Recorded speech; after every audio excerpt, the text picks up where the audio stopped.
In a realm of cultivation, a solitary practitioner fortuitously acquired the heavenly deception secret tome. After attaining profound mastery, he remained impervious to the celestial tribulations that ought to descend upon him, and despite possessing formidable power, he found himself stagnating at the foundational level of 9,999, unable to take the final step for countless millennia, in search of enlightenment. He ventured to the ancestral star, yet after eons passed in vain, he succumbed to despair and buried himself within a grave. As time slipped by, nearly a millennium elapsed. During a construction project in a park, Imochichian was unearthed once more. Upon awakening, he discovered that the world had undergone significant transformation. Ordinary individuals wielded powers that were once deemed unattainable by the common folk. Sensing a newfound opportunity to ascend, he adopted the name Motion and re-entered the world in pursuit of his destiny, embarking on a fresh journey toward celestial elevation. Chapter 1. I've been unearthed again. The scorching summer sun baked the earth mercilessly. In the city of Sioux, within a national park, a construction site was being prepared for a retro-style pavilion. Aside from the perspiring workers toiling under the sun, the only other sounds came from the cicadas, which chirped energetically. "Boss, it seems there's something below, possibly a tomb," exclaimed a worker operating an excavator, abruptly halting his work and rushing towards the contractor, who was lazily sipping tea while enjoying the breeze from an electric fan in a nearby shed. "What? Have we unearthed an ancient tomb? Report this to the Cultural Relics Bureau immediately." This was an official project sanctioned by the government of the Summer Nation, and he dared not act recklessly. Before long, the site was cordoned off, and the Cultural Relics Bureau commenced their excavation efforts. "Professor, come quickly.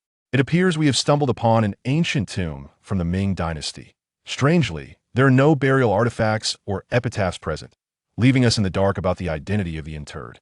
Moreover, there is an odd phenomenon. It seems as though the deceased entombed themselves." "Nonsense. Who buries themselves?" The elderly professor glared at the intern, his indignation palpable. Youthful inexperience often bred such folly. However, upon examining the coffin, he soon grasped the basis for the intern's assertion. The ceiling nails had been driven from the interior of the coffin outward. "Well, after excavating so many ancient tombs, this is the first instance I've encountered of someone entombing themselves. Ensure the coffin is well protected. We shall transport it back to the Research Institute for examination with instruments prior to opening it."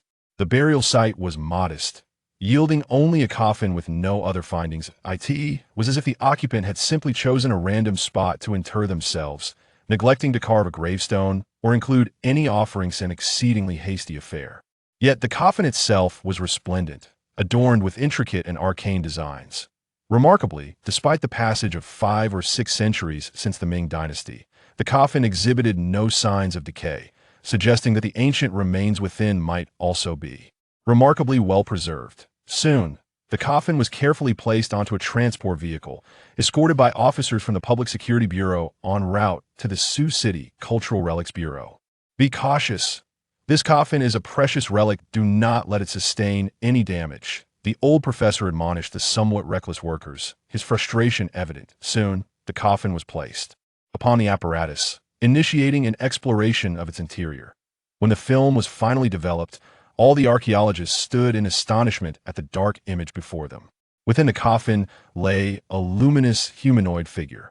Under the illumination, the dark film revealed a figure emitting ripples akin to radiant light. Throughout their extensive years of archaeology, they had never encountered such an extraordinary phenomenon. They hesitated to open the coffin any further and promptly reported the incident to the Cultural Relics Bureau in the capital. Experts in the capital swiftly transported the coffin for further examination. The results of the examination mirrored those obtained in Sioux City, with specialists suggesting that the humanoid figure had likely been subjected to radiation, and that the radiant phenomena observed were, in fact, manifestations of radiation. However, no radiation was detected externally from the coffin. Air on the side of caution. The military was alerted, deploying a chemical defense unit to assist with the opening of the coffin. At the moment the coffin was unveiled, all researchers and military personnel were left utterly astonished. Within lay a young man, his complexion rosy. Apart from the absence of breath and heartbeat, he appeared indistinguishable from a living person. This was nothing short of a miraculous encounter, and the discovery immediately captured the attention of the highest authorities. The young man was adorned in a dark robe, his long hair cascading freely. His features were sharply defined, with narrow, striking eyes and a pair of heroic brows. He appeared to be around 20 years of age, standing at a height of approximately 182 centimeters, a quintessentially handsome figure. The style of the long robe indeed resembles that worn by Confucian scholars during the Ming Dynasty. Experts sought to extract biological samples for study, yet despite numerous attempts, they found themselves unable to pierce the skin of this man. Realizing the treasure they had unearthed, the experts acknowledged the existence of supernatural forces within this world. The kingdom of Yinxia is home to many ancient martial families, and as specialists in the capital, they possess knowledge far beyond that of ordinary individuals. Among these families, some advanced martial artists possess skin that is impervious to blades and swords. Remarkably, this ancient individual has remained uncorrupted in body for centuries after death, resembling a living person, and his skin exhibits formidable defensive capabilities, which could hold immense value for contemporary martial arts research. This figure, likely a grandmaster in ancient times, may not appear to reflect his true age. Rather, he could have achieved a state of rejuvenation through the attainment of an exceptionally high martial realm. Ultimately, this event attracted the attention of the foremost authority in the kingdom of Yinxia. Upon his arrival before the ancient corpse, an unforeseen occurrence transpired. The man lying on the examination table opened his eyes. "Dragon Chi, have I been unearthed once more?" he exclaimed, and then, in a bizarre manner, he began to float before gently descending in front of the leader. "Be cautious, Commander," a guard immediately warned as he drew his weapon. However, with a mere wave of his hand, the man rendered all those present immobile, as if frozen in time. Only the leader remained composed, standing before this enigmatic figure. "Who are you?" he inquired with a calm demeanor. "Who am I?" The man pondered deeply. "I am Lu Ji, who once, discontented with the barbarity of foreign lands, supported a beggar in establishing the Ming Dynasty, only to later choose a random place to rest in eternal slumber. I am Ing Zheng, the first emperor, who unified the realm, yet found life tedious and constructed a grand tomb to entomb myself. Subsequently, I was unearthed by grave robbers, wandering the mortal realm for centuries, witnessing the vicissitudes of the world. That I am Mo Chi Tian, originally a loose cultivator from the celestial abyss star's realm of cultivation.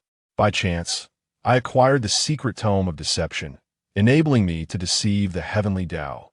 For 10,000 years, I cultivated without the slightest response from the heavens, evading the tribulation of thunder and failing to attain the golden core path. I remained in the foundational stage of cultivation, unbound by the constraints of the 10th level of perfection, reaching the pinnacle of 9,999 layers, yet unable to advance. Further, my lifespan in the foundational stage was a mere 200 years. However, by deceiving the heavenly Tao, I rendered my fate undetectable, thus achieving longevity. Among my acquaintances, some attained enlightenment, some ascended, while the unfortunate were obliterated by thunder tribulations. My prowess surpassed that of many who had successfully crossed their tribulations and achieved the great perfection of the Mahayana.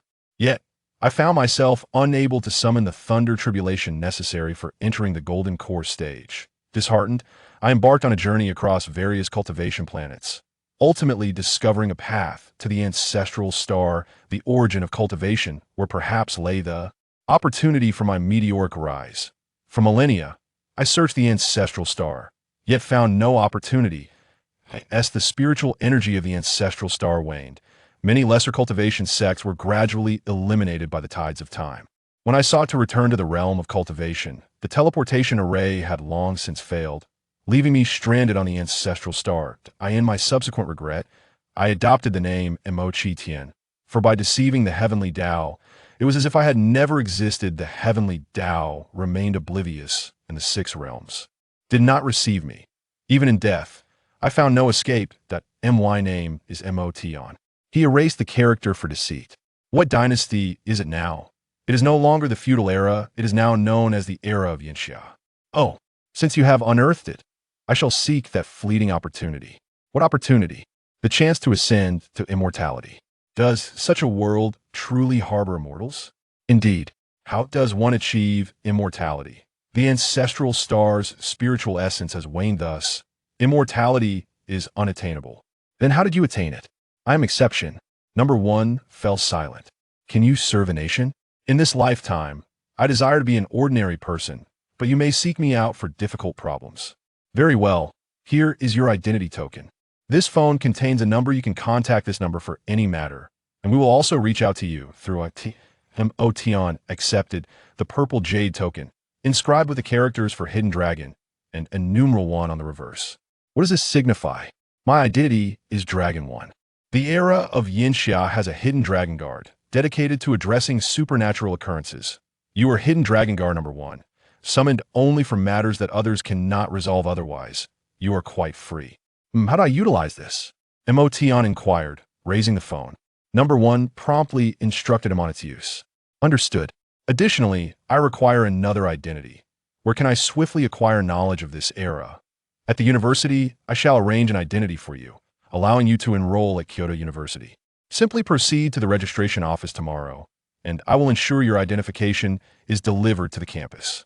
Where is Kyoto University? You can easily find it on your mobile device, replied the first individual, promptly guiding him on how to search. This tool is indeed quite convenient. Take this. I prefer not to owe favors, for it would sadden me when you depart from this world. This elixir will safeguard you from ailments and grant you longevity. I must take my leave now. Do not contact me unless absolutely necessary. With that, the figure of the first individual flickered and vanished without a trace. Chapter 2. I bestow upon you the treasures of Mount Lee. Once Emotiani departed, everyone regained their mobility, and the previously tense atmosphere dissipated. The guard, who had been poised to draw his weapon, appeared as though he had been reset, ready to resume his actions. Where did he go? The guard questioned, brandishing his handgun towards the front, only to find nothing amiss. Just moments ago, the individual who had been lying on the research table had suddenly surged towards the commander. Put the gun away. Matters concerning that individual are classified as the highest secrets of Yinxia, accessible solely to each successive commander, and all must sign a confidentiality agreement. Understood. Commander. Emotion swiftly transitioned to the roadside outside the research institute, where passers-by regarded the man clad in an ancient Confucian robe, his long hair cascading freely. Is he unwell? They murmured. Dressed in theatrical garb at this late hour, wandering about without a care. Doesn't he fear frightening anyone? Isn't it sweltering in this heat? Listening to the pedestrian's remarks, Emotion glanced at his attire and chuckled softly. If he were to assume the guise of an ordinary person, he might as well start with his clothing. He stepped into a nearby grove, where his garments shifted forms, a defensive artifact he had brought from the realm of cultivation. The Qianhuan robe, capable of transforming into any style and boasting defensive capabilities impervious even to those at the Great Ascension stage. He transformed the Qianhuan robe into the attire of a man he had just seen, a white t-shirt, black athletic shorts, and a pair of white sneakers, genuine bargain finds for under 200 yuan. He then walked back to the roadside, employing the method taught to him by the esteemed leader to access Beidou Maps, where he entered Kyoto University and discovered the distance was 12 kilometers. Should he fly there? Perhaps not. Since he had chosen to embrace the mundane existence of an ordinary person, it would be prudent to refrain from utilizing any cultivation techniques. He pondered whether this foray into the world would unveil a sliver of opportunity. His gaze drifted toward the distant heavens. The essence of his ancestral star had dissipated, rendering the teleportation array inoperative. Apart from those who had transcended to the Great Ascension stage post-tribulation, no one else could traverse the cosmic seas to return to their ancestral star. Despite his unparalleled combat prowess, his cultivation level was merely at the Foundation establishment stage, which precluded him from crossing the starry expanse. Certain formidable techniques required a corresponding level of cultivation to be effective. In his previous encounters with those at the Great Ascension stage, while others moved mountains and filled seas, plucked stars and seized moons, he fought like a rogue, charging in with brute force. The techniques available to him at the Foundation establishment stage were rudimentary at best. They amounted to little more than riding a flying sword, casting a simple spell, or drawing a talisman, quite coarse indeed. Therefore, in contrast to the refined arts of cultivation, he preferred to subdue others through sheer strength. The cultivation realm had bestowed upon him the moniker Violent Celestial Demon, Emochitian, as he stood by the roadside, preparing to walk to Kyoto University for his registration. A taxi suddenly halted before him. Where to, buddy? Ah, Kyoto University. He was bewildered by the movement of this metal box. Hop in, the driver gestured, opening the passenger door. Oh, thank you. It seemed he had encountered a kind soul. Settling into the passenger seat, he found it quite comfortable. And the speed was certainly a far cry from that of a horse-drawn carriage. He expanded his consciousness and immediately comprehended the mechanism behind the operation of the iron box. The ingenuity of modern individuals is truly remarkable. They have managed to invent such a complex device. It seems that after the loss of spiritual energy, they have embarked on a different path of artifact refinement. Hey, it's 45 yuan. Would you prefer to pay via QR code or cash? The driver produced a sign with a QR code. What does this mean? Huh? What does it mean? Of course, one must pay for a taxi ride. It isn't complimentary. Is it? Money? But I require silver coins? Are you joking? Money? Renminbi. Is it unique? I'm afraid I do not comprehend what you are saying. However, I possess a silver note. He promptly retrieved a 100-tael silver note from his storage ring and presented it to the driver. The driver glanced at the note, which bore the inscription 100 taels of silver and was stamped with the seal of the Doffing Silver Shop, and his expression darkened significantly. Are you here to jest? A silver note? Are we filming a movie? If you do not pay, I shall call the police. Hurry up. Indeed, it has been many years. Perhaps this is no longer valid. How about this? I am Ing Zhang, and I have concealed a treasure in Lishan. I will provide you with a location. You may retrieve it yourself. Goodness, you're using such an old trick. You must be a fool. I suppose I am unfortunate to have encountered such a simpleton. I am not deceiving you. Wait a moment. I shall make a phone call. Earlier, the individual referred to as number 1 mentioned that this mobile device contained a number for assistance, advising others not to seek them out indiscriminately. Ironically, they reached out first. I detest being indebted to others. Perhaps I should offer them the treasures of Lishan as a gesture of goodwill. Hello, is this Lord Hidden Dragon 1? This is Ing Zhang. I find myself in need of some financial assistance. Could you kindly dispatch some funds? I have buried treasures at Lishan, which you may dispose of at your discretion. Beep, beep, beep. Before he could finish his request, the line went dead. What? Is the device malfunctioning? What kind of subpar quality is this special mobile phone?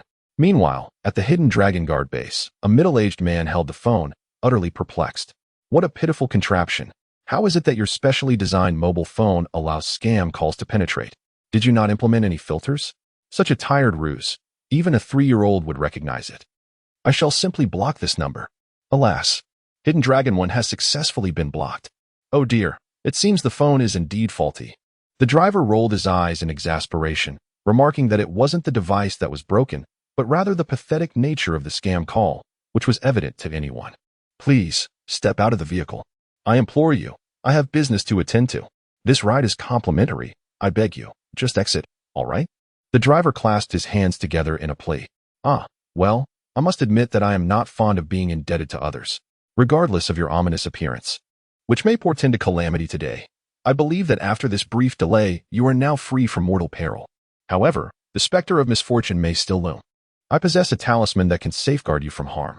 Very well, thank you. Farewell. The driver, left speechless, thought it absurd to be cursed without receiving any fare. Such a lack of decorum was quite unbecoming. He merely wished to hasten the departure of this peculiar individual and casually tossed the triangular-shaped talisman onto the seat, indifferent to its presence. Observing the driver's nonchalance, Emotion shook his head. In any case, he had repaid the favor, and given the few minutes of delay, the driver's ominous aura had indeed diminished significantly. Though he might suffer injury, it would not be fatal, and that was of little concern to him. What a lunatic. How unfortunate. Excuse me, miss, are you hailing a cab? After walking a short distance, he noticed an elegantly dressed woman attempting to flag down a taxi, prompting him to stop immediately. Yes, could you please take me to the dealership? Of course, please fasten your seatbelt. By the way, where did you acquire the talisman? Driver? I have been wanting to obtain one for quite some time, but I have never found the opportunity. That was given to me by a rather eccentric individual earlier. He claimed to be Ing Zhang and insisted on bestowing upon me the treasures of Mount Li. It's hilarious how such an old tale is still being peddled, and on top of that, he was traveling without fare. Indeed, this joke is rather trite. However, this talisman is quite exquisite. Why not gift it to me? I shall compensate you an additional 100 yuan for your fare, as a gesture of goodwill towards that individual. How delightful. Thank you very much. We have arrived. Here, driver, this is 200. There's no need for change. I appreciate your service. Thank you, young lady. May a lifetime of peace accompany you. Ah, a mere talisman of peace, and I've earned over 100. What a bargain. Zhang Yaqing also found the talisman appealing.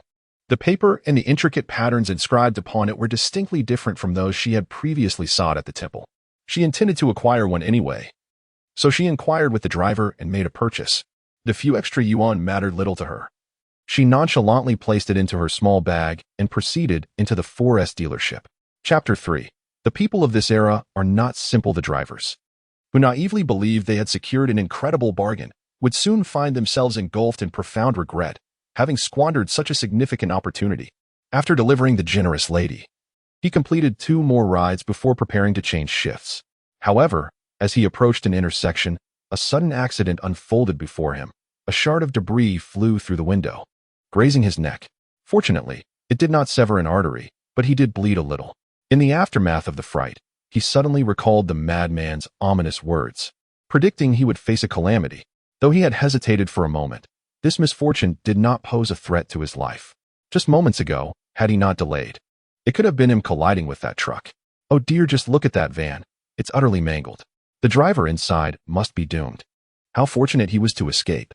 Could it be that the talisman he had received was indeed authentic? Alas, what a loss. That was an extraordinary individual. I must return to seek out that woman and reclaim it. How treacherous human nature can be. She must have recognized the talisman's significance and deceived me into selling it to her. He could scarcely concern himself with seeking compensation from the responsible driver. With such a minor cut, receiving 200 yuan to treat the wound would be a stroke of luck. Upon arriving at the Dior dealership, he discovered that the woman had long since taken her vehicle and departed. Inquiring at the front desk, he was informed that customer information was strictly confidential. Any breach would prompt a police report. Thus, the driver departed, filled with regret, wishing he could turn back the clock. Mo Tian entered Kyoto University and was immediately approached by a security guard. What are you doing here? Do you have a student ID? I am here to report. Report? The school hasn't even started yet. What are you reporting for? What is your name? I will inquire at the new student registration office. Mo Tian. All right, please wait. It's already evening. What are you reporting for? Really? The guard grumbled as he returned to the security office to call the academic affairs office. Oh, okay. I will let you through immediately. After finishing the call, the guard came back out. You really are here to report, Mo Tian, right? Head to the academic affairs office. Someone is waiting for you there. Thank you. Could you please tell me how to get to the academic affairs office? The building with the lights on, 3rd floor, academic affairs office. Thank you. You're welcome. Go on in. This student is quite polite nowadays. Many college students look down on security guards, especially those from prestigious universities, who will be the elite of society in the future and regard them with disdain. Mo Tian walked directly to the academic affairs office and knocked on the door. A voice came from inside. Come in. Mo Tian pushed the door open and entered. Inside sat an elderly gentleman engrossed in a book. He set the book down and looked at the young man before him. This was the student the principal had personally instructed him to receive, who could choose any subject he desired and would be assigned the finest single suite in the dormitory. What distinguished family did this child hail from? The young scions do not reside at school. Rather, they dwell in opulent mansions, drive luxurious cars, and indulge in frivolous pursuits daily, rarely attending classes. Their sole objective for being here is to coast through a few years and obtain a prestigious diploma that sounds impressive at first glance. Are you Mo Tian? The principal has briefed me about you. What field do you wish to pursue? I aspire to study disciplines that will provide a swift understanding of society and the developments over the past few millennia. In that case, I suggest you choose sociology and elective history. Very well, I appreciate your assistance. I will ensure your enrollment procedures are completed. The school year begins on September 1st, which is just over a month away. You may organize your time as you see fit. Here is the key to your dormitory, located at Building 9, 9th floor. Room 9, by One Lake. You may find your way there. It is well equipped. Thank you. Upon receiving the key, Mo Tian set out to locate his dormitory. He extended his consciousness and swiftly discovered One Lake within the campus, found Building 9, and, unfamiliar with the elevator, ascended the stairs to the 9th floor. Upon reaching room 9, he compared the key with the lock and discerned how to use it. He unlocked the door to reveal a 1-bedroom suite, furnished with bedding and toiletries. Curiously, he examined each item. First, he discovered the switch on the wall. Upon pressing it, the light illuminated an extraordinary occurrence. He sensed the luminous energy within, realizing it was electricity. Have humans truly learned to harness such volatile energy? They appear to be mere mortals. He himself could conjure a low-tier spell, the palm thunder. However, wielding the tumultuous wrath of nature, such as the mighty thunder, necessitates a far superior level of mastery. It appears that humanity in this era is not to be underestimated. Although their innate power may not be formidable, they possess the remarkable ability to invent wondrous creations.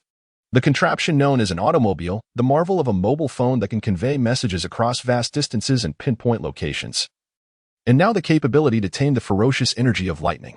Upon illuminating the room, he surveyed the exquisite arrangement of furniture, each piece more splendid than that found within royal palaces. He settled onto the sofa, only to spring up instantaneously. Then he sat down again, marveling at its softness. Akin to resting upon a cloud. This era is indeed delightful, and I find it quite appealing, he mused. Suddenly, his stomach emitted a series of growls. Alas, this is the one drawback of breaking the seal. In the foundational stage, fasting is not an option. Yet, he lacked the currency of this time. His storage ring contained only an assortment of elixirs, techniques, talismans, and some magical artifacts, with funds limited to silver notes, devoid of silver or gold ingots. Feeling hunger pangs, he resolved to consume a fasting elixir, which could sustain him for a week, albeit with an unpleasant taste. However, there was little choice in the matter. Tomorrow, he would venture out in search of opportunities to earn some money. That so-called helpline had deceived him. Upon dialing the number, he was met with nothing but the sound of a busy signal. Has it malfunctioned? He tossed the phone onto the coffee table, disregarding it entirely. Upon entering the bedroom, he found the bed exceedingly soft. Having perfected his cultivation to its utmost, he felt no inclination to meditate and simply succumbed to a deep slumber on the plush bed. The scorching sunlight streamed through the window, enveloping Emotion's face in a warm embrace. As he opened his eyes, he reflected on the centuries of self-imposed confinement and realized how long it had been since he had experienced such comfort. Rejoining the world was indeed quite delightful. Should he fail to encounter that elusive opportunity once more, he might very well live for another few centuries and subsequently seek out a prime location to seal himself away again, he thought with a resigned shake of his head. Today, he intended to venture out in search of means to acquire wealth, for relying solely on the fasting elixir was hardly a sustainable approach. He filled a cup with water from the dispenser, finding the design rather simple and intuitive. Clad in the same attire as the previous day, he closed the door behind him and stepped outside. Having arrived the night before when the campus was nearly deserted, he now found the school bustling with students. Many, having chosen not to return home during the break, were out interning or working summer jobs, for not every child hailed from affluent families. Most were from humble backgrounds, striving to alleviate their families' burdens while pursuing their studies. As students passed by, they cast curious glances in Emotion's direction. Initially, he was bewildered by their scrutiny, but soon realized it was due to his flowing, silky long hair, which boasted a finer quality than that of many girls, sleek and black. In contrast, the boys sported short haircuts of various styles. He ran his fingers through his long hair and then smiled with resignation. Well, it was time to blend in with the crowd. He casually found a secluded corner, drew a flying sword, and transformed his luxurious locks into a spirited short hairstyle. He carefully placed the severed hair into a jade box and stored it within his storage ring. Indeed, after relinquishing a mane that would evoke envy in women, the number of admiring gazes directed at him diminished significantly. Chapter 4. Earning a modest living upon arriving outside the school. He found the streets bustling with a multitude of hurried individuals, each fervently striving for survival. As he meandered through the thoroughfare, he noticed a restaurant seeking employees, offering a daily wage of 100 yuan for the position of dishwasher. Prompted by this opportunity, he decided to apply. Hello, are you here to dine? No, I noticed you are hiring dishwashers, and I believe I am suitable for the role. Oh, you wish to apply for this position? The waitress, taken aback by the strikingly handsome young man before her, could scarcely fathom that he would seek a job typically reserved for those struggling to find employment. Is that not permissible? Emotion furrowed his brow in confusion. It is not that. It is simply unexpected to see someone like you applying for such work. Please follow me. The waitress guided him to the kitchen, where a plump woman was orchestrating the tasks of the chefs and servers. Madam, This young man wishes to apply for the dishwasher position. Him? Dishwashing?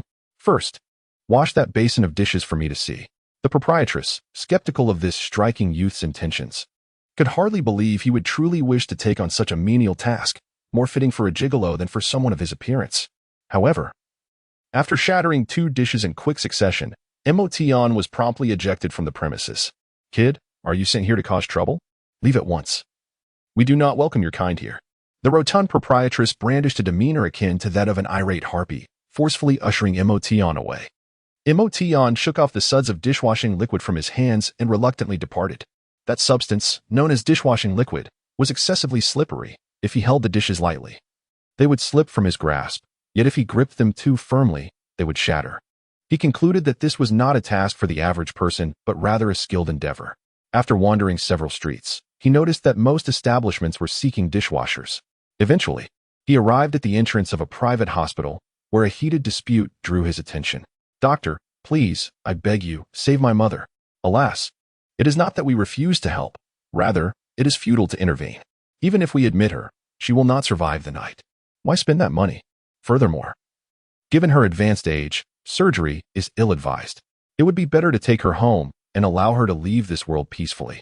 How can this be? My mother was just fine this morning. Please, conduct another examination on her. Madam, why subject an elderly person to such distress? You should return home. Or perhaps seek help at a public hospital. They may be more willing to admit her. Private hospitals typically do not take in terminal patients to avoid disturbances from the families. Emotion extended his awareness towards the elderly woman slumped in the wheelchair and quickly discerned the issue. Her heart was failing. Her advanced age had led to cardiac insufficiency, and narrowed blood vessels resulted in insufficient blood flow, causing her to lose consciousness. In contemporary medicine, such a condition would require cardiac stenting and the implantation of a pacemaker. However, this elderly woman is over 80 years old. Once she is placed on the operating table, it is unlikely she will rise again. Yet, her family members will undoubtedly create a scene, for if she perishes on your surgical table, 100 explanations would not suffice. Thus, the hospital's actions are not without justification. Madam, I can save your mother. As for you, young man, do not cause a ruckus. You have yet to graduate from university, I presume. This lady is suffering from heart failure and insufficient blood supply, leading to her fainting and shock. She will not endure much longer and may pass away at any moment. Do not complicate matters for yourself.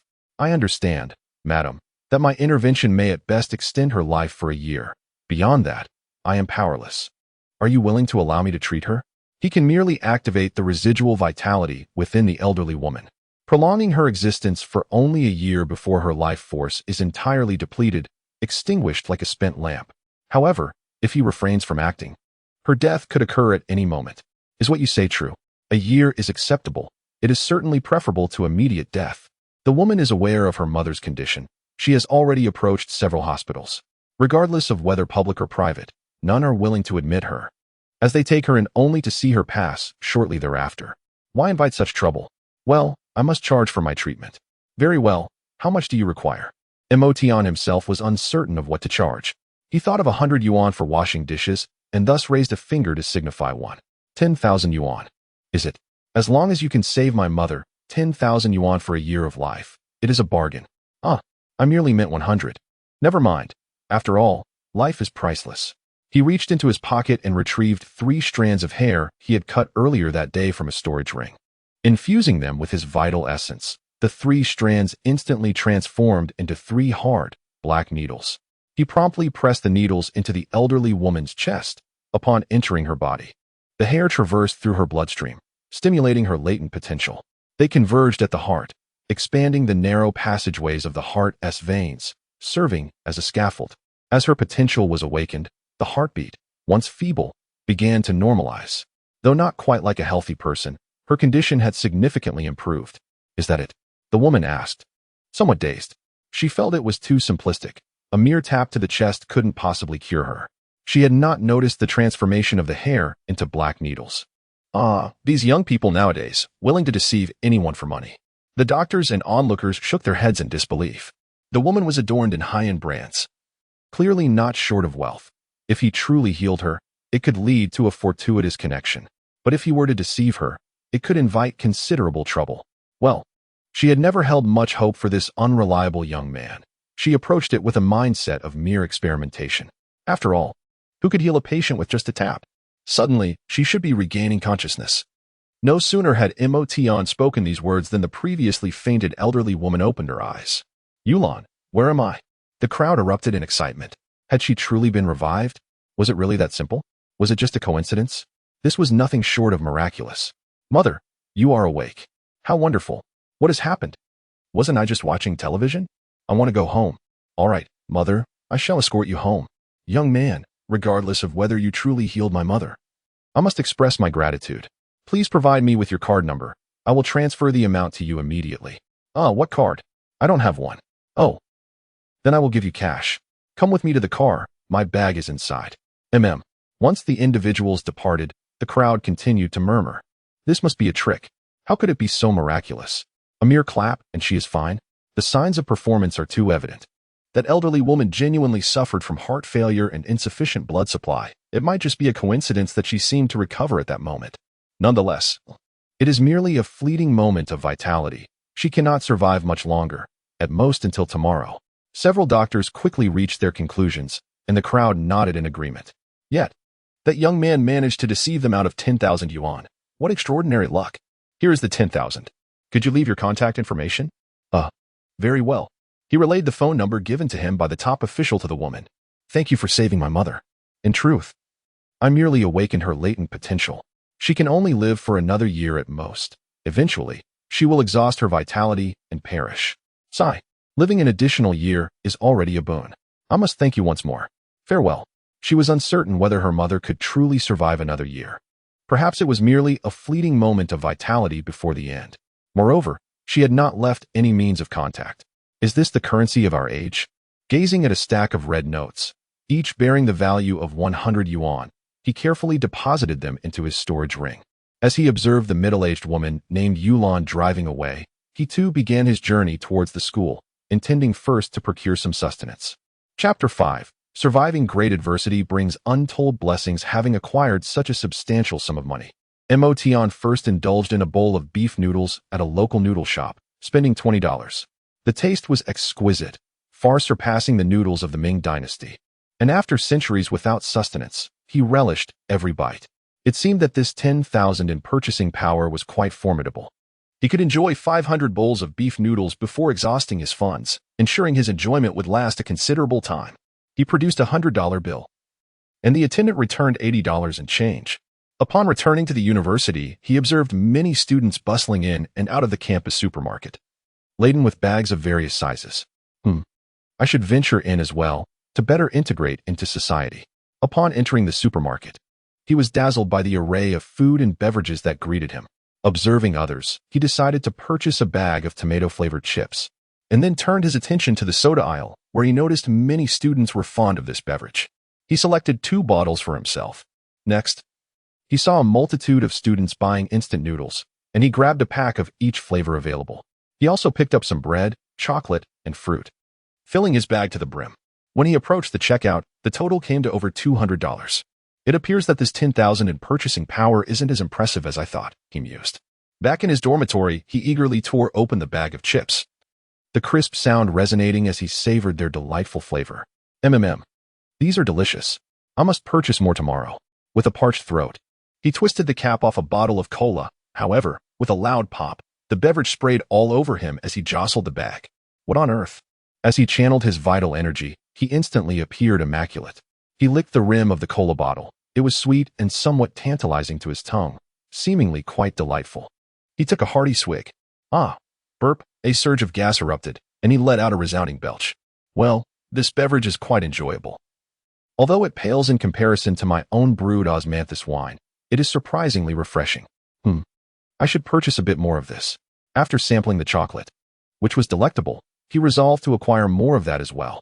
Thus, he began to realize that his 10,000 yuan would not last long, and he must devise a means to earn some money. Perhaps he should revisit the hospital entrance to see if anyone requires medical assistance. After escorting her mother home, Li Yulon turned on the television for her. Yulon, I'm hungry. Could you prepare something for me? Oh, all right, Mom. Please wait a moment while I make some congee. It had been quite a while since her mother had expressed such a desire for food. as she usually only nibbled a little before losing interest. Could it be that the young man truly cured her mother's ailment? Perhaps she should observe for a couple of days before taking her to the hospital for a checkup. If he has indeed healed her, it would be prudent to cultivate a friendship with this extraordinary young man, for he possesses remarkable abilities. Mom, how's Grandma? Which hospital is she in? I shall go visit her immediately. Yaching has returned. Grandmother is fine now. Today she encountered a young man who cured her. I am currently preparing porridge for her. It has been a long time since she felt like eating. You should go and keep her company. The person who arrived was Zhang Yaching, who had purchased a talisman for safety. Grandmother, how are you? Is there any discomfort in your body? Aha, I am perfectly well. I have never felt so at ease. See, I am not even short of breath. That's wonderful, Grandmother. Receiving a call from Mother truly terrified me. Has Father not returned yet? Well, he should still be on the plane. He will probably arrive home in the afternoon. By the way, has your car been serviced? Li Yulan, who was busy in the kitchen, inquired. Yes, I retrieved it last night. Why don't you go pick up your father this afternoon? All right, I will call him shortly. Grandmother, please watch some television for a while. I will call Father. The phone line emitted a busy tone, indicating he had not yet turned on his device while on the plane. Mom, I will head to the airport to wait for Dad. He hasn't powered on his phone yet. Okay, drive carefully. Understood. While she was en route to the airport, her phone suddenly rang. As she reached to answer it using the car's controls, her attention wavered. When she refocused on the road ahead, a large truck unexpectedly turned at the adjacent intersection, leaving her no time to react, and she collided with it. The Dior vehicle was instantly contorted, and she lost consciousness. The small charm hanging from her bag immediately ignited, transforming into a slender veil of golden light that enveloped her in protection. When the traffic police, firefighters, and ambulance arrived at the scene, everyone exchanged bewildered glances. The car was so distorted that it required dismantling to extricate the occupant. Strangely, the girl inside, aside from being frightened into unconsciousness, had not sustained a single scratch. Meanwhile, Li Yulan, who was preparing porridge, suddenly received a phone call. Old Zhang, have you landed? Yaching has come to pick you up. Have you seen her? Oh no. What have you done? Why did you send her to pick me up? I called her just now, and as soon as she answered, I heard a loud crash and a scream. Yaching might be in trouble. Ah, that can't be. Zhang Lingfeng, if anything happens to our daughter, I will not let this go. What good does that do now? Quickly contact the traffic police to inquire if an accident occurred on the way to the airport. All right. I will contact Captain Liu immediately. Don't panic. I'll reach out to Captain Liu. How is my mother? Mom is fine. She met a little miracle doctor today who treated her. You should hurry and ask if our daughter is all right. Okay, I will ask right away. Hello, Captain Liu? It's me, Zhang Lingfeng. I would like to know if there was an accident on the airport road today. Oh, old Zhang. How did you know there was an accident on the airport road? I am currently rushing to the scene. You truly possess remarkable foresight, knowing the news even before I, a member of the traffic police, do. What? A car accident has indeed occurred? When did it happen? Just moments ago. The vehicle has been severely mangled. The traffic police have already arrived on the scene, accompanied by the fire brigade and ambulances. I still have 2 routes to consider. Oh no. It is highly likely that my daughter is involved. You must save her. Zhang Lingfeng's voice was filled with anguish. Calm down, old Zhang. It may not necessarily be your daughter, and the traffic officers on site have reported no casualties.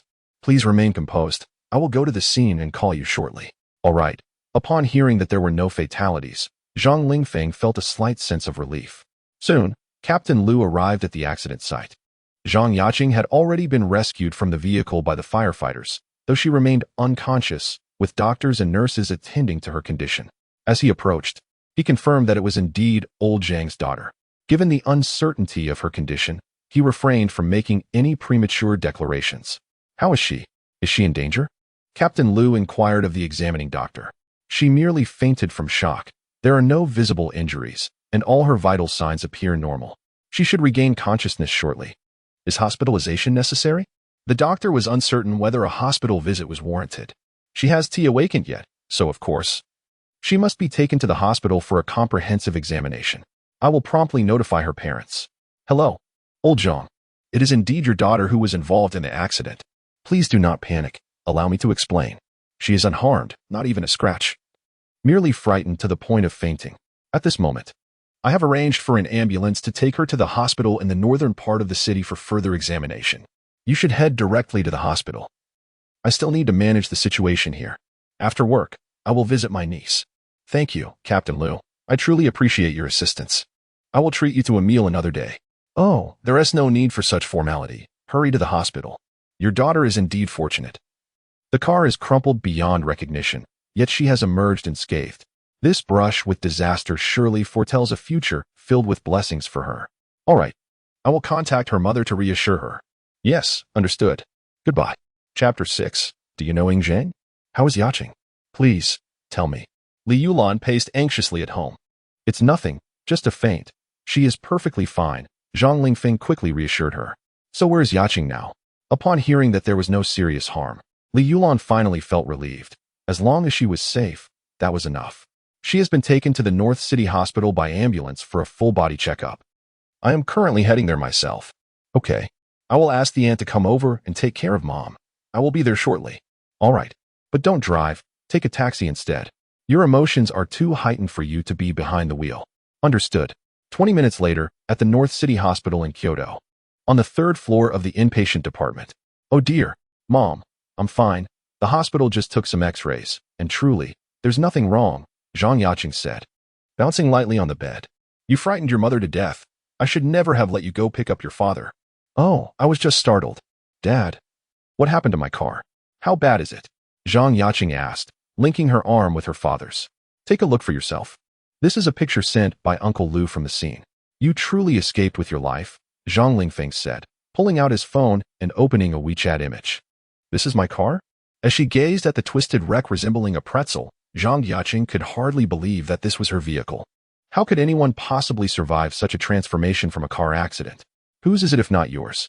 Uncle Liu remarked that the car was so mangled that survival was impossible, yet here you are, miraculously alive. No, it is not a miracle. Zhang Yaching desperately racked her brain. There was no way anyone could survive such a severe accident unscathed. Suddenly, a thought struck her.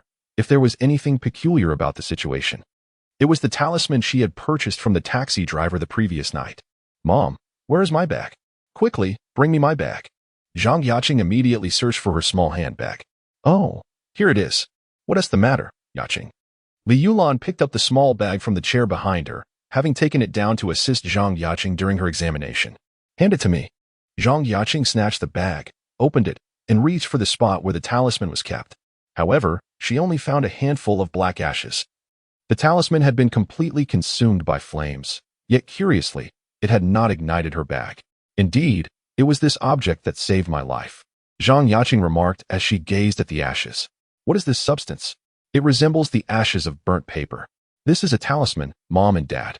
I may have inadvertently come into possession of an item left by an extraordinary person. Zhang Yaching then recounted the circumstances of how she acquired the talisman to her parents. Yaching, you may indeed have stumbled upon a treasure left by a remarkable individual. By the way, do you recall the name of that lunatic the driver mentioned? Oh, it seems to be called Ying Zhang. Zhang Yaching strained to recall, suddenly remembering the reference. Ying Zhang. Why is he called that? Perhaps it is a pseudonym. What did he say about where he sent that person? Kyoto University. This she remembered distinctly, for she had hailed a cab not far from Kyoto University that very day. Around 20 years old, attending Kyoto University, it fits the profile of a university student. However, it is currently the holiday season, making it challenging to find. Yaching. During this period, why not visit Kyoto University and inquire if any friends can assist you in locating this esteemed individual named Ying Zhang? Zhang Lingfeng suggested. If our family could establish a connection with this remarkable person, our fortunes would undoubtedly soar. Zhang Yaching's family is no ordinary household. Her father, Zhang Lingfeng, is presently the deputy mayor of Shanghai. The current mayor is soon to be reassigned to Beijing, and the most likely candidates for the mayoral position are Zhang Lingfeng and another deputy mayor, both of whom are currently in fierce competition. Meanwhile, her mother, Li Yulan, is the CEO of a large conglomerate, with her company commanding at least 10% of the domestic cosmetics market. It can be said that they embody both the legacy of officials and the wealth of the elite. All right, since I have some free time. With over a month until school resumes, I shall return to campus and seek him out. She is already a second-year student at Kyoto University, set to advance to her third year next semester. Last night, due to the holiday, several classmates were preparing to head home. Thus, she went out to have a joyful farewell with her classmates and friends. Coincidentally, her vehicle's maintenance had just been completed, and after the festivities, she would conveniently take a taxi to retrieve it. Unexpectedly, she inadvertently came into possession of a talisman that saved her life. I will undoubtedly find you, Ingzheng. She was quite certain that no one in her grade bore the name Ingzheng, leading her to believe it was highly probable that he was a freshman. Consequently, her quest to locate him would be focused on those first-year students who had yet to leave the campus. You may proceed with the discharge procedures. Miss Zhang has no issues. Haha, time to go home. At the Kyoto University Library, today the Academic Affairs Director presented him with his student ID and identification card. At that moment, Number 1 was unaware that the designated Hidden Dragon 1 had already been blocked by the most formidable and enigmatic Hidden Dragon guards of the Yanxia Kingdom. He was diligently absorbing the knowledge of this era like a sponge, studying modern history, and was astonished to discover that following the Ming dynasty, there was still a Qing dynasty, indicating that foreign barbarians had once again occupied the land of Yanxia. In the past, he had sealed himself within a grand tomb, burying himself in Mount Li. Later, he was excavated by tomb raiders and lived among mortals for several centuries, supporting the Ming dynasty before burying himself once more. Until this time, when he was unearthed again, he found this era particularly intriguing. Notably, the people of this time, despite lacking inherent power, had forged a new path. He felt that perhaps he might discover the answers he sought in this age, pondering how these mere mortals could wield thunder with their fragile bodies. However, the most pressing concern now is merely to survive in this era. After all, in this age, everything demands money, and it is particularly costly. What does one need to earn money? Indeed, it is knowledge, which is why he is currently yearning to acquire it. I borrowed these several books. Motion cradled volumes on modern history and science as he approached the librarian. Your student ID, please. The librarian took the ID for registration. A total of 5 books. A deposit of 100 yuan was required, with a penalty of 10 yuan for each day overdue, and if the books were not returned within a week, the deposit would be forfeited. All right. He placed a 100 yuan note on the table and departed from the library with the books in hand. On his way back to the dormitory, he noticed a young woman walking along the campus path. She appeared to be around 20 years old, exuding youthful charm, with 2 ponytails adorning her head, dressed in a light camisole that accentuated her fair skin and well-proportioned figure. However, it was not the girl's striking appearance that captivated Motion, but rather the ominous aura surrounding her. How strikingly foreboding she seemed. Was there a malevolent presence in her household? Given her current circumstances, it was evident that she would soon encounter significant peril, threatening her very life. Yet, it was perplexing how she remained so composed until now. Nevertheless, such matters were not his concern. He had witnessed enough of life and death, understanding that all is dictated by fate. Yet, inexplicably, certain events intertwine in ways that are inescapable. Zhang Yaqing noticed a handsome young man gazing at her, which, under normal circumstances, would be quite ordinary. After all, as a stunning beauty, she was accustomed to receiving attention from at least 500 admirers daily. However, the young man's stare was peculiar, as though he had encountered something unusual, lacking the typical desire that other boys exhibited when they looked at her. Do you know me? Zhang Yaqing approached the young man, who was holding a stack of books. He was undeniably attractive, exuding a distinct masculinity and charm that set him apart from the delicate, well-groomed youths of today. I don't. Motion replied, his expression devoid of emotion, preparing to walk away. Are you a freshman? What's your name? She inquired.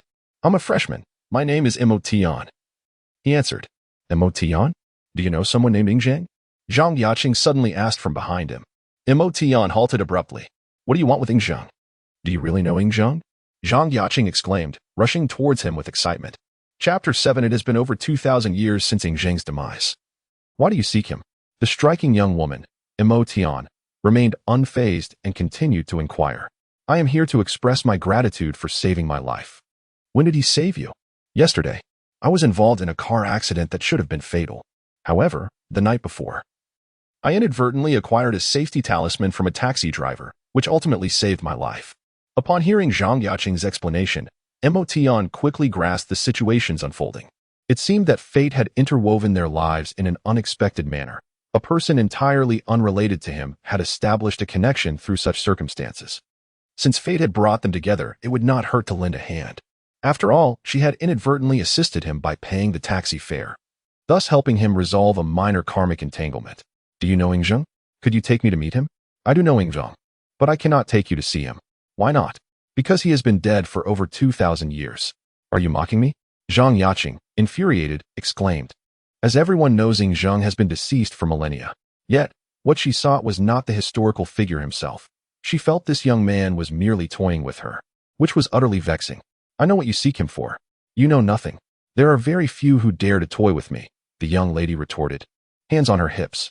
Your family has encountered a series of unfortunate events lately, particularly you. There is a possibility you may be in mortal peril. Did I not just tell you? I was in a car accident yesterday. Oh, that talisman can only shield you from one calamity. However, the malevolent energy surrounding you suggests that more misfortunes are imminent. Bah, are you cursing me? Zhang Yaqing glared. Take this. It can help ward off another disaster. The karmic ties have been severed, so mind your actions. Motion handed Zhang Yaqing another talisman. Upon receiving it with uncertainty, Zhang Yaqing was astonished to find it identical to the one she had previously acquired. You are Ying Zheng? No, I am Motion. Ying Zheng has been dead for millennia. Very well, Motion it is. This talisman is exactly like the one I received before. Did you give the driver his talisman? Indeed. Then you are the one I have been searching for. Come, accompany me. Where to? I wish to return to my studies. Oh, come now. What books are you reading? My parents wish to meet you to express their gratitude for saving me. There are significant benefits involved. A poor man has limited aspirations. And Motion, being a mundane individual, merely desires to avoid entanglements with too many people. He may be immortal, but his friends, women, and descendants are not. Thus, he strives to resolve any karmic ties he can, to prevent excessive entanglement in the future. Since he has chosen to live as an ordinary person in this life, he might as well embrace the mundane. Particularly now, upon hearing that someone intends to offer him a favor, he feels that it is only fair. As he is not receiving it for free, he can resolve their troubles and settle the matter. I shall return to place my books. Very well, I shall accompany you. It has been quite a challenge to find you, so please don't run away. Subsequently, Zhang Yaqing followed Motion into the male dormitory, ascending to the 9th floor. With the holiday in effect, the dormitory management was less stringent, hardly monitoring who entered during the day. They were currently engrossed in watching videos. Oh dear, I am utterly exhausted. Why must you take the stairs? Is the elevator out of service? The elevator? Yes, let me check. Zhang Yaqing, nearly collapsing from fatigue, went to inspect the elevator, and soon the doors opened, prompting her to wail even louder. Boss, I am aware of your esteemed status, but as an ordinary individual, I simply cannot endure this. Let us take the elevator down instead. Very well. It is not that I refuse to ride, but rather that I was unaware of the elevator's existence. He opened the door to room 603 in dormitory 9 and placed his books on the coffee table. Zhang Yaqing, curious about what a distinguished person's dormitory might look like, followed suit and entered. She was greeted by a large bag of potato chips, instant noodles, and sugary sodas, along with several boxes of buffet chocolate. Is it possible that such an esteemed person indulges in such decadence? She began to question whether he truly was as distinguished as he seemed, hoping she had not encountered a counterfeit. The male dormitory, Building 9, Room 603. Huaxiao. I witnessed Zhang Yaqing entering the male dormitory with a young man, and she even ventured into his room. What? How dare anyone at Kyoto University encroach upon my designated woman? Do they wish for death? After concluding the phone call, Huaxiao, consumed by fury, hurled the device aside and pushed away the two alluring women draped over him, rising to dress. Keep a close watch on him. I shall gather my people to confront that scoundrel. Damn it. Understood, Huaxiao. I am monitoring the situation. Gaoren, no. Motion. Do you relish these? Indeed, the flavor is delightful. I thoroughly enjoy it. Let us depart. After placing his books in order, Motion exited the dormitory with Zhang Yaqing. Primarily, he returned to stow his books away, as it was inconvenient to carry them in front of her. Upon reaching the elevator, he observed Zhang Yaqing pressing the downward arrow button. After a brief moment, the metallic doors parted, revealing a metal box within. As he extended his consciousness to explore, he swiftly comprehended the function of this contraption known as an elevator. He watched as Zhang Yaqing pressed the number 1, causing the box to descend gracefully. Upon reaching the first floor, the doors opened effortlessly, showcasing remarkable convenience. What an intriguing era this is, where everything is propelled by a force akin to thunder, yet achieves an array of astonishing outcomes. Let us proceed. My vehicle awaits in the parking lot. The campus is vast, and traversing from the dormitory to the parking area requires over 10 minutes. Hua Xiao, they have gone to the parking lot. You should head there and confront them directly. All right, I have arrived at the parking lot. Juju, Zhang Yaqing is driving Li Yulan's car today, a Pentium S8, as her Dior coupe has been totaled in an accident. Suddenly, a dozen individuals descended from several luxury vehicles. The cacophony of slamming doors prompting Zhang Yaqing to glance back, her expression turning distinctly grim. Oh, Yaqing, where are you and this pretty boy off to for some fun? Hua Xiao, with a cigarette dangling from his lips, swaggered over with a group of followers. Jiang Huabin, the scion of the Jiang family, whose family is also engaged in business, has close ties with Zhang Yaqing's mother's company, specializing in the overseas cosmetics market. This individual has been akin to a persistent pest, having pursued her ever since he saw her with her mother at a banquet. He is utterly loathsome and impossible to shake off. Jiang Huabin, what business do you have here? The farther away you are, the better. I have no desire to see you. Zhang Yaqing is quite the fiery character. Haha, I have pursued you for 2 years, yet you have dismissed me. I thought you were too proud, but it seems you prefer this pretty boy. Can he truly satisfy you? Haha. Mo Tian furrowed his brow. He is no naive fool. After millennia of cultivation, he has committed his share of ruthless deeds. Now, as he lives among mortals, he refuses to be a coward. Just as he prepared to strike and snap the neck of this foul-mouthed individual, Zhang Yaqing interjected, barring his way. Humph. What manner of individuals I am fond of is none of your concern. I am simply enamored by him just as he is. Allow me to enlighten you. He is remarkably capable, enduring several hours without a hint of fatigue, far beyond the capabilities of a hollow, worthless wretch like yourself. Zhang Yaqing is equally formidable, her words rendering even Mo Tian embarrassed. He is not without knowledge, having once been an emperor, and has certainly indulged in the pleasures of countless beauties without restraint. You, it appears you have indeed become entangled with him, you shameless creature. You are the true disgrace, and your entire family embodies that shame. Depart at once. You foolishly believe that parading a few worthless ruffians will elevate your status. Dare to touch me, and I shall ensure that you all find yourselves incarcerated by tomorrow, seeking the most formidable of inmates to sate your desires. Do you believe I would not follow through? In that instant, a dozen individuals felt a tightening unease, fully aware that Zhang Yaqing's family is not only affluent, but also politically influential, with someone of high standing in a notable position. Zhang Yaqing, you are indeed impressive. I am eager to see how long you can shield him. Jiang Huabin, filled with resentment, commanded that they clear the path. He genuinely hesitated to confront Zhang Yaqing. Idle threats are inconsequential. But resorting to violence would invoke the intervention of their powerful families, a risk his own business interests could bear. However, Zhang Yaqing's lineage extends beyond mere wealth. With her protection, that pretty boy is untouchable today. Yet, it matters not, for apart from possessing substantial wealth, he has an abundance of time. Little does he know. Provoking Mo Tian may very well diminish that time significantly. Chapter 8. The Osmanthus whine as they entered the vehicle. Jiang Huabin cast a resentful glance at Zhang Yaqing's car as it smoothly exited the school grounds. Has young Master Zhang really allowed them to depart just like that? Humph. With Zhang Yaqing shielding him, we can't touch that little pretty boy today, but there will be ample opportunities to make him suffer in due time. In the car, Mo Tian occupied the passenger seat. My apologies, esteemed one, for the trouble I caused you earlier. Not to worry, they are merely insignificant pests. You may call me Mo Tian, he replied with a casual air. Very well, Mo Tian. Did you create those talismans yourself? My father mentioned that there are some reclusive families in Yinxia who possess extraordinary abilities. Are you one of them? Not at all. I have merely learned a bit about talismanic arts, he responded modestly. Oh, that is quite impressive. You cannot fathom the power of that protective talisman you gave me. My car was mangled, yet I emerged unscathed. It is simply miraculous. Zhang Yaqing's eyes sparkled with admiration. Zhang Yaqing continued to chatter animatedly as the car entered an upscale community. The area was lined with luxurious, standalone villas, inhabited by the affluent and esteemed. After parking in the garage of her own villa, Zhang Yaqing led Mo Tian into the house. Upon entering, Mo Tian immediately sensed a faint, sinister aura lingering in the air, indicating the presence of something extremely dark within Zhang Yaqing's home. Mom, Dad, I'm back, she called out. Oh, Yaqing has returned. Did you find the person you were looking for? In the kitchen, Li Yulan immediately inquired. Have you found him? Yes, his name is Mo Tian. And I have brought him back, Zhang Yaqing replied while changing her shoes.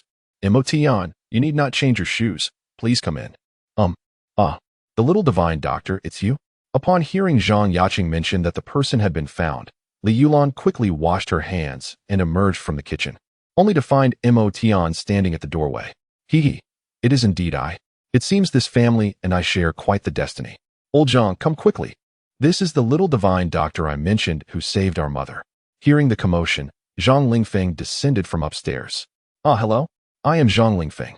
I am grateful for your assistance in saving my mother and my daughter. It was merely serendipity. Everything is predestined. Mo Tian replied, shaking his hand lightly. Regardless, we must express our gratitude. If anything were to happen to Yaqing, our family would be in ruin. You have truly rescued us. No need for such formality. I have also received compensation. We all seek our own interests. He preferred not to entangle himself too deeply with others. A transactional relationship was quite satisfactory. What are you chatting about at the door? Come in and sit. A few dishes are nearly ready, so you may continue your conversation. As they entered the living room, the malevolent aura grew more pronounced. Li Yulan and the elderly lady from yesterday bore some of this sinister energy as well, though it was not as intense as that of Zhang Yaqing. Zhang Lingfeng was enveloped in a faint, golden aura, warding off the encroachment of malevolent energies, suggesting that he is a person of considerable status, perhaps a dignitary under imperial protection. May I audaciously inquire, Mr. Zhang, do you hold an official position? Your rank must be quite esteemed. Haha, young brother, you possess a keen eye. Has this individual named Mo Tian conducted an investigation into our family? I wonder if he is deliberately seeking to associate with us. He has many adversaries in the political arena, and given the critical juncture he faces, it is natural to harbor suspicions. I observe the subtle imperial aura surrounding you, which shields against the malevolent energies within this abode, hence my inquiry. Malevolent energies? Are you suggesting that there are ill omens in my home? Young brother, do you possess knowledge of feng shui? Upon hearing of the malevolent energies lingering in my household, Zhang Lingfeng's expression immediately turned grave. It is not merely a matter of feng shui. It appears that your family has recently acquired an object imbued with a heavy aura of malevolence, which your daughter frequently interacts with. Thus, she is most affected by these energies. Me? Zhang Yaqing promptly began to inspect herself, finding nothing amiss. You may not perceive it, but your recent car accident was indeed the result of the overwhelming malevolent energies clinging to you. Mo Tian, dear brother, I implore you to save my daughter. Rest assured, my purpose here is to assist you in resolving this matter. Thank you, young brother Mo Tian. Mealtime.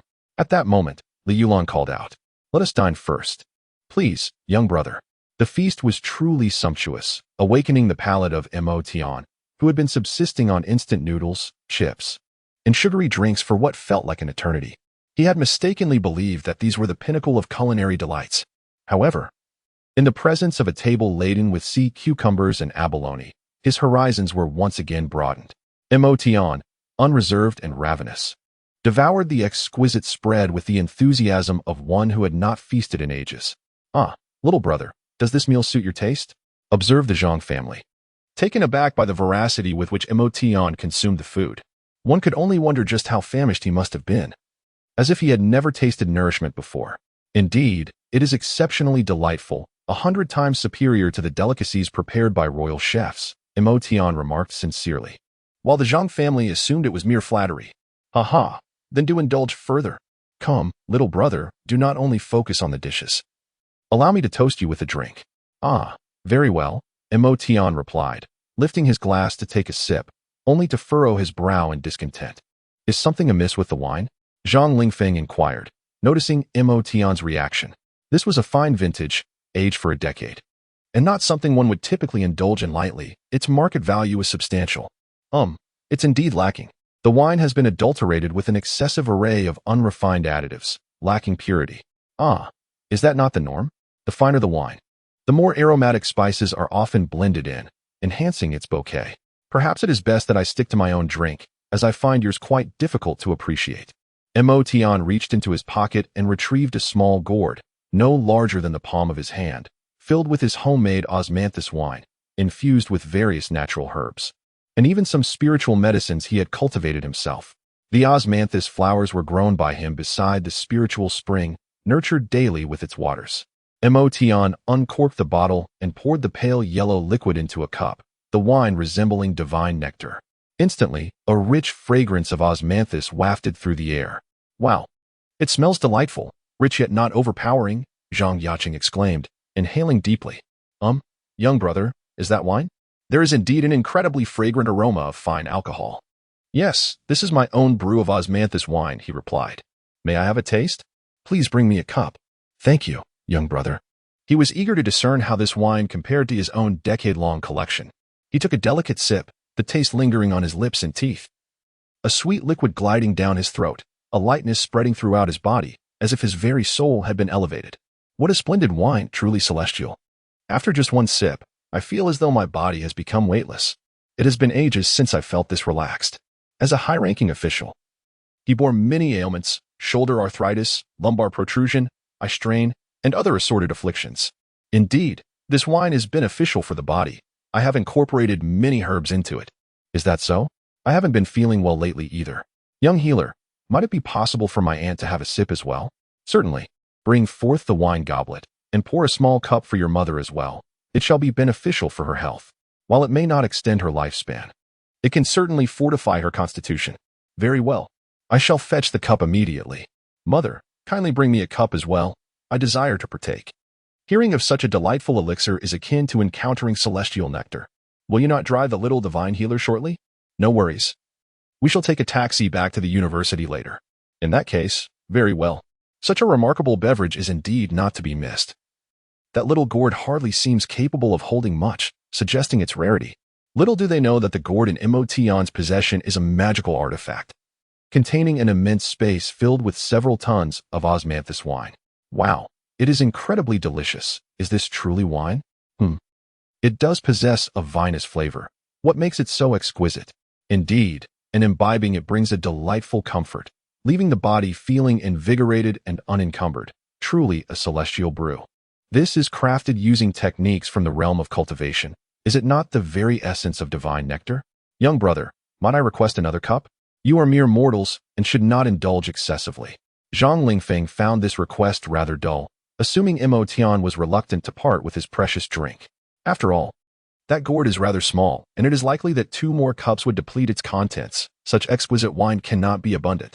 His decade-long collection pales in comparison to the splendor of this divine libation. Chapter 9. Are you an alien? After the elderly lady at home consumed a small cup of osmanthus wine, her mental state visibly improved. The once frail vitality within her was replenished, and astonishingly, she managed to rise from her wheelchair. Yulan, what kind of wine is this? I feel invigorated all over. Look, I can stand. The elderly lady was equally astonished, as she had not left her wheelchair since falling ill. Mom, you can stand. This is wonderful. Indeed, this wine is extraordinary. Is there any more? It's all gone. This was given by that little miracle doctor who saved you. You shouldn't drink too much. All right. You must express your gratitude to him. I will, Mom. After a satisfying meal, Mo Tian felt quite content and was ready to commence his work. The group returned to the living room. Brother Mo, could you please assist us in identifying the root of the problem? We would greatly appreciate it. Of course. May I take a look around? Please do, Brother Mo. The family now held immense trust in Mo Tian. He explored the villa and ultimately discerned that the malevolent energy was most concentrated in the study. It was likely that the source lay within that very room. The group followed Mo Tian to the study. Do you often spend time in this room? Yes. My father is frequently away, and I often study in the study. Then it is certain the source must be located within this room. He scrutinized the surroundings and suddenly fixated on a calligraphy brush resting upon the desk. Approaching it, he picked it up for examination, his mind already arriving at a conclusion. The source of their troubles lay with this very brush. Brother, can this ordinary-looking brush truly be the catalyst for our family's misfortune?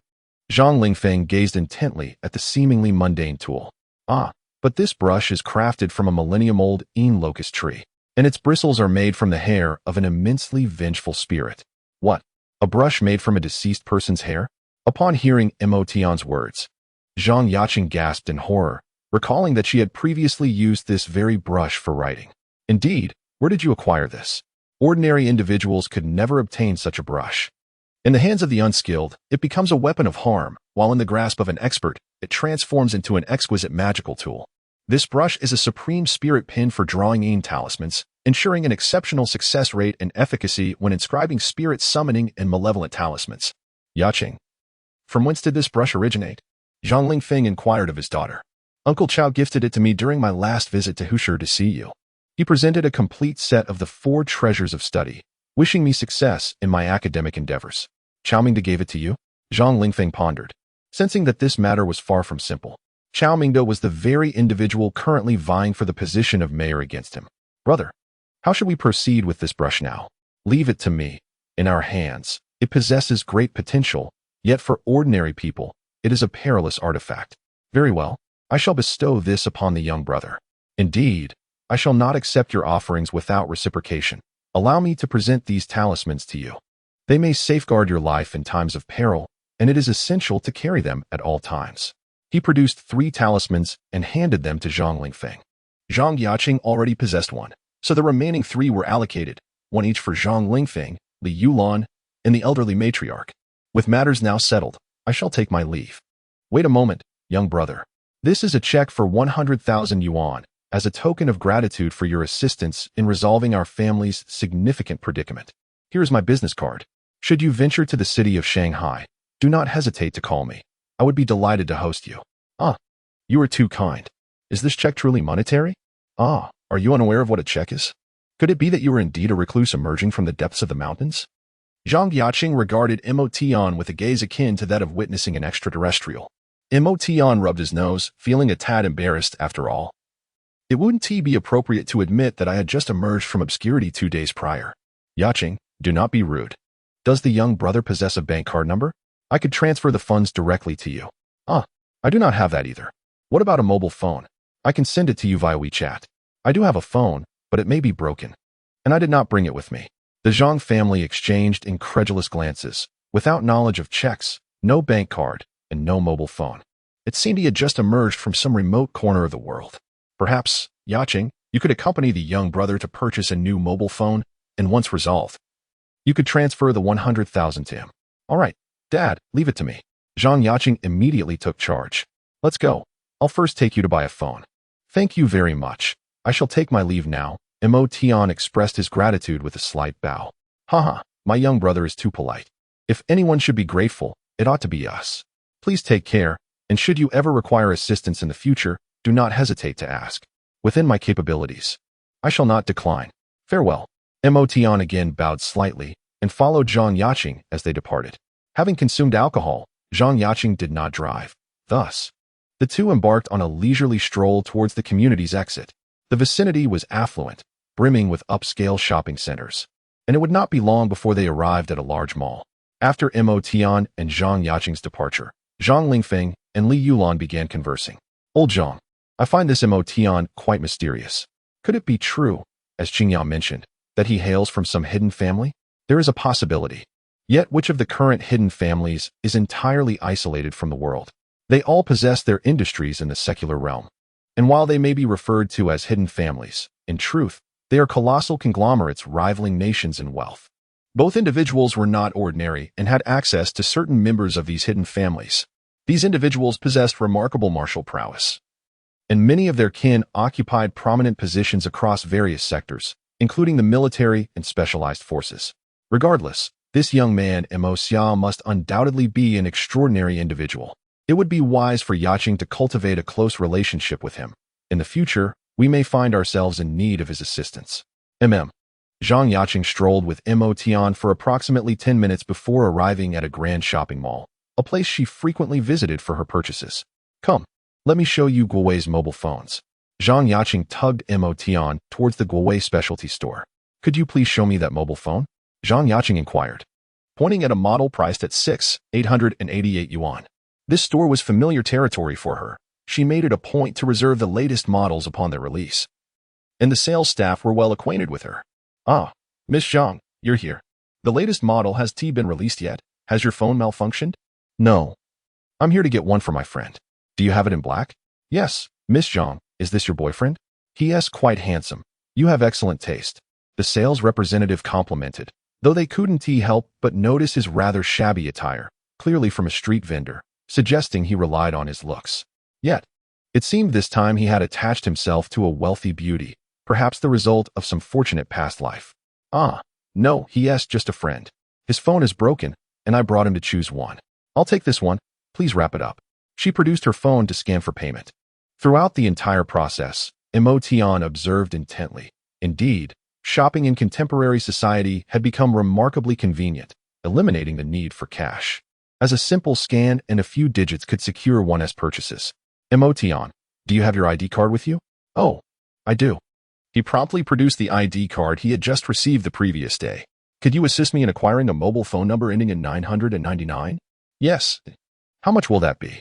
10,000. All right. He proceeded to scan the payment code. What is this? A number costs more than the phone itself. In just a few swift moments, nearly 20,000 had vanished. Emotion, who had just begun to feel like a wealthy individual, realized that a purchasing power of 100,000 was rather insubstantial. Once the card was processed, Zhang Yaqing retrieved her phone and entered both Emotion's number and her own into their respective devices. This is my number. I have saved it for you. I have also set up WeChat for you. Do you know how to use it? I will figure it out. Zhang Yaqing was astonished. He truly did not know how to use WeChat. She became increasingly convinced that Emotion was indeed a person from another realm, newly entering this world, completely oblivious to modern conveniences. Come, let us find a milk tea shop, and I will teach you. She led Emotion into a milk tea store where they ordered 2 cups of milk tea. As they sipped, she guided him through the intricacies of WeChat, how to scan for payments, chat, post on moments, and even live stream. Emotion felt as though he had stepped into a new world, marveling at everything around him. The milk tea was delightful. After finishing 1 cup, he ordered another and personally experienced the thrill of making a payment through scanning. This was a realm more astonishing than the world of cultivation. Chapter 10. A rush to find Death. Yaqing, is that really you? What brings you here for bubble tea? Who is this handsome gentleman? 2 vibrant and youthful girls, of similar age to Zhang Yaqing, bounced into the bubble tea shop and approached her eagerly. Oh, this is my friend, Emotion, a newcomer at our school. Hello there. Handsome. I'm Li Mingming. Let us get acquainted, shall we? Do you have a girlfriend? The girl with the ponytail extended her hand. Greetings. When you mention a girlfriend, do you mean a wife? Emotion asked earnestly. No way. Are you from the performing arts department? Yaqing, where did you find this gem of innocence? I almost believed you. The other girl, with long, flowing hair and an exceptionally fashionable appearance, exclaimed dramatically. He may genuinely not know what a girlfriend means. Emotion. A girlfriend refers to a romantic partner, someone with whom one has just begun a relationship, not yet at the stage of marriage. Seeing Zhang Yaqing earnestly explain to Emotion left both girls bewildered. What kind of peculiar individual is this? Well, I don't have one. If you're referring to a wife, I've had thousands, though that was over 2 millennia ago. I had a wife hundreds of years back too. But after her passing, I lost heart and buried myself once more. So what do you think of me? Am I not beautiful? Having me as your girlfriend would be quite a fortune. Li Mingming, are you not a bit embarrassed? You've only just met Emotion, and you're already so eager to make advances? Zhang Yaqing incessantly rolled her eyes. This is what one calls love at first sight. Li Mingming's eyes sparkled with infatuation. Emotion, ignore her. She's like this, completely mesmerized by a handsome man. Emotion indeed possessed a striking masculine presence, not conventionally handsome, but undeniably captivating, exuding an aura of charm that was both ethereal and somewhat endearingly foolish. She seemed to be enveloped in an aura of romantic misfortune. It appeared she was destined for a love trial. Wait, really? Yaqing, does your friend possess the ability to predict the future? How intriguing. The elegant beauty with a commanding presence also took a seat. Emotion, is it true? She is my close confidant. Is her predicament severe? Oh, there's no danger, but she may experience emotional turmoil. Could you possibly assist her? Zhang Yaqing inquired anxiously. Hey, Yaqing, you can't be serious about believing this. Can you? It sounds so genuine. The 2 women erupted in laughter, finding the situation amusing. Oh dear, don't jest. He possesses remarkable abilities. Just yesterday, I was in a car accident. Here, take a look. This is my vehicle. Observe the extent of the damage. As she spoke, Zhang Yaqing promptly presented her phone, revealing a photograph of the accident scene to her 2 friends. Goodness, it's utterly crumpled. Are you certain you were in the car at that time? Both women gasped upon seeing the image, sharing a moment of trepidation for their dear friend. At that moment, I answered my father's call, and the car collided. I was so terrified that I fainted. It wasn't until the fire brigade arrived and extricated me from the wreckage that I was rescued. Remarkably, despite my fright, I emerged unscathed, with not a scratch upon my body. How is that possible? The two women felt as though they were listening to a suspenseful horror tale. I assure you, she recounted how she had inadvertently acquired a talisman of safety and followed the clues to find Emotion, sharing the story with her two close friends. The women truly felt as if they were immersed in a myth, yet they remained half skeptical about Emotion. Well, I suppose I will reluctantly believe you. How can you assist me in dispelling this romantic misfortune? Use this spirit-cleansing talisman. However, we are not related, so I must charge you for it. Emotion produced a triangular talisman folded from paper. Sigh, why choose such a peculiar path at such a young age? Very well, I will humor you. Just tell me your price, even if I end up deceived. Zhang Yaqing swiftly took the talisman and handed it to Li Mingming. Let the cost of the phone I just bought for you and the card fee serve as the price for this talisman. Fine, the matter is settled. I shall take my leave now, until fate brings us together again. Emotion rose and departed. Who is this person? Are we three beautiful women truly so unappealing? Xia Shiwei. Emotion is genuinely extraordinary. Do not underestimate him. Ming, consider this talisman a gift from me. You must wear it close to you. If you do not keep it with you, it shall signify your indifference towards me. Certainly, the gift from my beloved Qing'er is something I shall wear closely. The three women immediately began to jest. After Emotion emerged, he chose not to take a vehicle, instead engrossing himself with the newly acquired mobile phone. Leisurely perusing the Baidu maps to find his way home. Along the route, he observed many children indulging in ice cream, and out of curiosity, he bought one for himself. Its refreshing chill lifted his spirits to soaring heights, an unparalleled delight. During his purchase, he utilized the convenience of a QR code payment, which he found to be remarkably practical. As he strolled, an instinctual awareness alerted him to the presence of someone tailing him. He promptly extended his senses and discerned that it was the same ruffians who had intercepted him and Zhang Yaqing earlier that morning. A smirk of disdain curled upon his lips. Were they truly so eager to court their demise? He redirected his path toward a park, under the blazing sun. During the afternoon's peak heat, the park was devoid of life save for the cacophony of cicadas. That fellow has headed to Minghu Park, one of the thugs reported. Good, follow him closely. I shall arrive shortly. I intend to personally sever his limbs for daring to covet my woman. He is truly courting death. Jiang Huabin's voice crackled with menace over the phone. Emotion meandered into a grove of poplar trees, having scanned the area with his senses and found it utterly deserted. After waiting for approximately half an hour, Jiang Huabin, accompanied by more than 10 henchmen, entered the thicket and spotted Emotion seated upon the grassy expanse. Oh, what a delightful coincidence. Truly, life is full of unexpected encounters. Young man, we meet again, and your fortune seems rather unfortunate. Jiang Huabin wore a playful expression. His tone exaggerated. Indeed, your luck is quite poor. I have been waiting for you for half an hour, and your pace is dreadfully slow. Emotion, feeling impatient, stood up and brushed off the blades of grass clinging to his trousers. What do you mean by that? Jiang Huabin's teasing demeanor faltered, realizing that they had been deliberately awaited. Was this a feigned display to intimidate them? Was it effective? Haha, you waited specifically for us. To interrupt your plans? Well, as long as you understand your intentions, the rest can be discussed with the King of Hell. He was a straightforward individual, one who preferred brevity over verbosity. In an instant, the group perceived a flash before their eyes, followed by a sharp pain in their hearts, and then they fell into unconsciousness. That very night, news reports emerged about the discovery of several corpses in Minghu Park. There were no signs of a struggle, and the deceased bore no external injuries. The official cause of death was announced as sudden cardiac arrest, with multiple individuals succumbing simultaneously. Even the most ignorant could discern that something was amiss. Among the deceased was none other than Jiang Huabin, the eldest son of the Jiang family. This was a sensational headline, instantly capturing the attention of various authorities.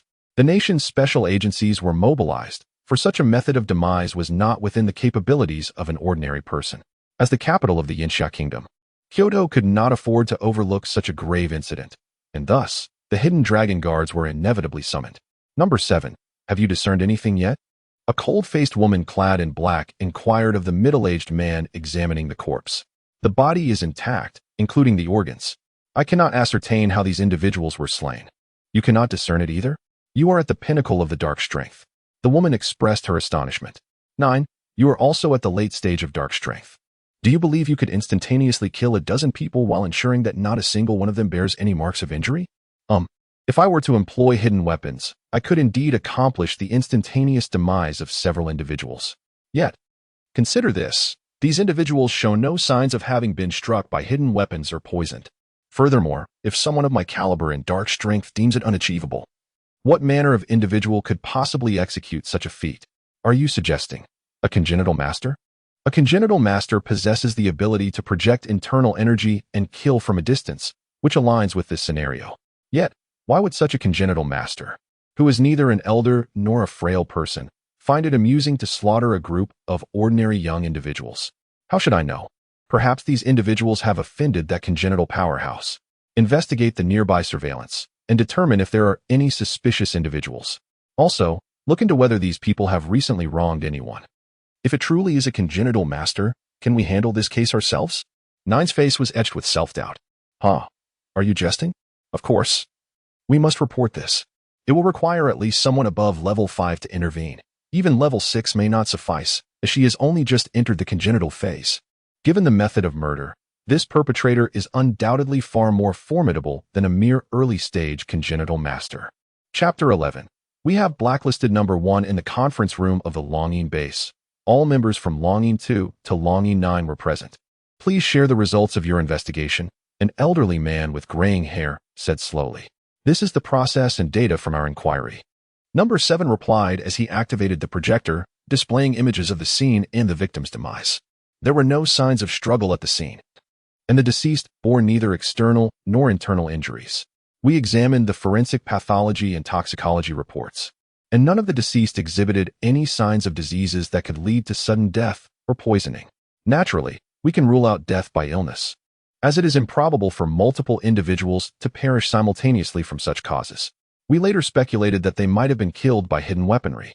Upon meticulous examination of all the corpses, we found no indications of such weaponry being used. Thus, we conjectured that they were likely killed by a sudden burst of internal energy, with no signs of internal bleeding or ruptured arteries. This indicates that the perpetrator has mastered the control of internal energy to an extraordinary degree. Number 7 articulated the findings of their investigation. To project internal energy to such an extent, are you suggesting that this was executed by someone of at least mid-level innate strength? A lean man in his 50s inquired. Indeed, I believe it requires at least mid-level innate strength, as I do not think number 6 possesses such capability, number 7 affirmed. As she spoke, her gaze fell upon a striking figure clad in sleek black leather, exuding an aura of allure. This captivating beauty possessed all the attributes one could desire: long, straight black hair, a sultry silhouette, and exquisite features, large, expressive eyes framed by long lashes, elegantly arched eyebrows, a delicate nose, and sensuous crimson lips, all accentuated by an oval face. Her eyes sparkled with an extraordinary vivacity. She was a newly ascended innate powerhouse, having achieved this remarkable status at the tender age of 26, making her the youngest innate champion in the realm of Yinxia, also known as Hidden Dragon number 6, with an esteemed reputation for being the most likely candidate to reach the Master Realm. With her exceptional talents, reaching the pinnacle of innate strength was a foregone conclusion. Number 7, are you belittling me? A dangerous glint flickered in the large, captivating eyes of number 6. Are you capable of such a feat? Number 7 retorted defiantly. Both were at the zenith of their dark strength, neither willing to yield to the other. For years, they had exchanged techniques and insights into martial arts. Yet, despite her youth, she had advanced to that coveted level before him. Resentment churned within him. He was nearing 40 and had also been hailed as a genius. Yet he had languished at the peak of dark strength for nearly a decade without progress. The beautiful, mature woman hesitated, admitting, I cannot achieve that. Indeed, it would require at least a mid-stage innate to accomplish such a task. However, I suspect this perpetrator is at least in the late stage of innate strength, if not at the pinnacle. Is that so? There are only a handful of late-stage innate practitioners in all of Yinxia. Each one is a towering figure, worthy of respect. Why would they stoop to eliminate a mere handful of youngsters? It is possible that they have offended a formidable expert. Alas, it truly is a reckless endeavor. Several voices murmured in continued discussion. Very well, perhaps on the 3rd, you could inquire with the elders of each family. We must ascertain whether these dozen or so individuals have offended them, so that we may provide an explanation to number 1. I have no objection to asking. By the way, have you received any updates regarding Hidden Dragon 1? Did not Dragon 1 mention that our hidden dragon guard already has a number 1? Why have they yet to contact us? Number 7, is that number still unreachable? Number 2 cast a glance at number 7, who is responsible for this matter. It is still unreachable. It has been met with a constant busy tone, and I cannot fathom why. However, I did receive a fraudulent call previously, which I promptly blocked.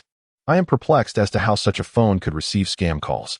After saying this, he vividly recounted the details of the call he had received that day. Haha, to use such a trite ruse to deceive. Truly a display of intellectual deficiency, and I blocked it immediately. Number 7 displayed a proud expression, as if to say, you cannot outsmart me. That is impossible. That phone is specially designed, allowing only one number to call in and permitting calls to only one number, which is the number of Hidden Dragon 1. Number 2 swiftly contradicted number 7's assertion. Could it be that the call was indeed from Hidden Dragon 1? And this fool blocked it? Number 6 proposed a hypothesis. The atmosphere grew tense, as this seemed quite plausible. Number 7, bring the phone to me at once. Number 2 rubbed his temples, feeling somewhat weary. Number 7 did not dare to delay and hurried to the communication hall to retrieve the phone, promptly handing it over to Number 2. Number 2 seized the phone, first accessing the contact for Hidden Dragon 1, jotting down the number. He then ventured into the blacklist, his gaze landing upon the identical number, nearly choking on his breath in disbelief. Regaining his composure, he erupted in furious expletives. You foolish imbecile. That was the call from Hidden Dragon 1, and you had the audacity to blacklist it. What the hell is wrong with you? You're nothing but a buffoon. His anger spilled over, and he couldn't help but slip into dialect. Haha, you've cracked me up, Number 7. You truly are a genius. You've blacklisted the leader of Hidden Dragon Guard. You're undoubtedly the most remarkable one here. Number 6 was in stitches, tears of laughter streaming down his face. The others wore expressions of bemusement, stifling their amusement with great difficulty. Only Number 7 remained in a state of shock, his mind echoing a single thought. I've blacklisted Number 1. I'll deal with you later. Pointing at Number 7. Number 2 swiftly deleted the number from the blacklist and dialed it once more. Hello, the number you have dialed is currently turned off. Sorry, beep, beep, beep. The group stood in stunned silence. It's turned off? Did you hear that? What on earth is happening? We'll have to reach out to Long Yi for the information on Hidden Dragon 1. Instantly, they dialed Long Yi's video call. Upon connection, everyone rose to attention, saluting. Commander. What is the matter? Has Hidden Dragon 1 reached out to you? Having made contact, the second individual awkwardly stated that he had been blocked as a scam call by the 7th. What is going on? Long Yi was equally bewildered. A scam call? Blocked? What on earth? The second individual promptly recounted the entire sequence of events. All right, I understand. I will have someone send the information to you shortly. He is at Kyoto University, named Motion. Do not approach him unless absolutely necessary. Handle matters independently as much as possible. Kyoto University? Is he a professor there? The second inquired. No, he is a first-year student. The crowd was once again taken aback. May I inquire about his age and cultivation level? He appears to be around 20 years old, but his actual age is unknown. Long Yi was aware of some details regarding Motion. He indeed claimed to be young, but he was reluctant to divulge such extraordinary information. 20? Chief. Even the most gifted individual at 20 would merely be at the initial stage. Can he truly bear the position of Hidden Dragon 1? The second individual felt that Long Yi was being rather hasty. Haha, I merely mentioned he looks 20. As for his cultivation, it is above the initial stage. Long Yi was indeed uncertain about Motion's cultivation level. However, the extraordinary methods he employed were certainly beyond the capabilities of the initial stage. The palpable thickness of the space was something he had truly experienced. The crowd gasped in unison, a master of transformation? If one were to encounter a master of the transformative energy, they might indeed appear to be merely in their 20s. It is said that upon entering this state, one can rejuvenate and extend their lifespan by 50 years, effectively living anew, a realm that transcends the ordinary, with the ability to transform energy into formidable force. Such a master is impervious to blades and no longer fears firearms. The second individual was immediately exhilarated, sharing the insights he had gathered regarding the masters of transformative energy. Could it be that such eminent figures still exist in this world? It is truly astounding to discover that the first of the Hidden Dragon Guard is, in fact, a master of transformative energy. We must keep all information about him confidential. It is imperative that we do not disturb him unnecessarily. Additionally, when you do seek him out, Please convey my gratitude for his medicinal contributions. With that, Long Yi concluded the video call. A collective sigh of astonishment escaped the group as they processed this startling revelation. Shortly thereafter, information regarding Motion arrived, merely an identification card bearing his photograph and name. The date of birth and residence were arbitrary, devoid of any substantial reference. Furthermore, their authority afforded them no additional insights into Motion's background, indicating a remarkably high level of confidentiality, likely accessible only to Long Yi. The notion of a master of transformative energy is indeed a captivating aspiration. The allure of an additional 50 years of life and the prospect of living anew stirred a tempest of emotions within the second individual, a peak innate powerhouse. Chapter 12. The Water Ghost. Is there truly a master existing in this scorching summer? Inquiringly, Number 6 posed the question that lingered in everyone's minds. Although she was hailed as the most likely candidate to attain the realm of a master, she understood that it was a legendary state, not merely achievable through diligence. Perhaps such beings resided within the reclusive sects. Number 2 was uncertain. Tomorrow, you and Number 9 shall visit Kyoto University to seek out Number 1. If you can gain his insights, you may indeed catch a glimpse of that realm, Number 2 advised. Very well, I am eager to witness the might of a master. Number 6 replied, her eyes gleaming with determination. Do not act recklessly.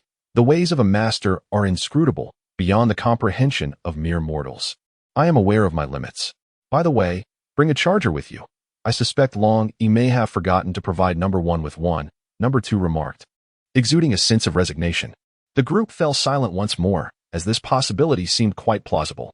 That evening, after perusing a book for some time, Motion felt a pang of hunger. He prepared a bowl of instant noodles, but lost his appetite after just a couple of bites. Following a delightful lunch of mountain delicacies prepared by Li Yulan, the once appealing noodles now held no allure. Disposing of the noodles into a trash bag, he exited the dormitory, ready to discard the refuse and indulge in the pleasures offered by the nearby restaurants. Having once reigned as an emperor, he believed in treating himself well. For wealth can always be regained. Strolling leisurely beyond the university grounds, he discovered an array of upscale dining establishments in the vicinity. After all, Kyoto University is undoubtedly one of the most prestigious institutions during the sweltering summer. Sir, may I offer you a meal? The waiter did not look down upon him despite his casual attire. After all, not all patrons of such establishments are high-ranking officials or the affluent. Is there a table available? Yes, there are seats in the hall. How many will be dining? Just myself. Very well, please follow me. The waiter guided him to a seat by the window. Here's the menu. The waiter presented it. I will have the rice with abalone sauce, the shark fin soup, and the truffle sea cucumber. That will suffice. Understood, please hold on. Gazing out at the bustling street, Motion could not help but exclaim how swiftly time passes.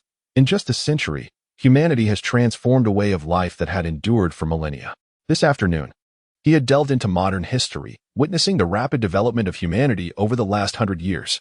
He learned that powerless humans had, through an alternative means, invented a weapon known as the nuclear bomb, whose terrifying explosive power rivals a full-force strike at the nascent soul stage. It was astonishing to realize that such a dreadful method of assault was crafted by mere mortals. This revelation opened a new world for him, prompting the addition of physics to his curriculum. His current situation bore a resemblance to a nuclear reactor, despite being stuck at the foundational stage. The energy within him was immense, akin to a nuclear reactor. However, the foundational realm represented a low-power machine. Despite the immense energy coursing through his body, he lacked the appropriate means to manifest it. Relying solely on his formidable cultivation and physique, he fought like a rogue, unable to wield the powerful divine techniques at his disposal. Thus, he earned the moniker of the Violent Demon Lord. When faced with formidable spells, he would shatter them with a single punch, launching himself into a flurry of blows, devoid of any semblance of sophistication. Perhaps once he acquires knowledge of the mundane sciences, he might harness the vast energy within him in a more methodical manner. As his thoughts drifted, a delectable feast was presented upon the table. The aroma, color, and flavor were exquisite, though they could not quite compare to the culinary masterpieces crafted by Li Yulan. Nevertheless, the difference was marginal. The high-quality ingredients offered a delightful texture, rendering the instant noodles in his dormitory obsolete. The meal cost him over 2,000 yuan, prompting yet another lamentation regarding the inadequacy of currency in this era. After dining, he strolled leisurely through the campus, his masculine visage capturing the attention of numerous senior and junior female students, all wondering when such an exceptionally handsome figure had graced their institution. After ambling for a while, he arrived at the lakeside, where the small lake on campus was quite lovely, with the twinkling lights of the dormitory reflecting upon the water, creating a shimmering spectacle. As night deepened, a veil of mist began to rise from the lake's surface. Suddenly, ripples surged in the center, revealing a breathtaking scene of a maiden frolicking in the water, a striking figure with lustrous black hair, delicate and ethereal features, her glistening skin illuminated by the surrounding light. Regrettably, in Emotion's eyes, it was merely a decaying corpse, pale and grotesque, indulging in its own vain gestures. His dormitory was situated by the lakeside, and on his very first day here, he encountered this female ghost. Judging by her condition, she had recently materialized her ghostly form, capable only of conjuring a thin mist. To truly allure, she would require her original self to perform. Some ancient spirits had long mastered the art of weaving illusions to beguile the hearts of men, rendering the need for authentic appearances obsolete. Enough with the posturing. It is rather repulsive to behold, especially since I have just dined. Do not compel me to regurgitate my meal. The female ghost, who had been striving to entice, froze at his words. She had been dead for less than 2 years, and only recently had she coalesced her soul into a form capable of performing minor illusions. Spotting Emotion wandering by the lake at such a late hour, she had intended to put her skills to the test, hoping to lure a substitute into drowning, thereby absorbing the essence of a newly departed soul to enhance her own power. Little did she know that a novice had encountered a seasoned veteran. This man saw through her ruse with a mere glance. Was it possible that someone had been specifically dispatched to confront her? Who are you? Have you been sent to deal with me? The ghost's haunting voice echoed across the lake as a chill wind swept through the shore. I am hardly so frivolous. I discovered your presence yesterday. Given that you do not belong to the 6 realms, you must be a soul wrongfully perished. Allow me to offer you a piece of advice. The past is but a fleeting memory. It would be wiser to relinquish your obsessions and embrace the cycle of reincarnation. It is easy to speak of such matters, yet that man not only abandoned me but, fearing my persistent pursuit, callously cast me into the waters by the lakeside. His betrayal stemmed from his desire for the wealth of another woman, which he believed would spare him a decade of struggle. The vows he uttered were mere fabrications, and his heart harbored cruelty. But what of it? The affairs of this world unfold according to the laws of cause and effect. Who is to say whether your transgressions in a past life have not led to this retribution in the present? I am indifferent to the notions of past lives. All I comprehend is that he wronged me, and I shall demand his life in return. Do you not realize that he was the architect of your suffering? In this life, he owes you a debt. Should you relinquish your obsession and allow the cycle of rebirth to take its course, this debt shall inevitably manifest as consequence in the next life. If you were to take his life, the entanglement of karma would persist across lifetimes. What purpose would such a path serve? Moreover, having committed such heinous acts, the repercussions will surely befall him. He cannot escape his fate. I do not require others to exact vengeance on my behalf. I shall take matters into my own hands. Since you are capable of perceiving and conversing with me, I implore you for one favor. Simply lead him to this lakeside, and I shall ensure he meets his demise in its depths. Once I have consumed his soul, my obsession will be laid to rest, allowing me to transcend into rebirth. Alas, I fear that even if you were to reincarnate, it may be as a beast.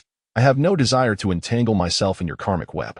If you possess any sense, you may linger in this lake for as long as you wish. Should you wish to bring harm to another, I shall have no choice but to sever your existence. I am aware of your esteemed nature. Is there not a fragment of compassion within your heart? I have stated that he who sows the seeds shall inevitably reap the fruits. Today, your encounter with me is the manifestation of his actions. Should you heed my counsel, merely wait a few days. He shall undoubtedly receive the retribution he deserves, and I will ensure you witness it. Then you may return to your cycle. If your words ring true, I shall willingly embrace reincarnation. Otherwise, even if it means my soul is scattered, I will seek him out and take his life with my own hands. The female specter gradually sank into the water, and the mist upon the lake dissipated entirely, while the chilling winds by the shore transformed into the warm breezes of summer. Alas, injustice exists everywhere, unending and inescapable. When encountered, it becomes a thread of fate, and thus I shall assist in its resolution. Emotion brushed off the dust of the encounter, returned to his dormitory, washed himself, and collapsed onto his bed, picking up his phone to indulge in distractions. Cultivation? Such a notion is non-existent. Chapter 13. Applying for security work lying in bed. Motion incessantly fiddled with his newly acquired smartphone. This treasure was indeed convenient, far superior to the device bestowed upon him by Long E, which could only dial a single number and offered mere navigation capabilities. It lacked any other functions such as WeChat, movies, or news searches. Consequently, he had completely abandoned that old phone, relegating it to the storage ring without a second thought. He realized the necessity of securing employment. 100,000 seemed substantial. Yet a single meal could easily cost 1,000 or 2,000. At this rate, he would exhaust his funds before the semester commenced. Hence, finding a stable job became imperative, preferably one that provided meals and accommodation. He began to search for work online using the skills he had recently acquired. Suddenly, he stumbled upon a security position. Miling Daily Chemical was hiring 10 security guards, offering a monthly salary of 4,000 yuan, inclusive of meals and lodging, with 4 days off each month, requiring shifts both day and night. This opportunity appeared promising. Meals and accommodation were covered, and a salary of 4,000 yuan was enticing. He only needed to return to school once a week to return books. With nearly 2 months until the start of the semester, he could still earn over a month's salary. Security work was akin to the ancient role of a bodyguard, a domain he was well versed in. No technical skills were required, merely the ability to fight. In this regard, he considered himself unrivaled, a formidable force in the realm of cultivation. As thoughts of the ghostly woman in the lake crossed his mind, he was about to reach for his phone to report the incident. He had learned much in recent days, including the essential knowledge that when in trouble, one should seek the police. However, upon reflection, it occurred to him that it was the dead of night. The female specter must have solidified into a ghostly form, and her corpse was likely resting in a grave of shadows. Therefore, should ordinary individuals attempt to retrieve the body at this hour, they would undoubtedly succumb to a grave illness. It would be wiser to report the matter in the morning when the sun's vitality is at its peak, allowing for the safe recovery of the corpse. He set aside his phone and drifted into a deep slumber. On the following morning, Motion stowed his books into his ring and stepped out towards the school gates, intending to apply for the job he had noted from the previous day's listings. He donned a hat and a mask to conceal his strikingly handsome features, lest the female students be so mesmerized by his beauty that they might collide with lampposts or refuse bins, risking injury. As he approached the entrance, his attention was drawn to 2 beautiful women who had just entered. To his surprise, he noted that the martial prowess of individuals in this era was remarkably formidable, perhaps even surpassing that of ancient times. The older of the 2 women had already mastered the art of externalizing her strength. In the realm of cultivation, some sects, such as those of the Buddhist path or sword practitioners, also embraced martial arts. Upon entering the path of cultivation, one would directly enter the chi refinement stage. This method of training is known for its immense combat power, though it lacks the rapid advancement seen in technique-based cultivation. However, those who achieve a profound level of cultivation typically develop mystical sword formations, gradually evolving towards technique-based practices. As one's cultivation deepens, the potency of techniques increases significantly, offering a multitude of methods, rendering reliance solely on physical strength a considerable disadvantage. Yet, what truly captivated Motion was the palpable aura of lethal intent emanating from these 2 women. They were seasoned warriors, having claimed lives, and not just one. His consciousness swept over the 2 women, discerning that a handgun was tucked behind them, suggesting they were affiliated with the authorities. He paid it no mind and strode directly out of the school. Number 6, that student in the hat, didn't he even glance our way? Could it be that someone can resist the allure of 2 stunning beauties? Oh, perhaps he simply has an inclination for men. Number 6 promptly concocted a rather self-assured rationale. Perhaps, Number 9 concurred. Motion, who was keenly aware of their conversation, could only facepalm in exasperation. He had merely encountered too many beautiful women. Although the 2 were striking, they could not compare to the celestial beings of the cultivation realm, particularly the renowned Fairy Miaoyin, acclaimed as the foremost fairy of the cultivation world. As the esteemed elder of the Xiantian Qingyin sect, her prowess had reached the void return stage. Motion had the fortune to witness her twice. At that time, he was too weak to dare approach her. As he gradually honed his own skills and carved out a reputation in the cultivation community, he later wished to protect her during her tribulation. However, his notorious reputation intimidated others, and they would not allow such a feared figure to serve as her guardian. Consequently, Fairy Miaoyin's tribulation ended in failure. leading her to undergo a reincarnation and start anew, marking a significant regret in the cultivation world. It was also a profound regret for Emotion, for she was the only woman who had ever captured his heart. Subsequently, he chose not to seek a partner, dedicating himself to cultivation until he could no longer advance, ultimately entering the ancestral star. As despair gradually enveloped him, he commenced his journey in the mortal realm, endeavoring to establish an empire of mere mortals and harness their influence in search of a fleeting opportunity for breakthrough. Although he had taken several mortal wives, it was merely an experience of the mundane world. Eventually, realizing that this path was also unfeasible, he renounced everything and faked his own death to escape. It can be said that the enchanting fairy Miaoyin was the object of his long-standing infatuation. Alas, fate is often unkind to the beautiful. He wondered what had become of Miaoyin in her reincarnation. Upon exiting the university, he indulged in a bowl of seafood congee, paired with crab roe buns at a high-end restaurant, which cost him a staggering 199 yuan, before hailing a cab to the recruitment venue of Miling Daily Chemicals. Once one becomes accustomed to a life of luxury, the standards become irreversibly elevated. Who would have thought that a simple breakfast could cost hundreds? It is evident that one who has once been an emperor would never treat himself poorly. After settling the fare, Emotion alighted from the car and, glancing at the imposing building across the street, noted that it was entirely owned by Miling Daily Chemicals, a company of considerable strength. He approached the entrance and inquired, "Excuse me, where is the recruitment area for security personnel?" "Oh, you are here to apply for the security position? Please proceed to the first floor and head to the security department," came the response. "Thank you," Emotion replied, following the directions provided. He arrived at the door of the security department and knocked gently.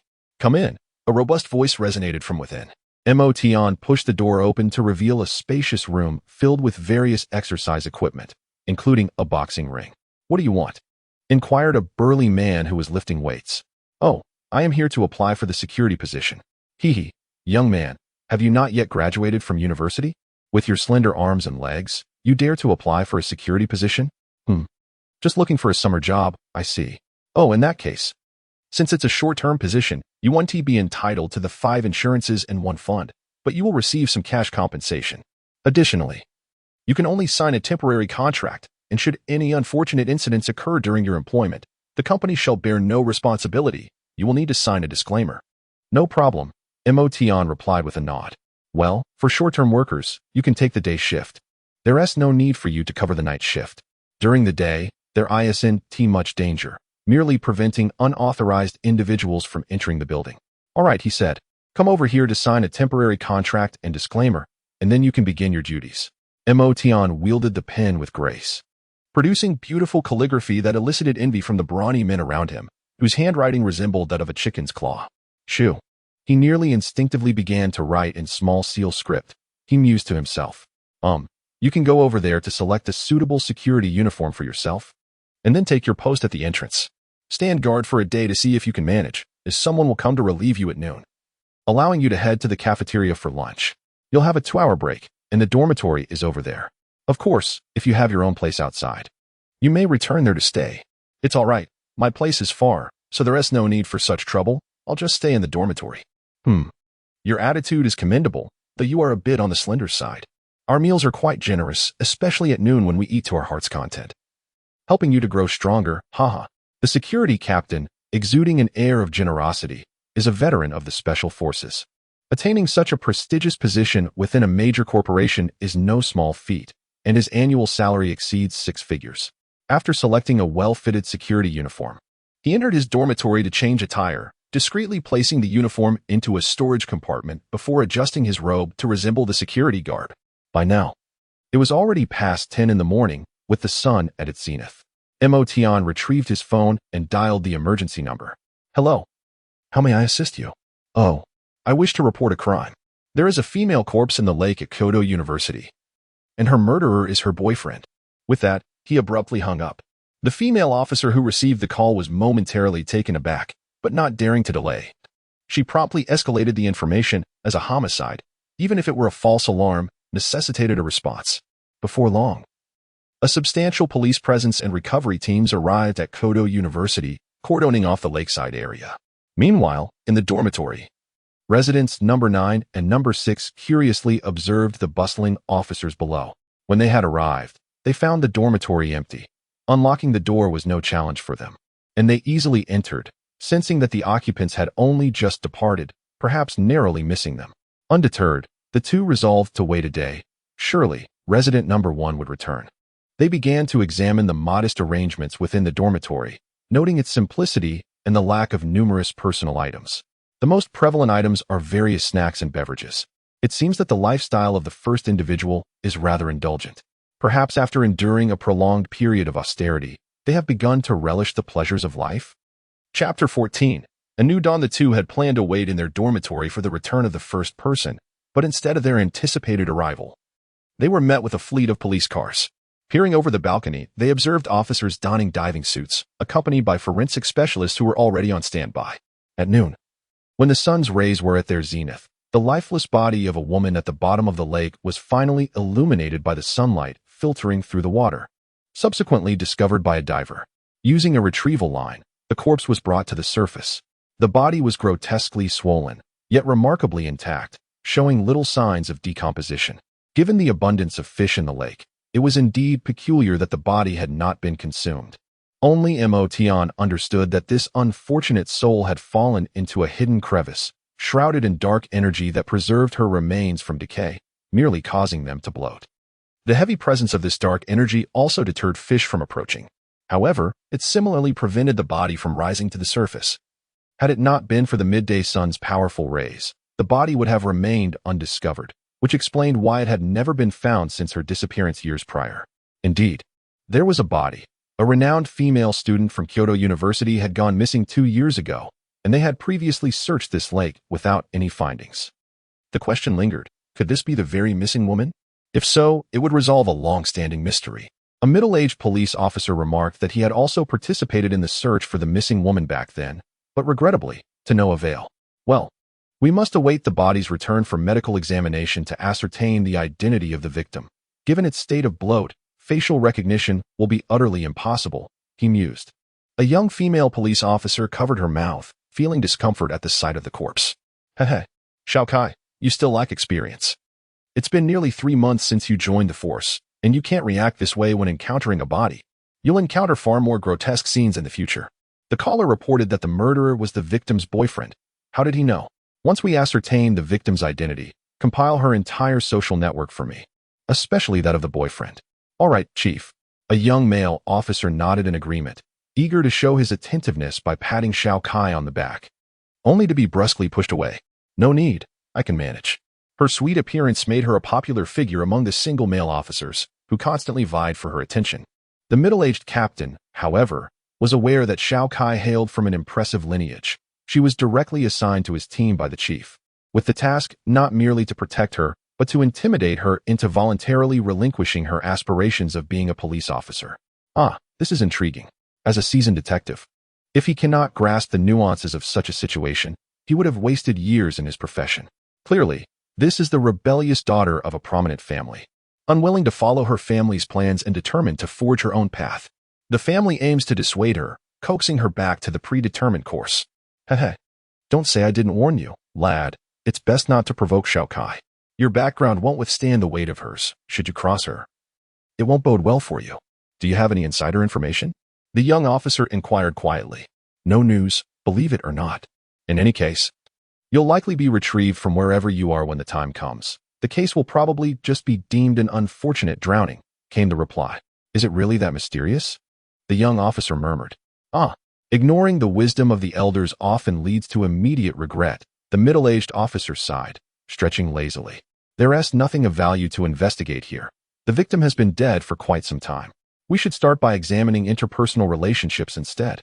Determining the true culprit will take some time.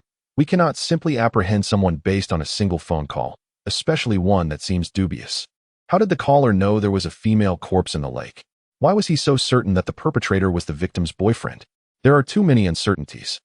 Shao Kai, I have a task for you. Please investigate who made the emergency call and invite him to the precinct for further assistance. Understood.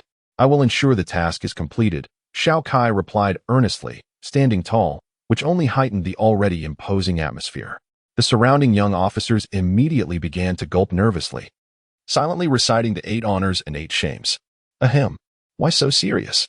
Hurry along now, the experienced middle-aged officer stammered, his face reddening slightly from the sudden formality.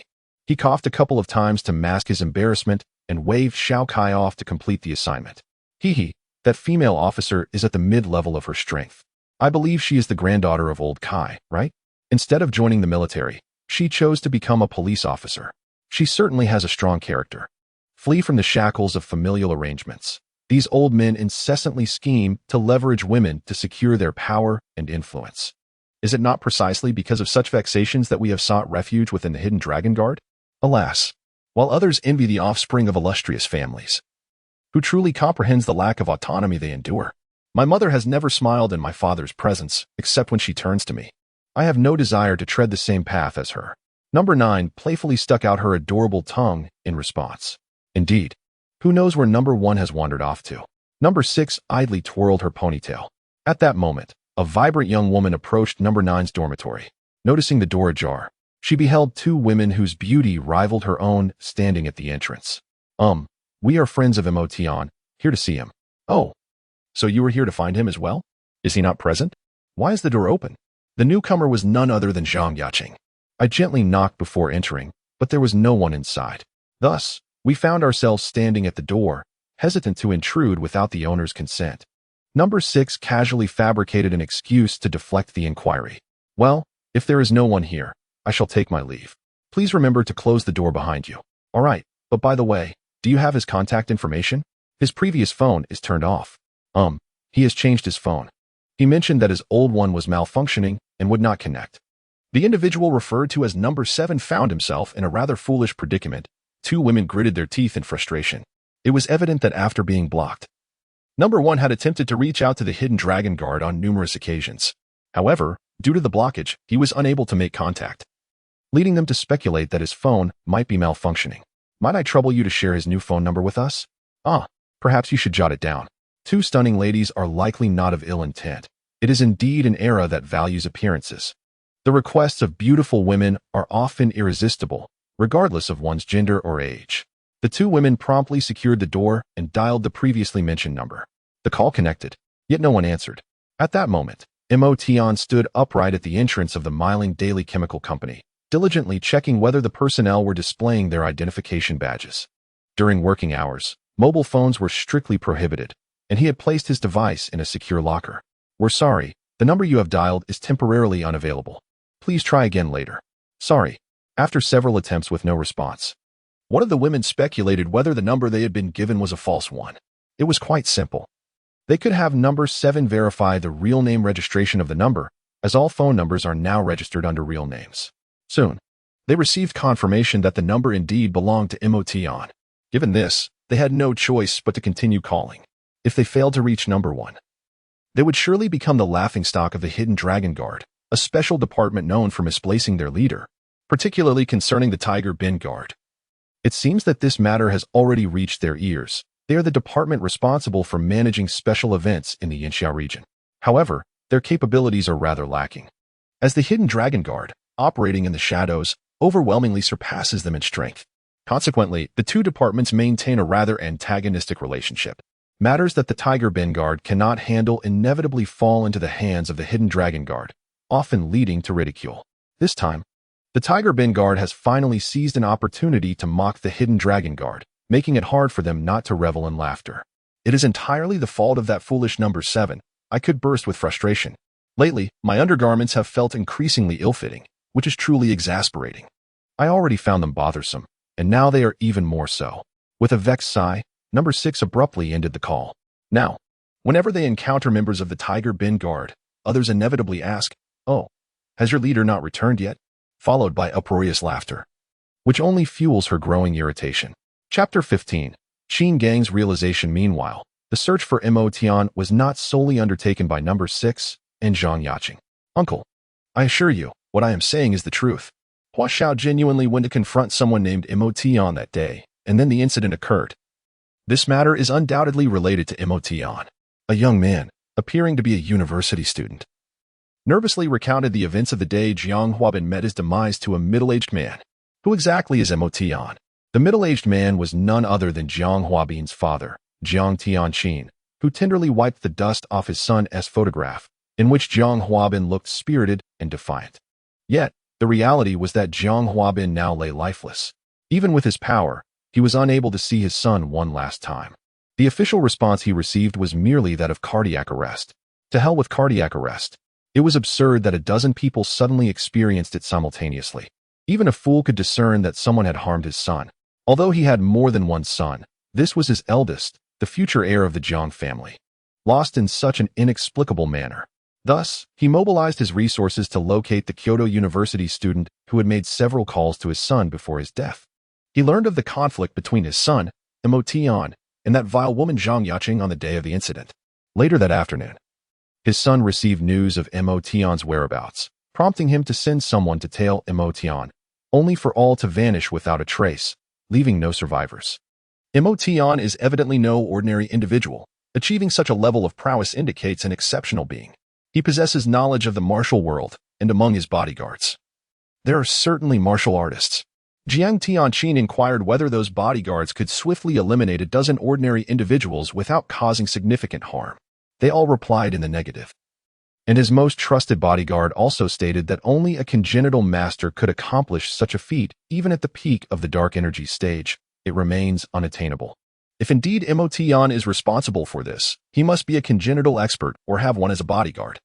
Upon hearing the student claim that Emotion is merely a 20-something student, the bodyguard immediately refuted the idea that Emotion is a congenital master. To his knowledge, there has yet to be a congenital expert under the age of 30, even if one existed. It could not possibly be at the age of 20 unless they had been training since birth. Therefore, it is clear that Emotion is under the protection of formidable individuals, indicating he is no common person. It is essential to investigate whether he is connected to any influential factions or prominent families. Despite his sorrow and desire for vengeance, he is not an impulsive individual. A moment's carelessness could lead to irretrievable disaster. With his eldest son lost, he still has a second son to consider, for if he loses his life, he will have nothing left. Old 5, please investigate Emotion's origins with caution. Understood, boss. This is 10,000 yuan. I wish for this matter to remain confidential, otherwise. Jiang Tianqin's eyes narrowed as he fixed his gaze on the university student. I know. I forgot everything. I have never been here. The sycophant performed his role quite adeptly. Very well, you may leave. The middle-aged man resumed cleaning the photograph, his expression once again shrouded in sorrow. At noon, a security guard finished his meal and came to relieve Emotion, who, disregarding his phone, hurried straight to the staff canteen. The food here was indeed commendable, given that it was a large corporation, although it did not rival the luxury and finesse of a high-end hotel. Dishes such as braised beef and taro chicken were prepared exquisitely, and Emotion devoured a substantial portion. Goodness, I never imagined you could eat so heartily, considering you resemble a little chick, boomed the affable security captain, who approached with his own plate and joined Emotion at the table. I have poor absorption. Emotion could hardly confess that he had been this way for over 10,000 years. Then your digestive system must be weak. You should exercise more. Our security department has plenty of workout equipment. Make sure to practice regularly and strengthen your body. Look at these muscles. Aren't you envious? He rolled up his sleeves to flaunt his biceps, pride radiating from his expression. Emotion offered an awkward smile. This individual was indeed quite friendly, with a rather generous disposition. As he lowered his sleeves, Captain Qin Gang picked up a bowl of soup, but upon taking a sip, he sputtered it out. This was due to Emotion's untimely question. Captain, are you practicing the art of chastity? Coughing and spluttering, he retorted. What nonsense are you spouting, you little rascal? The other security personnel present could hardly contain their laughter at the sight of Captain Qin's reaction. Indeed, their leader, despite being in his 30s, had never courted a girlfriend and remained a lifelong bachelor.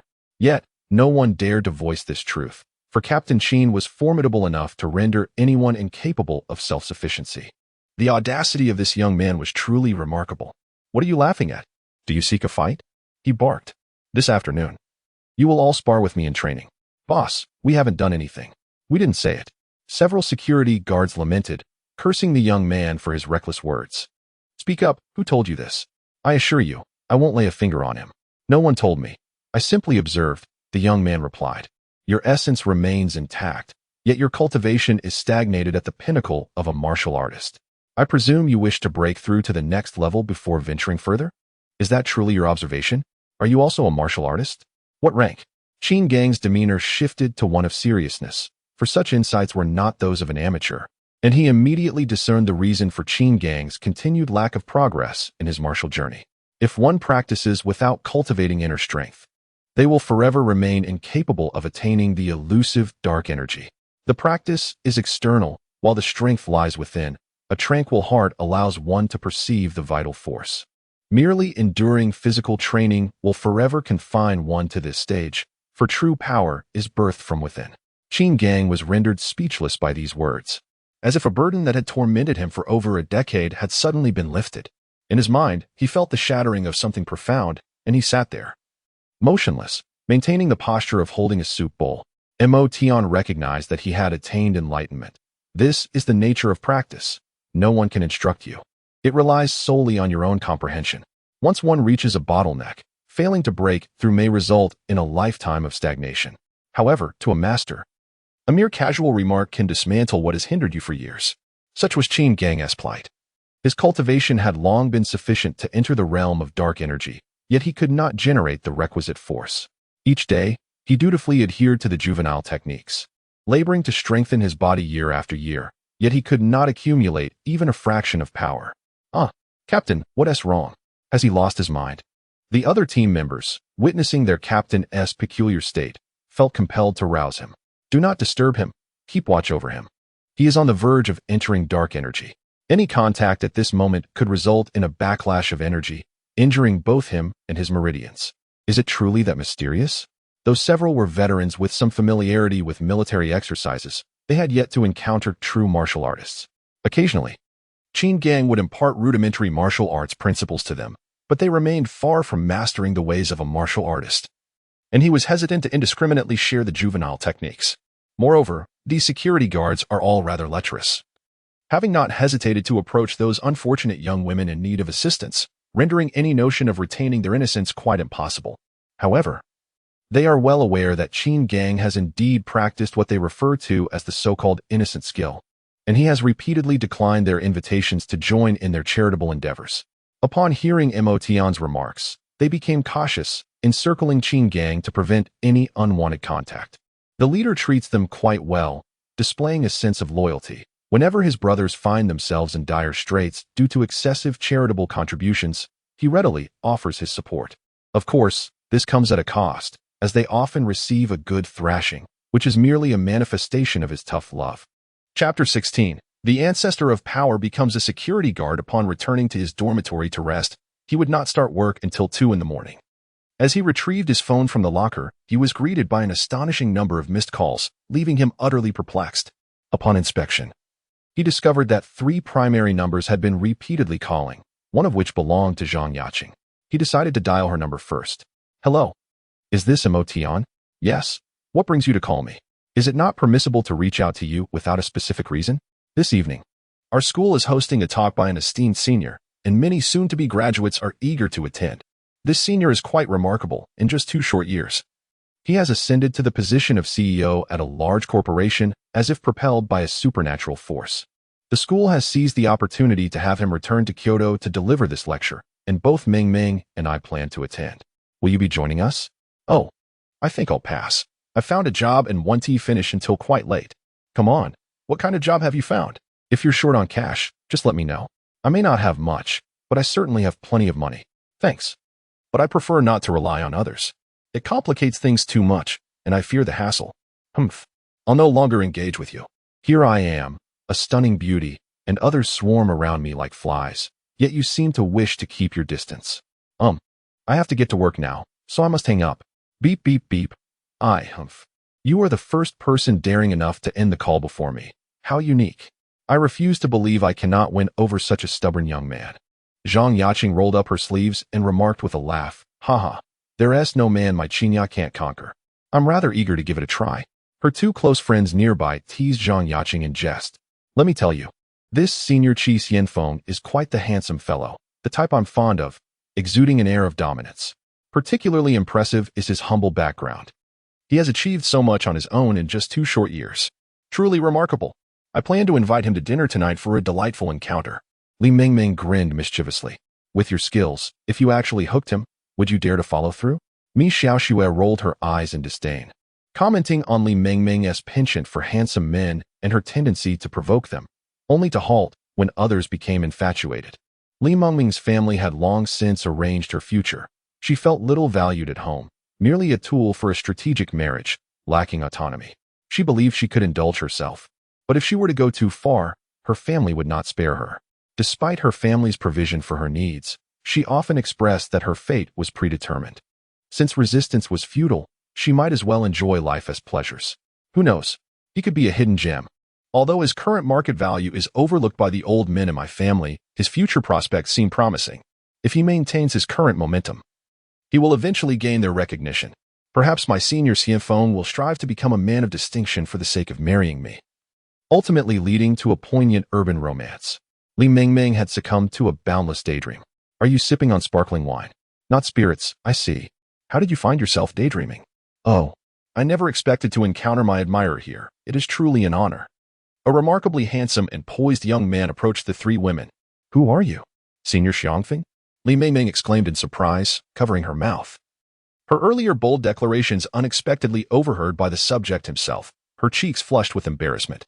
Indeed, the bars in Kyoto University are still brimming with beautiful women. He replied with a radiant smile, exuding an approachable demeanor that was not at all intrusive. He was undeniably an exceptional man. Did the junior just say she would treat me to dinner after the lecture? Is that a promise? Qi Xiangfeng casually ordered a drink and took a seat before Li Mingming. The aura of a mature man combined with the charisma of a successful individual wielded immense allure over these students yet to step into the workforce, especially given his charm and striking appearance. He had initially been reluctant to attend Kyoto University, but an incident that transpired today changed his mind. The discovery of the body of a female student who had gone missing 2 years ago. Yes, he was the boyfriend of that deceased girl, and also the murderer. He had agreed to speak at tonight's lecture to gather information on how far the situation had developed and to assess any risk of exposure. Of course, it's a promise. All right.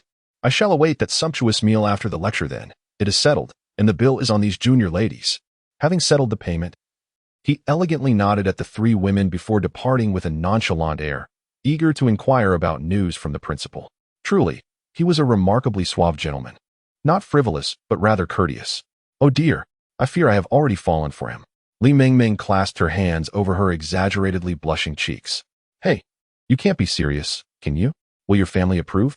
As long as Qi Xianfeng is willing to propose to my family, I would dare to elope with him. You're hopeless, Zhang Yaqing sighed, face-palming in exasperation. At least Li Mingming was still grounded, not merely a lovesick fool. Propose? How is that even possible? Qi Xianfeng would be driven away by a storm of ridicule. With his current abilities, he would be no different from a beggar in the presence of true aristocracy. Potential is one thing, but that must be transformed into tangible strength before one can speak of it. Mo Tian, meanwhile, dialed the most frequently missed call number. Good heavens. They called him every few minutes in such a frenzy. Hello, who is this? Mo Tian directly inquired upon connection. Number 1. Is it truly you? My goodness. You finally called. I am number 6 from the Hidden Dragon Guard. May I ask where you are? We require your assistance. Number 1. Oh, right. I recall someone named Long Yi once gave me a so-called Hidden Dragon number 1 badge and a phone. But your phone is utterly useless, all broken, incapable of performing any function, and it doesn't even allow incoming calls. Are you really an official organization? Mo Tian expressed his skepticism. The two women, upon hearing their superior incessantly complain on the phone, felt an overwhelming urge to return and eliminate the 7th individual immediately. It was all a misunderstanding. The phone was not malfunctioning, but rather a specially designed device that could only dial a specific number, rendering all other numbers unreachable.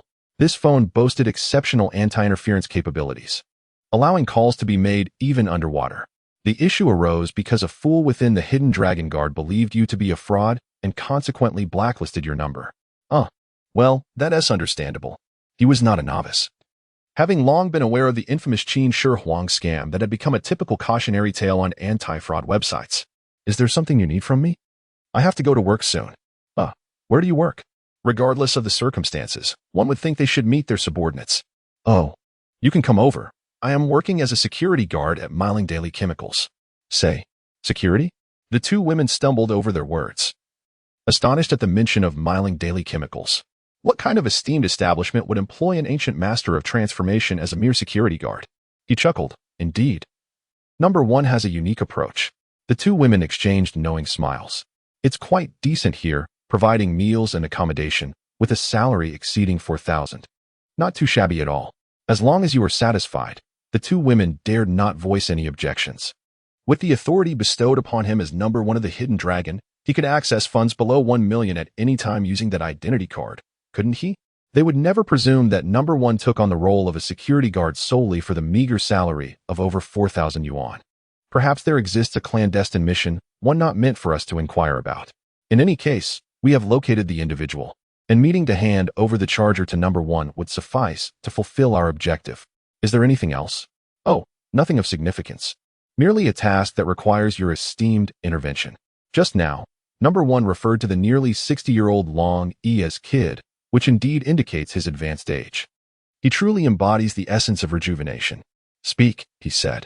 A discovery has been made in a park, over 10 male corpses, all seemingly slain in an instant, with no visible injuries on their bodies. We suspect this was the work of a practitioner of considerable skill, at least of mid-level innate talent, thus we seek your support.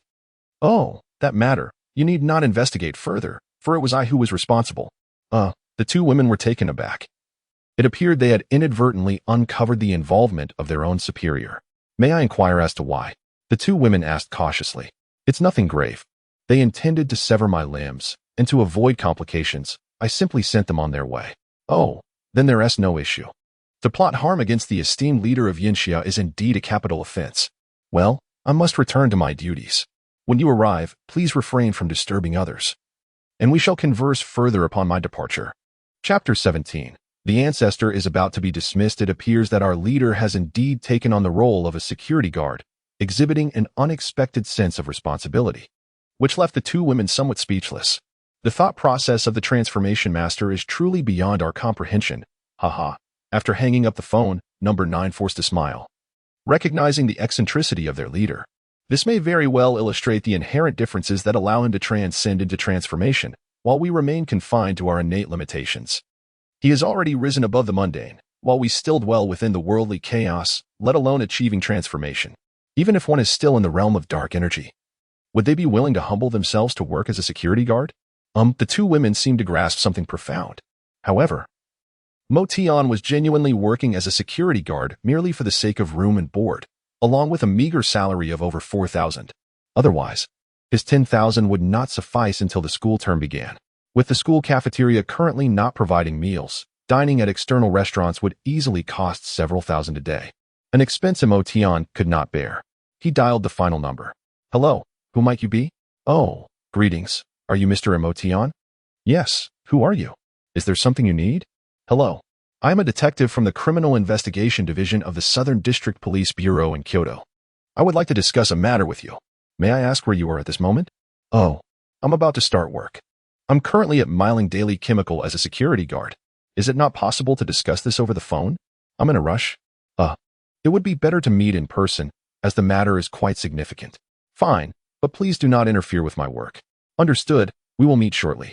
After hanging up the phone and glancing at the time, which was nearing 2 o'clock, he promptly set his phone aside and approached the entrance to relieve the on-duty security guard.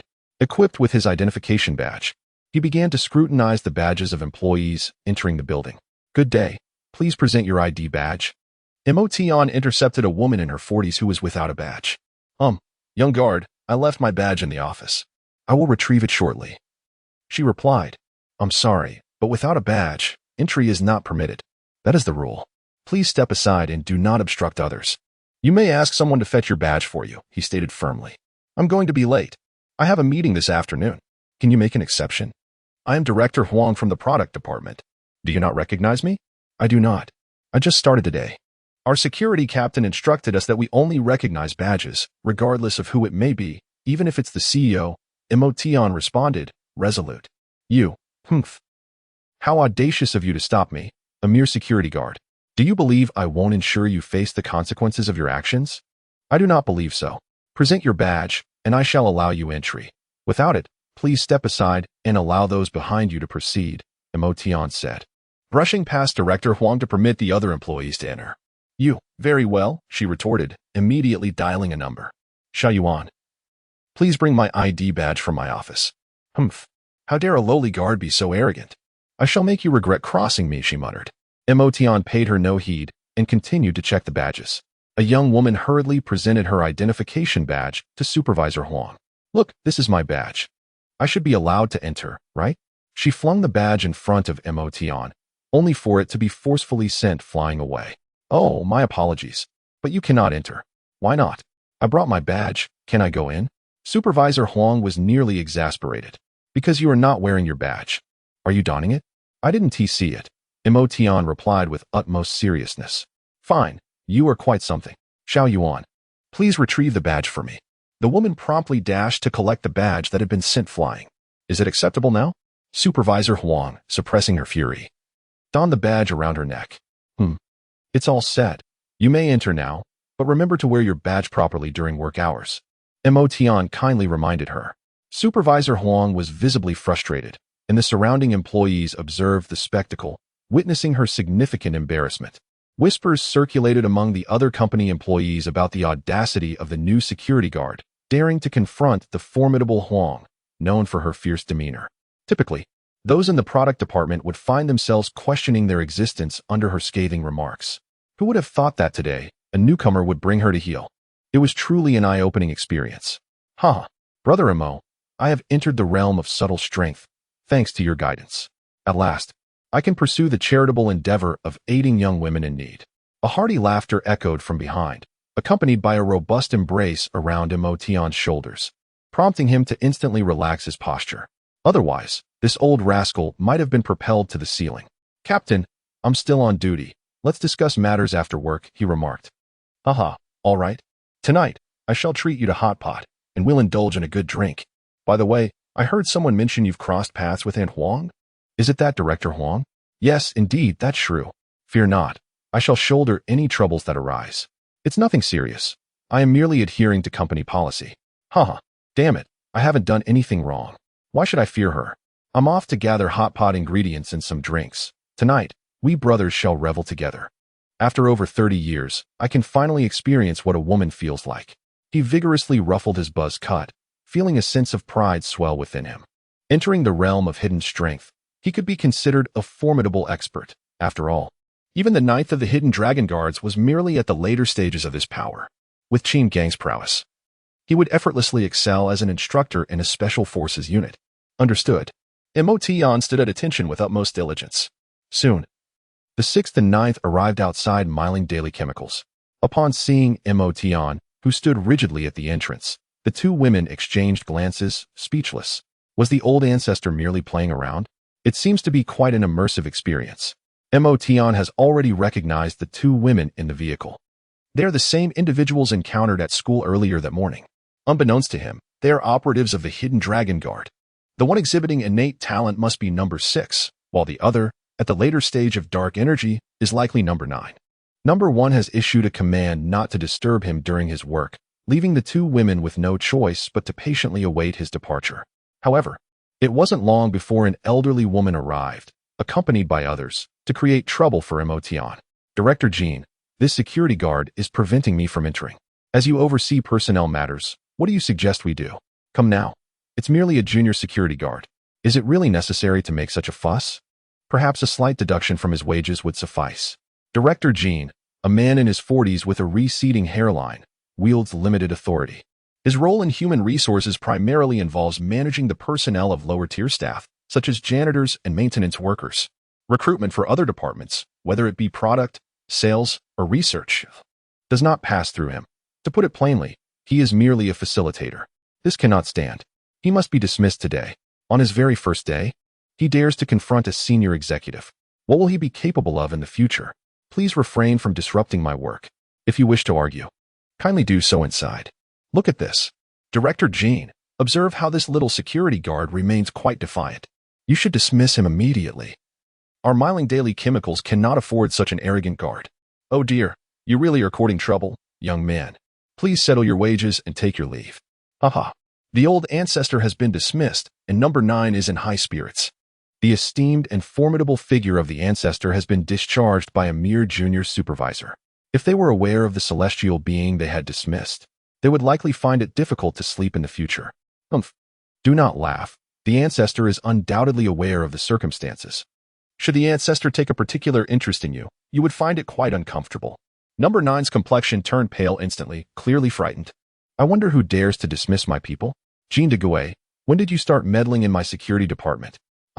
I am from the Human Resources Department. How could I not oversee the security department? Nonsense. The recruitment for the security department is conducted solely by us. It is none of your business, so be gone. Director Huang, let us leave this matter as it is. Xiao Mo has just arrived and does not know anyone. Besides, he has not violated any regulations. Even if this escalates to General Manager Li, we are in the right, so let it be.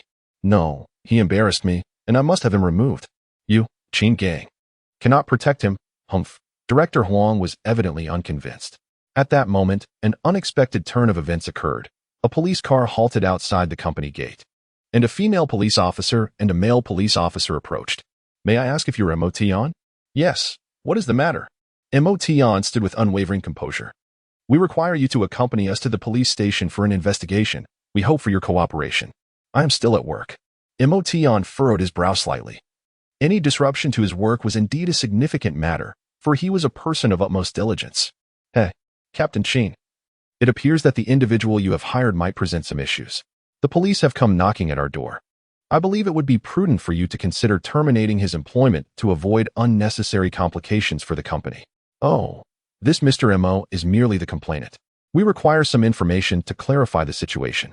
It is not a matter of any grave concern, but the inquiry here is rather inconvenient. Hence we must trouble Mr. Mo for a brief moment. Kai Xian promptly elucidated, wishing to prevent any misunderstandings, for securing employment in these times was no easy feat. It would be unfortunate if their oversight led to someone losing their livelihood. Chapter 18. This girl is quite fierce, Captain. What should we do? Should I go after work? Mo Tian inquired of Qin Gang. What do you mean, go after work? Go now. Assisting in the investigation is the duty of every citizen. Finish up and return quickly. We are still waiting for you to enjoy hot pot, Qin Gang replied. Okay, this doesn't count as absenteeism, right? Mo Tian asked, still feeling uneasy. Oh, it doesn't count. Hurry along, Qin Gang urged. Then, let's go. Mo Tian followed the two police officers into the police car. Number 6 and Number 1 were taken away by the police, while Number 9 stood there, bewildered by the scene. I saw it. Let us follow and ascertain the situation. Number 1's identity must remain concealed. After gathering the information, I will communicate directly with the chief, one of the women said. The two women immediately drove to catch up with the police car while reporting the situation to Number 2 and the others. At the top floor of the Jiangshi Group building, in Jiang Tianqin's office, the informant known as Old Five returned. Boss, that kid is just a student from Kyoto University. Today, he was working part-time as a security guard at Miling Daily Chemicals to earn his tuition. Are you suggesting he has no background? Can we ascertain if he is skilled? Jiang Tianqin inquired. No, I sense no energy from him at all. He is neither a congenital expert nor even a practitioner of hidden strength.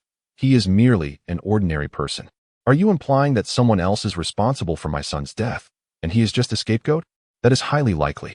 However, we could test the waters by placing this crime on the shoulders of that young man for the time being. If there truly exists a formidable figure behind him, they would undoubtedly come forth to protect him. Very well, you shall immediately arrange for me to place the charge of murder squarely upon his shoulders. After all, he deserves to die for clashing with my son. Alas, my poor child, allow me to rid you of your nemesis.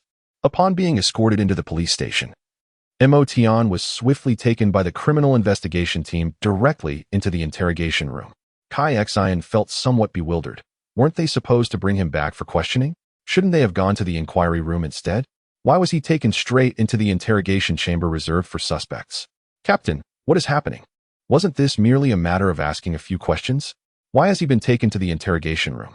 We just received orders from above indicating that this individual might be a suspect in the notorious Park murders, and there is a significant chance he is a martial artist. The higher-ups are currently requesting support from a special unit. A martial artist? The one who annihilated over 10 individuals? Kai Xian's interest was piqued. She had insisted on pursuing a career in law enforcement despite her family's arrangements, yearning to prove that she could forge her own path without their assistance. If she were to solve this high-profile murder case, would it not serve as a testament to her capabilities? Moreover, she was also a martial artist, unafraid of any challenges. Captain, I personally apprehended this individual, and I demand to be involved in the proceedings. Let me quietly inform you, I am a martial artist of considerable prowess, and there is no need to seek assistance from other departments. Do you truly believe you can handle this? The middle-aged captain regarded Kai Xin with skepticism. Of course I can. I managed to bring him back. What could possibly be beyond my capabilities? Well, give it a try, but be cautious. I will have Shally assist you. Sure thing, I never expected that bringing a witness to inquire about such a trivial matter would yield such significant results. It truly feels like a stroke of luck. Bang! Kai Xin and Shally followed into the interrogation room, where Mo Tian was seated on a metal chair. An officer approached to put handcuffs on him, but Kai Xin waved her hand. No need for that. It's unnecessary. He is a martial artist, and those things are akin to toys for him. All right then. Mo Tian had never visited a police station before and was uncertain about the situation, feeling it was somewhat different from what he had been told. What is your name? Mo Tian. Where are you from? Shaanxi province. He recalled the information he had gathered and thought that Qin Shihuang was also from Shaanxi, if he remembered correctly. Do you know why we brought you here? Is it because of the report I made this morning? Have you recovered the body? The murderer is her boyfriend. I thought I made that quite clear. What else is there to ask? Mo Tian was somewhat perplexed. He had been so explicit. Did these people lack comprehension? That is not your concern. We have indeed recovered the body, and the forensic examination confirms it to be Wang Tiantian, who went missing 2 years ago. However, how did you know there was a female corpse in the lake? And how did you know the murderer was her boyfriend? She told me last night, Mo Tian replied, his expression one of utter certainty. My goodness, she has been dead for 2 years. How could I possibly inform you? Don't tell me it was her ghost that revealed this to you. The nearby Shally couldn't help but curse, finding this deception utterly insincere. Let us dispense with such nonsense and speak honestly. Are you not the true murderer attempting to frame another? For you are nothing but a deranged killer? Kai Xin became increasingly animated, convinced of her theory. Was this woman truly relying on imagination to solve crimes? Indeed, it was her spirit that communicated with me. If you do not believe me, I can summon her so that you may inquire directly. Mo Tian continued, as if it were perfectly reasonable. You would do well to confess your criminal activities, especially since you are linked to another notorious murder case. Thus, you are indeed a monstrous killer. Did you ever imagine that you would find yourself in the clutches of me, Kai Xin? I am aware that you are a martial artist. Let me assure you. So am I. Do not even think of escaping. Confess your crimes, and perhaps you shall endure less suffering. Kai Xin? What sort of name is that? Is it a reference to cabbage? Mo Tian was momentarily bewildered, unable to grasp how he had fallen into the hands of cabbage. It is not cabbage, but Kai Xin, Kai from Kai Wenji, and Xin, which signifies virtue and artistry. With her fists clenched tightly, Kai Xin composed herself. This was merely the criminal's ruse, aimed at unsettling her judgment to facilitate his exoneration. Your parents must have been rather careless in naming you. Surely you were not found in a trash bin, with such a haphazard name? Mo Tian, too. Since the palpable hostility emanating from this female officer and had no intention of holding his tongue. ULO, my temper is becoming increasingly difficult to control. Tell me, were those 10 or so individuals in the park killed by you? Indeed, do not attempt to feign innocence. What did you say? You admit it? Kai Xin, who originally thought she would need to engage in a battle of wits, was suddenly bewildered. Was the interrogation truly this effortless? Had she just solved the case? Such a monumental achievement falling into her lap? Shally, did you hear that? He confessed. He cracked the case. Yes, indeed, but this admission seems rather too easy, and he appears completely unfazed. No matter how you look at it, something feels off. Fear not. He is a martial artist. He undoubtedly believes that no one can harm him. I am at the mid-stage of my inner strength, and subduing him is a trivial matter. He should not even entertain the thought of escaping from me. Hey, you are rather overconfident, are you not? Are you unaware of how those individuals met their demise? Mo Tian languidly reclined in his chair. I am aware what of it? Kai Xin inquired, somewhat hazily. Is that something achievable at the level of inner strength? Mo Tian asked nonchalantly. She had examined the corpses. And it was only after Mo Tian's reminder that she realized she had overlooked the most critical aspect. It seems perhaps she certainly would not be able to accomplish that. Since she is unable to achieve this, it indicates that Emotion's cultivation surpasses hers significantly. Perhaps I have overestimated my own abilities. This is akin to an old man hanging himself out of a disdain for life. Here I am, a mere mid-stage dark energy practitioner, interrogating a congenital master. And the question posed is one that could lead to death. Remarkably, he acknowledges it with ease. This is a prelude to a violent outburst. Beads of sweat trickle down Kai Xian's forehead. Noticing the unsettling atmosphere, Xiaoli promptly reaches for his firearm, only to be interrupted by Kai Xian's urgent plea. No, don't act impulsively. Xiaoli, the gun will be ineffective against him. You must leave immediately and summon the captain to call for support from the special department. What about you? I'm fine. Hurry, I can keep him calm. Observing their performance, Emotion nearly bursts into laughter. This girl possesses a certain fierceness. Rest assured, I will not harm you. I am not leaving. So relax, do not be afraid. Ah, now that's more like it. Why should I heed the comfort of a murderer? Strangely enough, I find myself oddly unperturbed. Let us not digress. Why did you kill them? Because they sought to kill me. Hence, I eliminated them. Is there any wrongdoing in that? Ah, indeed. Is there any wrongdoing in that? If others intend to kill you, is it not justifiable to retaliate? After all, he is a congenital master. Those individuals were truly eager to court death. Chapter 19. Provoking the heavens. This situation is indeed quite convoluted. The laws that govern the mundane world hold no sway in the realm of the powerful. Here, raw strength reigns supreme. A swarm of ants provoking a lion. Should the lion not be allowed to crush them? Are we to expect the lion to engage in a debate with them? Reasoning can only be entertained under equal circumstances, such as among ants themselves. The world of martial artists possesses its own set of operational rules. Even if they have offended you, there is no need to take their lives. The state has its laws to deal with such transgressions. Ah, I shall be more cautious next time. Emotion's expression remains as serene as ever. What does that imply? Yet, upon reflection, it holds some truth. Although martial artists and ordinary people inhabit distinct realms, they both traverse the same earthly domain.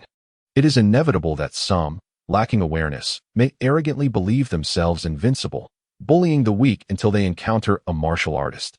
Then their bravado falters. For this is a world where strength speaks louder than words. Take today as an example. To provoke a congenital master while one is merely at the mid-stage of dark energy is a clear act of defiance. Should one encounter an unreasonable opponent, what would it matter if they were to end your life? If you were fortunate, a more formidable elder might seek vengeance on your behalf. If not, you must simply accept your fate. Dissatisfied? What can be done? Persisting in troublemaking merely invites disaster upon oneself. However, if your actions become too excessive, they may provoke the intervention of the state, which also harbors a multitude of skilled practitioners. Let us set this matter aside for now. What is the story behind the corpse at the bottom of the lake? What do you mean by what story? I am merely conveying the requests of others. The task of investigation lies with you. I implore you. A warrior is not a priest. Have you not become somewhat addicted to this act? I do not believe you are truly capable of perceiving spirits. Ah, young lady. Some matters do not cease to exist simply because you fail to comprehend them. I shall allow you to engage in a dialogue with her yourself. Emotion produced a spirit-conjuring talisman, freshly inscribed after acquiring the spectral pen, which possesses commendable quality. What are you doing? Come here. I will extinguish 2 flames of yang for you. Otherwise, you shall not be able to see the spirits. I am merely curious as to what you intend to accomplish. Kai Xian, undeterred, approached, for she hailed from a military lineage and possessed considerable courage. Furthermore, Emotion did not strike her as a brutish or unreasonable individual. As she drew nearer, Emotion rose and patted her shoulders. Instantly, a chill enveloped her, and her yang energy diminished by half. Remember to bask in the sun upon your return, reigniting your yang fire, and avoid proximity to corpses and graveyards. For such places are rife with malevolent energies that may attract unwelcome entities. Upon hearing Emotion's words, a sense of unease crept into her heart. Emotion's divine awareness swept through the vicinity, discovering the wandering female ghost within the mortuary. With a flick of his hand, he ignited the spirit-conjuring talisman, and the ghost was suddenly drawn to the interrogation room by an unseen force. Kai Xian's eyes widened in astonishment as a woman materialized in the interrogation room. She recognized her from the deceased's photograph. Indeed, it was the university student who had drowned 2 years prior, her corpse remarkably preserved. Is it, really, haunted? Did you not see it? Just ask her yourself. How did you die? Kai Xian hurriedly inquired of the ghost of Wang Tiantian. Can you see me? Wang Tiantian was equally astonished. He allowed me to see you. Kai Xian gestured towards Mo Tian behind her. The ghost turned around and finally noticed the eminent figure standing by the lakeside. Esteemed one, I am grateful to you for allowing my body to see the light of day once more. Well, this woman is a police officer. You may share your grievances with her. I have fulfilled my promise to you. I hope you can honor your commitment to me as well. Thank you. As long as that ungrateful scoundrel faces justice, I shall return to the cycle of life. Very well, let us not squander time. I must return for hot pot. Upon hearing Mo Tian's words, Kai Xian could not help but roll her eyes. As an innate master capable of communicating with spirits, such extraordinary abilities yet content to serve as a mere security guard, these eminent individuals are indeed peculiar. 2 years ago, I had a boyfriend named Qi Xianfeng. We were students on the brink of graduation from Kyoto University. After his internship, he returned and insisted on breaking up with me. The female CEO of the company where he interned had taken a liking to him, wanting him to become her protege. I was unwilling. And fearing my entanglement would hinder his future, he lured me to the lakeside and pushed me into the water. How I loathe him. A wave of malevolent energy surged from Wang Tiantian, and a chilling wind swept through the interrogation room. Alas, why the agitation? Let us converse calmly. Mo Tian spoke up to remind them that the strength of these spirits was directly proportional to the depth of their resentment. However, the deeper the resentment, the more likely they were to lose their rationality and transform into malevolent ghosts. Of course, even if she were to become a ghost king, she would still be easily dispatched in Mo Tian's presence. After listening to Wang Tiantian's words, Kai Xian completely believed in Mo Tian. This individual was indeed extraordinary. All right, let us return. After the criminal faces justice, you may burn a copy of the verdict for her, fulfilling her wish. All right, may I leave now? I'm afraid you must wait a little longer. Your matter is beyond the jurisdiction of our police department. We have already notified the special department. Given your abilities, it should be handled by the Inhong Guard or the Huban Guard. Sigh, isn't that superfluous? Fine, please be swift. Leave. Do you still wish to depart? With over 10 lives in your hands, I could have you executed on the spot. Do you believe me? At that moment, the door to the interrogation room swung open, and a middle-aged policeman with a round face and large ears entered. Deputy Chief Shu, what brings you here? Kai Xian furrowed her brow. With over 10 lives at stake, this is a serious case. Is there an issue with my direct supervision? Please step outside. I will personally interrogate this criminal. He does not fall within the investigative authority of our police department. I have already instructed the captain to notify the special department. What do you mean it's not? I command you to leave. Deputy Chief Zhu slammed his hand on the table, raising his voice. Step outside. I am curious to see what he can do. Mo Tian remained calm, sensing that someone was indeed pulling strings from behind. All right, I shall promptly seek out the captain and request that the special division take charge of this case. Kai Xian remarked, casting a sidelong glance at Mo Tian before hastily exiting. Speak. Who sent you here? Young man. I am well aware of your martial prowess, yet this is the police precinct, not your realm of freewheeling. Should you dare lay a finger upon me, the state will swiftly intervene to suppress you. I advise you not to bring harm upon yourself. Zhu, the rotund man, glowered ominously. Why provoke anyone? If not the likes of Boss Jiang? His son perished at your hands. Do you believe you will let this go unpunished? Oh, so it is Jiang Huabin's father who has dispatched you to trouble me. Do you truly think you possess the standing to act as another's weapon? Do not be so arrogant. I may be powerless against you for now, but once your crimes are substantiated, the special division will act. Can you truly contend with the hidden dragon guards? Shouldn't you summon your comrades quickly? Time is of the essence, for I have a hot pot waiting for me. You wish to indulge in hot pot? You'd best brace yourself for a bullet instead. He brandished a firearm, directing it at Mo Tian. Yet, at that moment, the interrogation room burst open, and several weapons were aimed squarely at Zhu's head. This individual is suspected of plotting against the nation's leadership. Secure him and ascertain whether he is an agent of foreign hostile forces. What on earth is happening? Zhu was taken aback, bewildered by the masked figures before him, each clad in formidable gear, their chests emblazoned with a black dragon. The hidden dragon guards? I apologize for the misunderstanding. I am the deputy chief of the Southern District Police Department. That individual is the perpetrator of the park tragedy, and I was about to apprehend him, which is why I aimed my firearm at him. Nonsense. Do you even know whom you are threatening with that gun? He is the commander of the Hidden Dragon Guard. Shouldn't those armed individuals, intent on harming a national leader, be dealt with accordingly? Is it not a grave offense to point a weapon at a leader? The two women at the forefront are number 6 and number 9. Upon receiving the Southern District Police Department's request for assistance, they immediately understood the situation and promptly brought their team. Every officer in the department, from the chief to the beat cop, has been subdued. Now, the Southern District Police Department finds itself bewildered.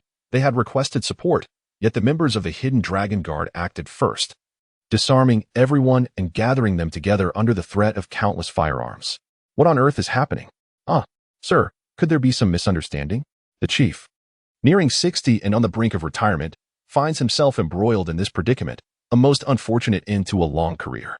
I cannot fathom which fool has offended a powerful figure, prompting the mobilization of the Hidden Dragon Guard. Kai Xian is equally perplexed. What is going on? Now, let us not reveal my identity. This overweight individual is likely affiliated with that Jiang Huabin fellow. Investigate him. His hands are surely not clean. As for this Jiang, we should follow standard procedures to ascertain whether he has committed any unlawful acts. If there are issues, we will address them accordingly. If not, let it be. If he has the audacity to provoke me without grasping the full situation, we shall see if he possesses the capability to handle the consequences. Yes. Number 1. Number 1. Upon hearing this title, Zhu Fati immediately felt a wave of weakness wash over him. Why provoke the heavens when he had no quarrel with the earth? In the scorching summer, only 2 individuals could be addressed as number 1. One was Long Yi, who governed the nation openly, and the other was Yin Long Yi, who discreetly managed a realm unknown to the ordinary populace.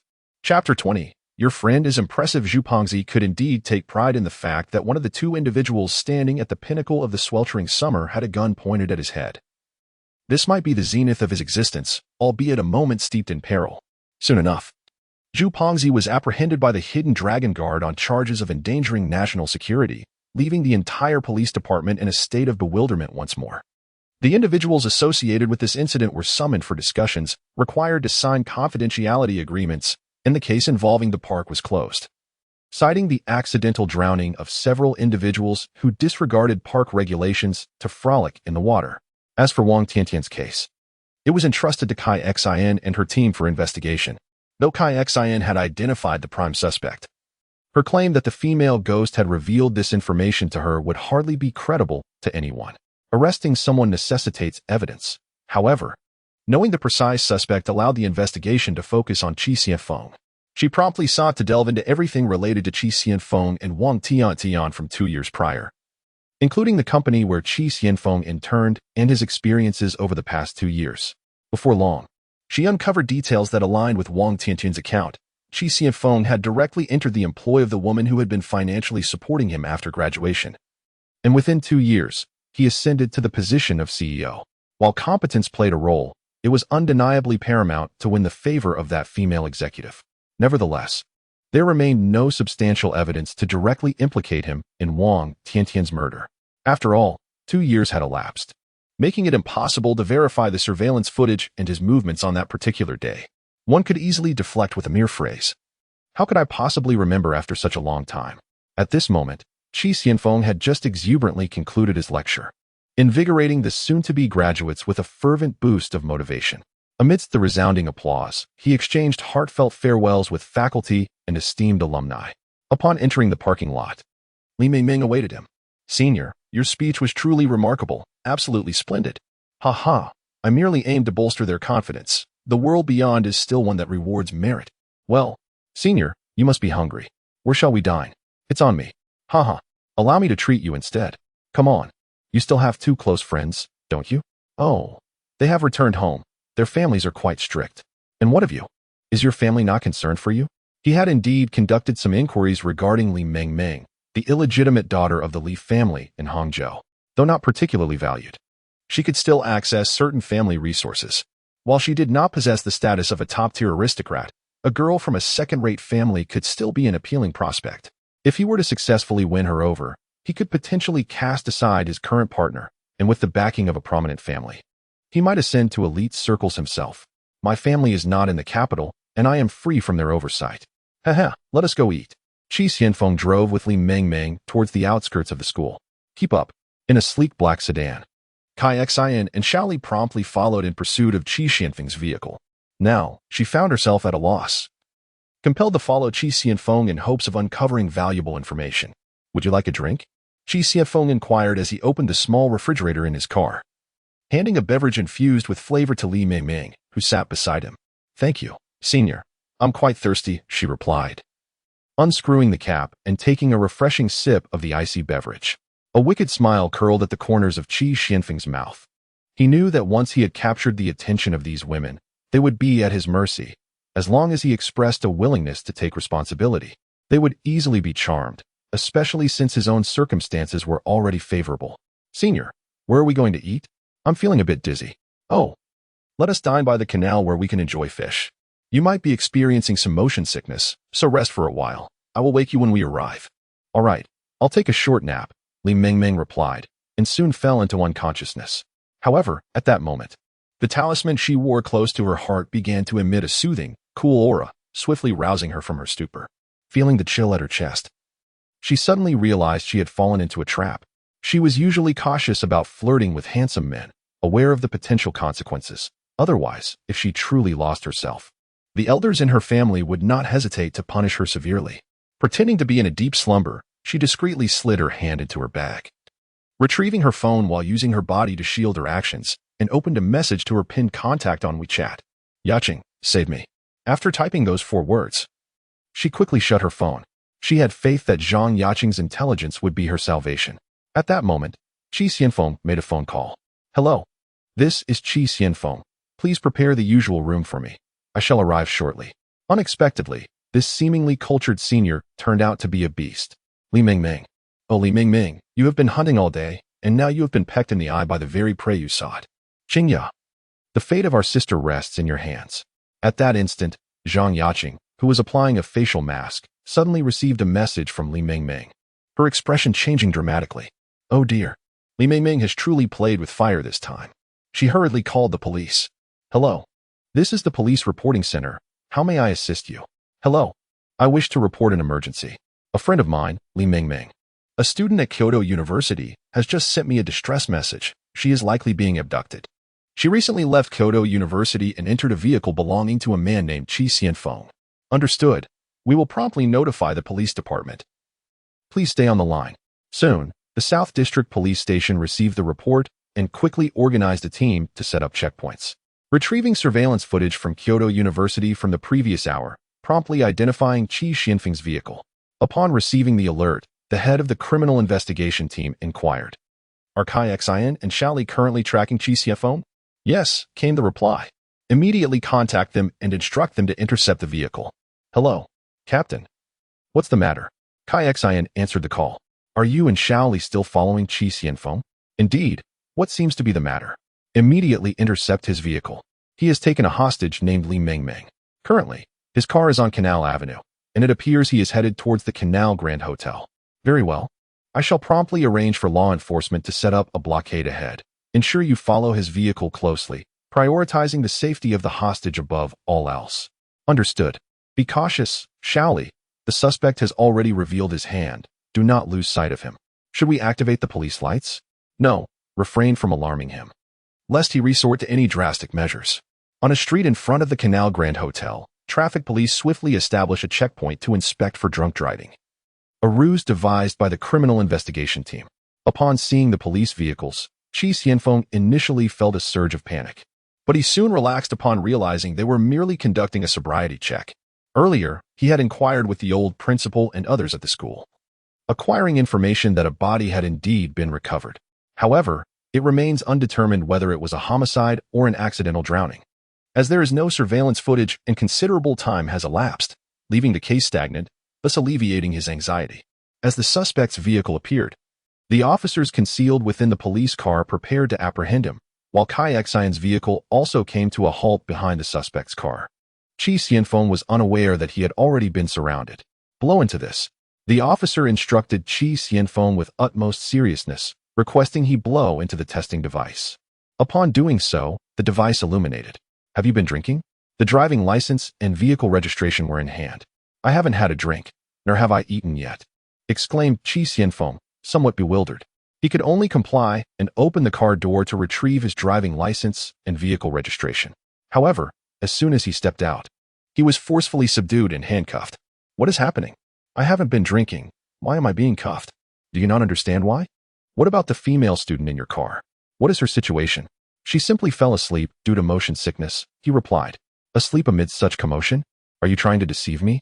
Perhaps she is a heavy sleeper, he offered weakly. Well, whatever the case, you can explain at the police station. Li Mingming was, of course, feigning unconsciousness, for the bottle of water remained. A mere analysis would confirm Qi Xianfeng's guilt of drugging a female. Soon, Zhang Yaqing received news from the police and drove to the scene. Upon her arrival, Li Mingming pretended to awaken groggily, as if the world owed her a golden statuette. Mingming, are you all right? Did he do anything to you? I'm fine. Your friend Emotion is quite remarkable. She conjured a handful of talisman ash from her heart. It was this very substance that saved my life. After being drugged, the cool sensation it emitted restored my senses. He is truly impressive. He foresaw my romantic misfortunes, and it has indeed come to pass. Li Mingming was utterly oblivious to the peril she had narrowly escaped. Overwhelmed with excitement. At that time, did you not think he was a fraud? Now you realize he is quite remarkable, don't you? Indeed. Why not arrange to meet him again? I wish to express my gratitude and perhaps inquire if he would consider being my boyfriend. Zhang Yaqing sighed, finding it challenging to deal with her eccentric friend. Hello, is this Li Mingming? I regret to inform you that we require your presence at the police station to provide a statement. We need to file a report. Kai Xian approached Li Mingming and said, Certainly, certainly. We must not let that scoundrel escape. The bottle contains the drugged water he prepared, which serves as evidence. Furthermore, he has reserved a room at the Canal Grand Hotel, intending to perpetrate harm against me. That too is evidence. Kai Xian regarded Li Mingming with a puzzled expression. Is this truly how a victim ought to behave? Shouldn't you appear more vulnerable and fearful? Why are you so exhilarated? Chapter 21. False Confessions. Zhang Yaqing accompanied Li Mingming to the South District Police Station to take her statement, while Kai Xian and Xiao Li prepared to interrogate Qi Xianfeng. Where are you two headed? Captain Su Feng called out to Kai Xian. We're going to interrogate a suspect, she replied. Are you capable of that? Do you want me to take over? Besides, there's no need for interrogation. The crime is evident, and the evidence is irrefutable. Hey, Captain, just wait and see. The case I'm handling involves the body found in the lake. Watch my skills, she said confidently. I see you're quite self-assured. All right, you go ahead. I'll await your good news. If you solve the case, I'll commend you, Su Feng said with a smile, leaving Kai Xian to her task. After all, there was nothing substantial to investigate. It was merely a formality. In fact, Qi Xianfeng was indeed the prime suspect in the lake body case. If Kai Xian could extract any information, it would be a relief for everyone involved. He took a cup of tea and went to the listening room outside the interrogation chamber to observe how Kai Xian would question the suspect. She had been with the force for 3 months, always eager to take the lead, yet often failing to deliver. Her presence at crime scenes was more intense than that of the victims' families, and her investigative methods relied heavily on speculation, leading to frequent wrongful arrests. Had it not been for someone influential backing her, she would have been dismissed long ago for incompetence. Name, she began. Qi Xianfeng. Where are you from? Shui Shi. Do you know why you were apprehended? I truly haven't been drinking. You can conduct a blood test. I am innocent. Still playing the fool, are we? If it were truly a case of drunk driving, you would not have been brought to the police station, but rather to the traffic control division. I find myself perplexed as to why this is the case. The woman in your vehicle fell into a state of unconsciousness after consuming the water you provided. Would you care to offer an explanation? I genuinely do not know. I purchased the water at random.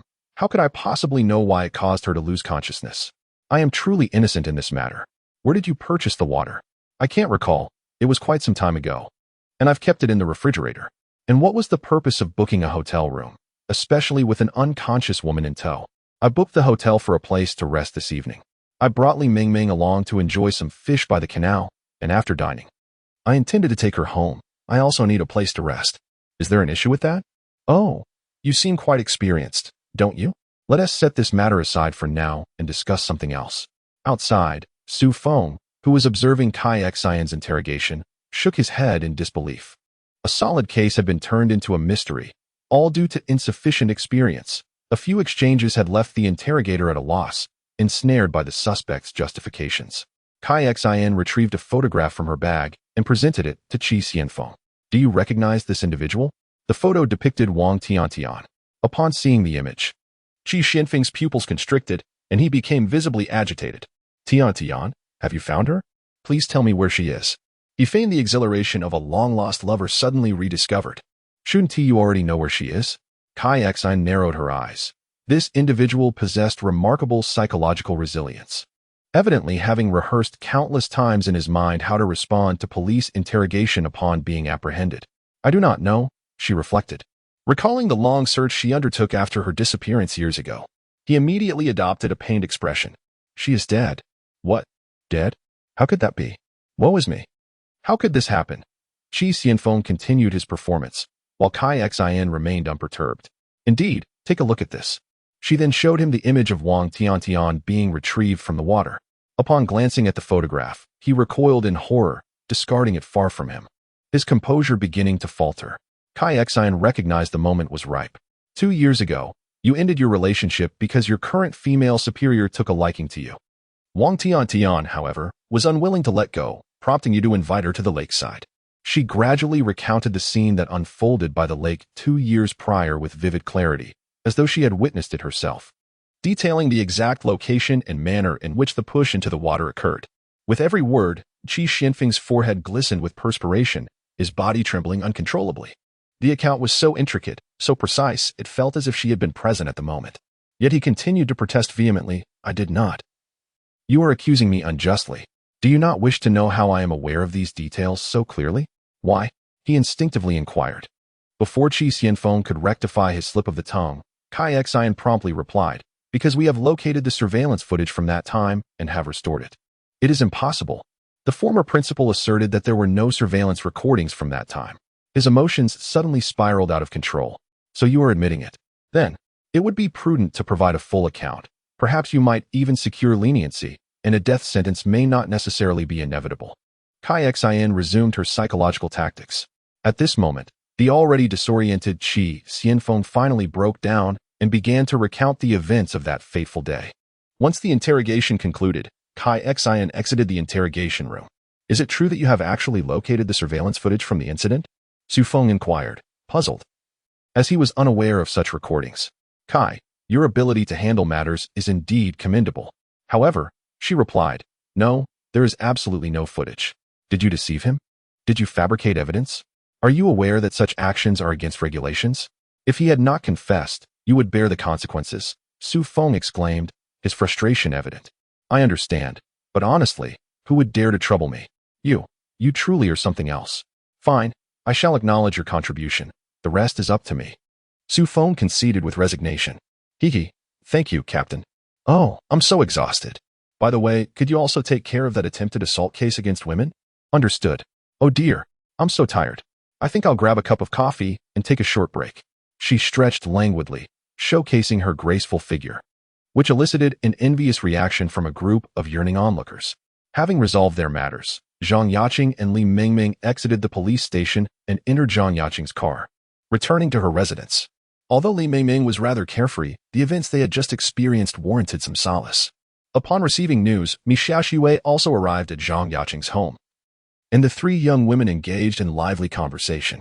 Zhang Lingfeng had already returned to Shanghai, while Li Yulan stayed home to care for the elderly. Hearing the animated chatter of the 3 girls, she joined in. Oh dear, Mingming, you mustn't be so naive in the future. In today's society, there are plenty of individuals who present a fade. Fortunately, you had a wise protector this time. Was it Mo Tian? Indeed, Mom.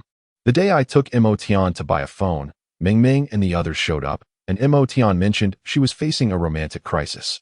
I never expected it to truly manifest. At first, they didn't believe her, calling her a fraud. Thankfully, I implored Mo Tian to provide a talisman for Mingming to dispel her misfortune, or the consequences would have been dire. Oh dear, Mingming, Xiaoxue. That Mo Tian is indeed a remarkable individual. Allow me to share a story. When your grandmother suffered from heart failure and was turned away by several hospitals, I was told to prepare for her final rites. Yet, that miraculous Dr. Mo brought her back from the brink. Although he said her lifespan could only be extended by a year, we are grateful. You must show him the utmost respect when you meet him. Understood, Auntie. We are planning for Yaching to invite that esteemed individual, and I intend to express my heartfelt gratitude. I might even offer my life in devotion." Li Mingming responded with a cheerful grin, a touch oblivious to the gravity of the situation. Cough, cough. "Yaching, come here for a moment. Your mother wishes to speak with you." "What is it?" "You're being rather mysterious." The two of them walked into the garden. "Yaching, this Dr. Mo was first discovered by our family. Are you truly willing to let him go so easily?" "What do you mean by letting him go? Are you out of your mind?" "Of course, it's that Li Mingming. Dr. Mo possesses immense talent. He is certainly not an ordinary individual. You were the first to know him. If anyone should be his girlfriend, it should be you. If Li Mingming gets to him first, wouldn't that be a tremendous loss?" "What are you saying? Mo Tian and I are merely ordinary friends.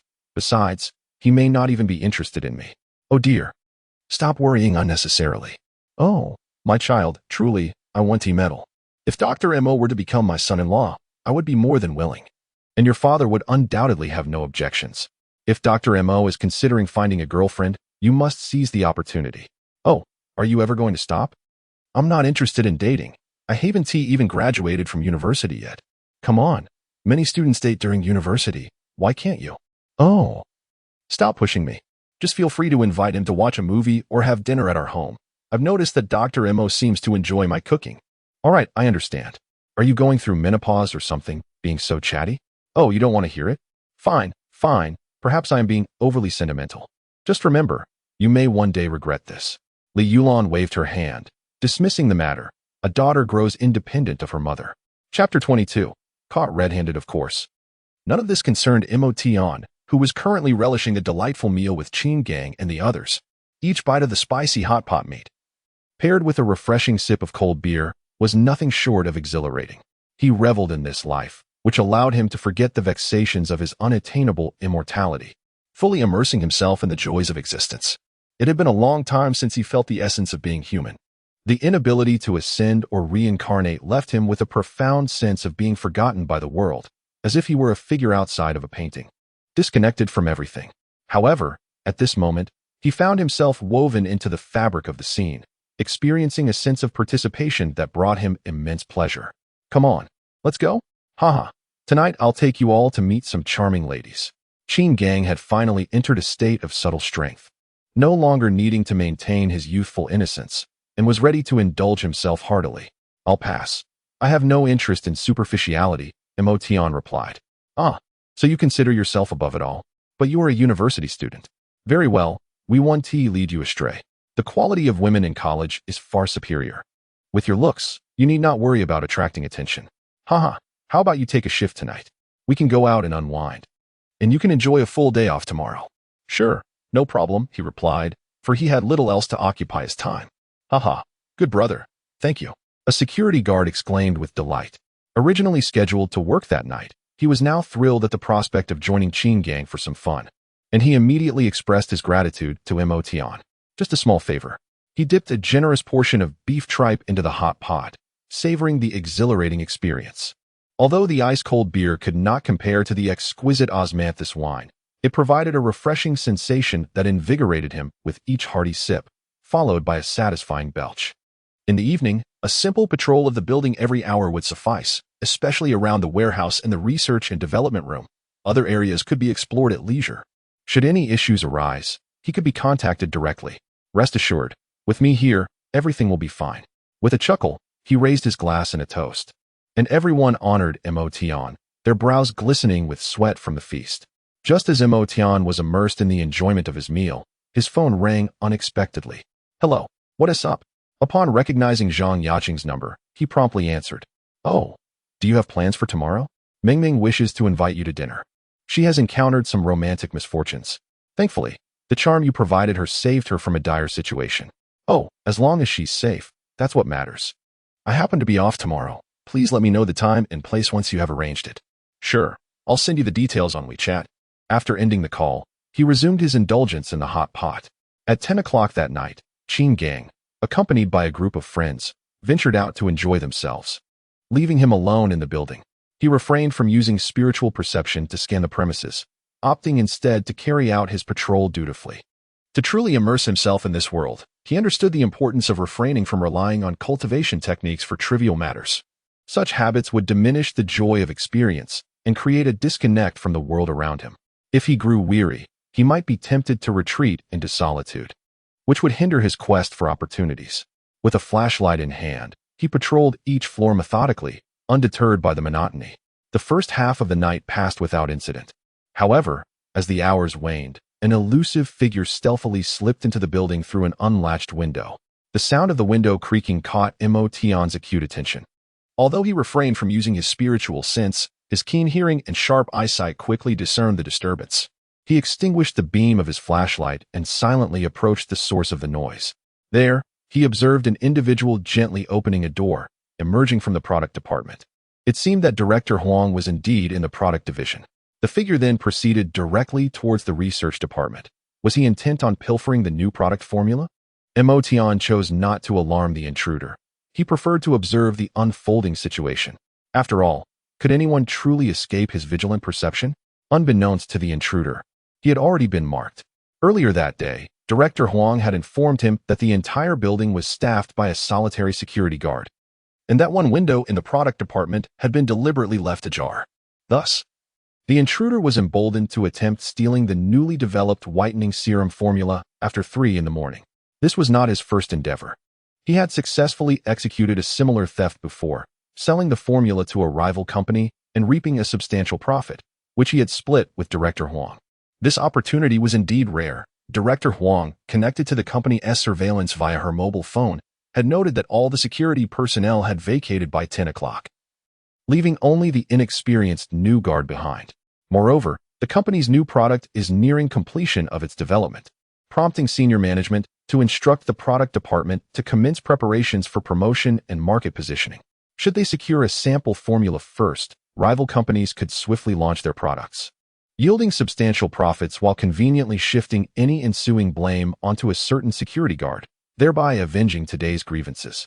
The individual infiltrated the research and development department, adeptly accessing the computer and copying files with ease, clearly indicating familiarity with the door and computer passwords. This was not their first endeavor. It is likely that this person is affiliated with the company, or at the very least, there exists an insider with a significant position, as otherwise acquiring such sensitive information would be unfeasible.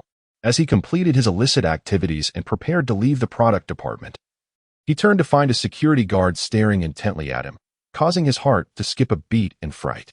Cursing under his breath, he realized being discovered left him with no choice but to act. The individual's voice was noticeably feigned, speaking in a hushed tone, and his attire, a hat, mask, and loose-fitting clothing, was deliberately chosen.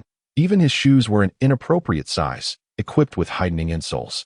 Should law enforcement arrive, they would find it impossible to ascertain his true height or build based solely on surveillance footage and forensic evidence, potentially leading him to an unceremonious end in the northern mountains. This individual exhibited a keen awareness of counter-surveillance, revealing himself to be a seasoned criminal. Upon realizing he had been caught, he unhesitatingly brandished a dagger, lunging towards Emotion with lethal intent. Regrettably, he encountered Emotion, who did not flinch. With a swift motion, he struck the man's wrist, resulting in a resounding crack. The man's hand was abruptly severed. Emotion then raised his hand and delivered several precise strikes to the man's limbs.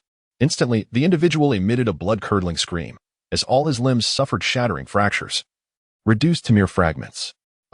Ignoring the anguished cries of the man on the ground, he nonchalantly retrieved his phone and dialed Qin Gang's number. Emotion. What is it? Qin Gang, groggy from his entanglement with women, managed to grasp the phone upon connection. Captain, I have apprehended a thief who infiltrated the RD department to pilfer items. I have caught him red-handed. What? The RD department? Are you injured?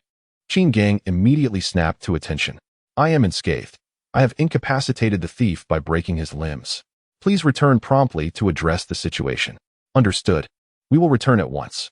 Exercise caution in case he has accomplices.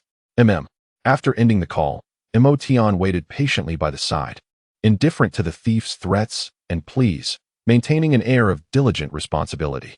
After more than half an hour, a cadre of security personnel, led by Qin Gang, hurried back to the company and immediately began to disperse and inspect the building. They ultimately discovered that a window in the product department had been left ajar. Qin Gang promptly informed the company's higher-ups. Well done, kid.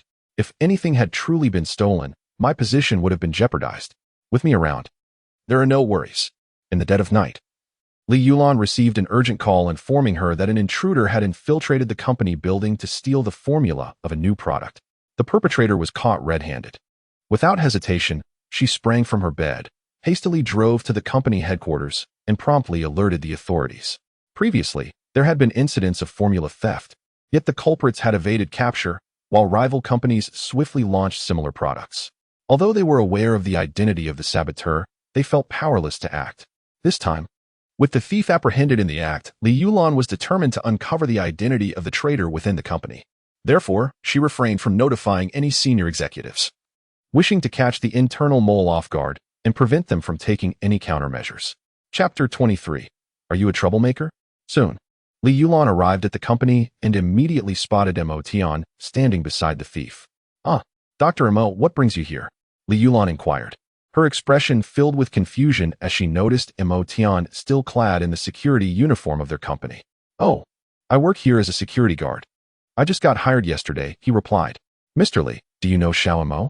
Qin Gang asked, equally puzzled, astonished to discover that this Mo fellow was acquainted with their boss. What Xiao Mo? This is Dr. Mo, our benefactor who saved both my mother and daughter. Li Yulan clarified. The security team was taken aback, realizing the depth of Mo Tian's connection. Dr. Mo, what is the situation? They queried. Well, I am on duty tonight, and this individual emerged from the product department's office and attempted to steal documents from the RD department. But I apprehended him on the spot and incapacitated him, Mo Tian explained. Who sent you here? Li Yulan directed her question at the thief, yet he remained silent. Interrogation was not their forte, it was best left to the police. After a brief wait, the police finally arrived, led by Kai Xian. Oh, it's you again? Kai Xian remarked, somewhat exasperated upon seeing Mo Tian. She had come to realize that he was no ordinary individual, as even the hidden dragon guards were assisting in concealing his identity, requiring them to sign a confidentiality agreement. However, he certainly had a knack for attracting trouble. Only just returned yesterday, and now he was already embroiled in another case.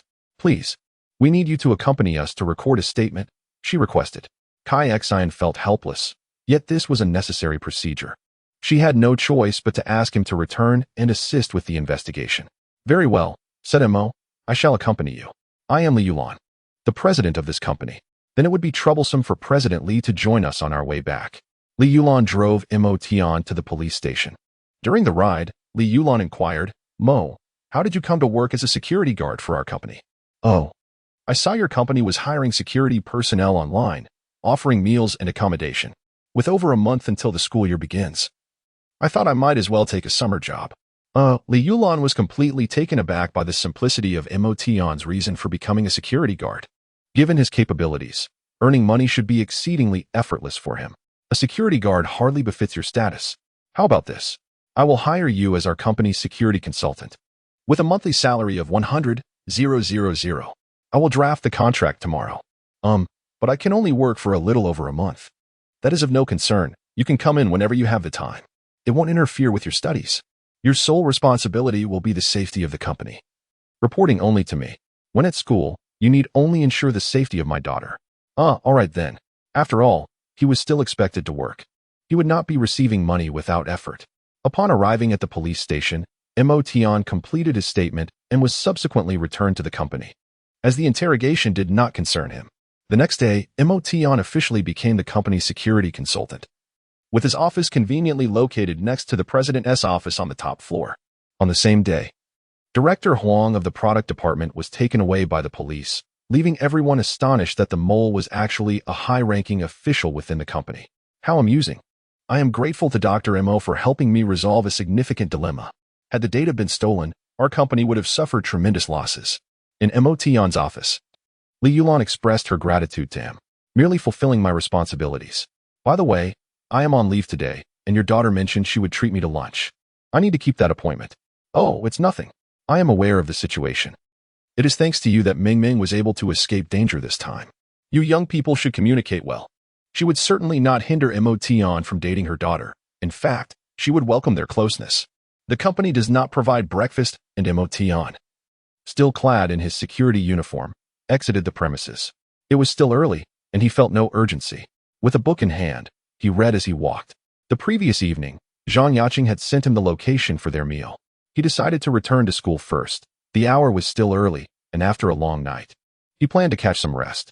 Although he did not feel tired, he reasoned that as a mere mortal, one ought to compensate for lost sleep.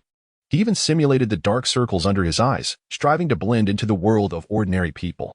As he strolled through the campus, students who remained on site noticed this dashing young man in a full security uniform, likely a child from a humble background, working as a security guard during the summer to earn tuition. Particularly, he held a book in his hand, flipping through its pages as he walked, instantly conjuring the image of a diligent student from a humble background, laboring tirelessly in pursuit of success. Upon returning to his dormitory, he encountered numbers 9 and 6 waiting inside. "What brings you here?" he inquired. "Number 1, we are here to deliver your charger. This is the specialized charger for your unique mobile phone.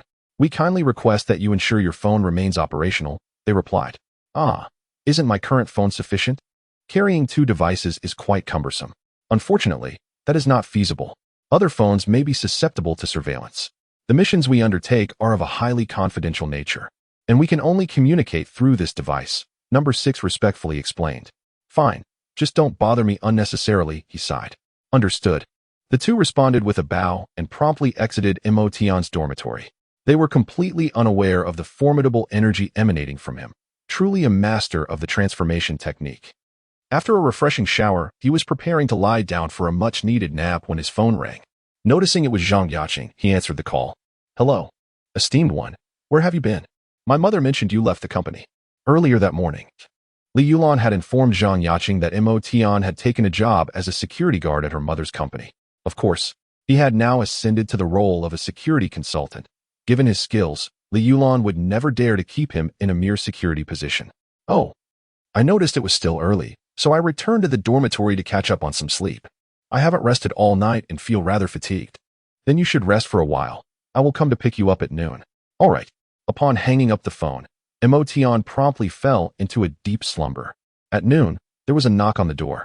Emotion rose to open it, revealing 3 stunning young ladies, Zhang Yaqing, Li Mingming, and Mi Xiaoxua, standing at his doorstep, instantly transforming the room into the focal point of attention among the boys in the dormitory.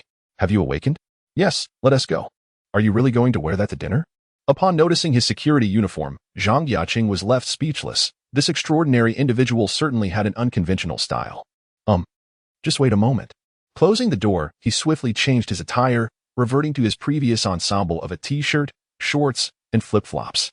When he emerged once more, the 3 girls exchanged bemused glances. Did he possess no other clothing?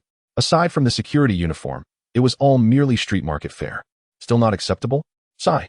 "Let us just go." "Emotion Gidge, thank you for rescuing me." As the door closed, Li Mingming immediately clung to Emotion, wrapping her arm around his. Her voice sweet to the point of being cloying. This scene instantly provoked the silent envy of the onlookers, the ardent admirers gnashing their teeth. The 3 campus beauties converged at dormitory 9, and Li Mingming had the audacity to link arms with that impoverished student in a security uniform. What a bitter pill to swallow. However, what left everyone even more astounded was Emotion's reaction. He grasped Li Mingming's arm and casually shrugged it off, stating coolly, "I do not appreciate others being so close to me." Goodness, what a unique character. Has this fellow's head been struck by iron? Li Mingming could hardly comprehend that despite her striking beauty and her bold approach, she was met with rejection, and what was with Emotion's expression of disdain? Let's go have a meal first." It was Zhang Yaqing who spoke up to ease the awkwardness. The 3 women immediately surrounded Emotion and headed towards the parking lot. Chapter 24. Encounter with a bewitching woman in the garage. The driver was Zhang Yaqing, and Emotion observed her closely. Ever since she had taken possession of the Yinling pen, the malevolent aura surrounding her had begun to wane. Although she might still be plagued by a streak of bad luck, these were trifling matters: occasional coughing while drinking water, frequently misplacing items, and other minor inconveniences. In a few days, as the malevolent energy dissipated, all would return to normal. The group arrived at the Huitong Business Building, a place renowned for its upscale dining establishments, making it a notable high-consumption venue in Kyoto. The parking lot was filled with luxury vehicles, and without arriving early, One could spend half an hour merely searching for a parking space. Fortunately, the group was in luck. Shortly after entering the parking lot, they spotted an available spot. Just as Zhang Yaqing maneuvered into position and instructed Mo Tian and the others to alight, a sports car suddenly sped towards them at an alarming rate. With a dramatic drift, it slid into the very parking space Zhang Yaqing had been eyeing. The entire scene was quite perilous in the race for the parking spot. The sports car nearly collided with Zhang Yaqing's vehicle, as well as the cars in front and behind. It was evident that the driver of the sports car possessed an unwavering confidence in their driving skills. With a screech, the door of the sports car swung open, revealing a young man with dyed yellow hair. On the opposite side, unable to exit from the passenger seat, emerged a striking woman adorned with flamboyant makeup and an alluring demeanor. The heavy scent of her perfume was somewhat overwhelming. Yet Mo Tian immediately detected an undercurrent of enchantment emanating from her. A supernatural being? Hey, what an unusual occurrence. As the spiritual energy of our ancestral star diminishes, it becomes increasingly challenging for the creatures within the mountains to awaken their intelligence.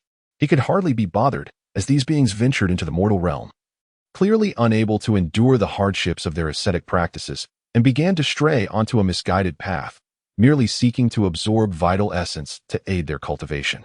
Thus, he paid little heed to whether this female demon was one of those creatures. As long as she did not provoke him, all was well. Hey, why are you behaving like this? We intended to park in this space, Zhang Yaqing protested, her fiery temperament flaring. Just because you intend to park, does that make it your space? You haven't even parked yet, the man replied with a roguish smirk. Well, this young lady is rather attractive. How about this? If you let me steal a kiss, I'll relinquish the parking spot to you, he teased Zhang Yaqing. Wang Xiao, why bother with them? Let us move on. The lady is hungry, the alluring woman cooed, clinging to Wang Xiao and playfully pouting. Haha, darling, let us go. You. Humph. The parking spot had been taken, and Zhang Yaqing was infuriated, yet she found herself at a loss for a solution.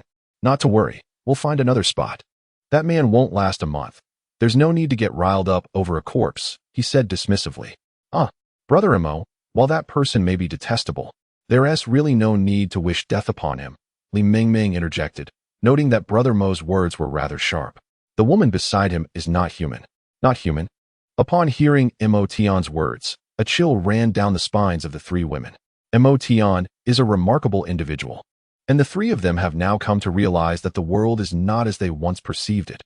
Rather, it is inhabited by a bizarre and fantastical realm. Is she a ghost? Li Mingming asked softly, clutching Mo Tian's sleeve in fear. No, she is what kind of? Is she a fox spirit? The general understanding of among most people is limited to the notion of a fox spirit, especially when it pertains to a female. Well, it doesn't quite seem so. I haven't made a deliberate observation, but the fox spirit belongs to a prominent lineage. This could potentially be a minor, lacking the support of elders at home, who resorts to the mortal realm for swift cultivation. Can you capture? The three women became invigorated, feeling as though they had unlocked the door to a new world. It's not my concern. I prefer to avoid unnecessary troubles. How dull. Upon hearing Mo Tian's response, the three women were left utterly disappointed. After wandering for another 10 minutes, they finally found a parking spot. Once parked, they ascended to the 6th floor, where a splendid Western restaurant awaited them. The Wagyu here is exceptional. Securing a reservation for the top-grade Wagyu often takes considerable time. The client manager here is an old suitor of mine, and this time, he has graciously expedited our reservation. Hee, it appears we are in for a treat today, Li Mingming announced proudly. Mingming, is that you? You all have arrived. A man in a suit approached them, adorned with black-framed glasses, emanating an air of sophistication. Yes. Where's our table? This way, please follow me. The man led 4 individuals to a secluded location, surrounded by an abundance of indoor plants, which pleased them all immensely. Shall we begin with the dishes? One inquired. Indeed, I am famished. Is it the exquisite Kobe beef? Do not attempt to deceive us with M10, another chimed in. Rest assured, I have reserved it for you. Though there is but a limited quantity, I can secure only 2 pounds, he replied. Well, 2 pounds will suffice. You may manage the rest, came the response. Before long, an array of appetizers was presented: black truffle Iberian ham, creamy mushroom soup, pudding ice cream, and cheese lobster balls, each tantalizing to Mo Tian's palate. I must say, these dishes have truly broadened my horizons, he remarked. Though he had indulged in delicacies before, Having tasted the finest offerings of the cultivation world, he found the variety and depth of flavor in these mortal concoctions unparalleled. However, he held little appreciation for the wines of this era. Beer was at least refreshing, while other spirits failed to pique his interest. "Emotion, won't you have a glass?" someone asked. "No, it is too unpleasant," he replied. "Ah, perhaps you cannot appreciate it?" "This is top-tier law fight," Li Mingming and Mi Xiaoxue whispered to one another. "Yaching, won't you join us for a glass? We shall be heading to the movies shortly. It will be fine, we won't be driving." "Never mind." After tasting the wine Emotion provided, other wines truly seem lacking.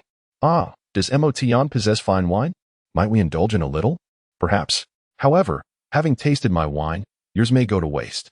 "What sort of miraculous wine is this?" "Let me have a taste," Li Mingming expressed her skepticism. Emotion reached into his pocket and produced a small gourd from within his ring. "May I indulge in a glass today?" Zhang Yaqing inquired promptly. "Certainly. But you may only partake of 1 glass a day. Any more would be beyond your body's tolerance." "How fragrant!"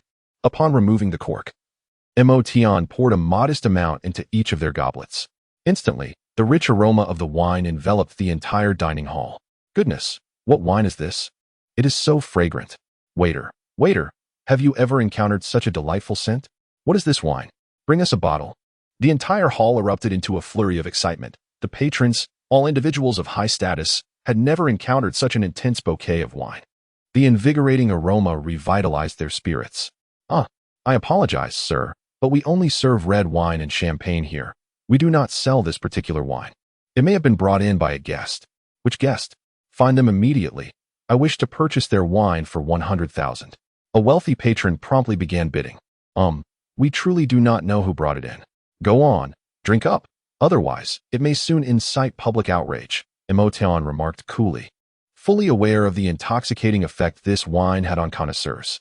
Oh, the 3 women, too, found themselves enraptured by the wine's exquisite fragrance.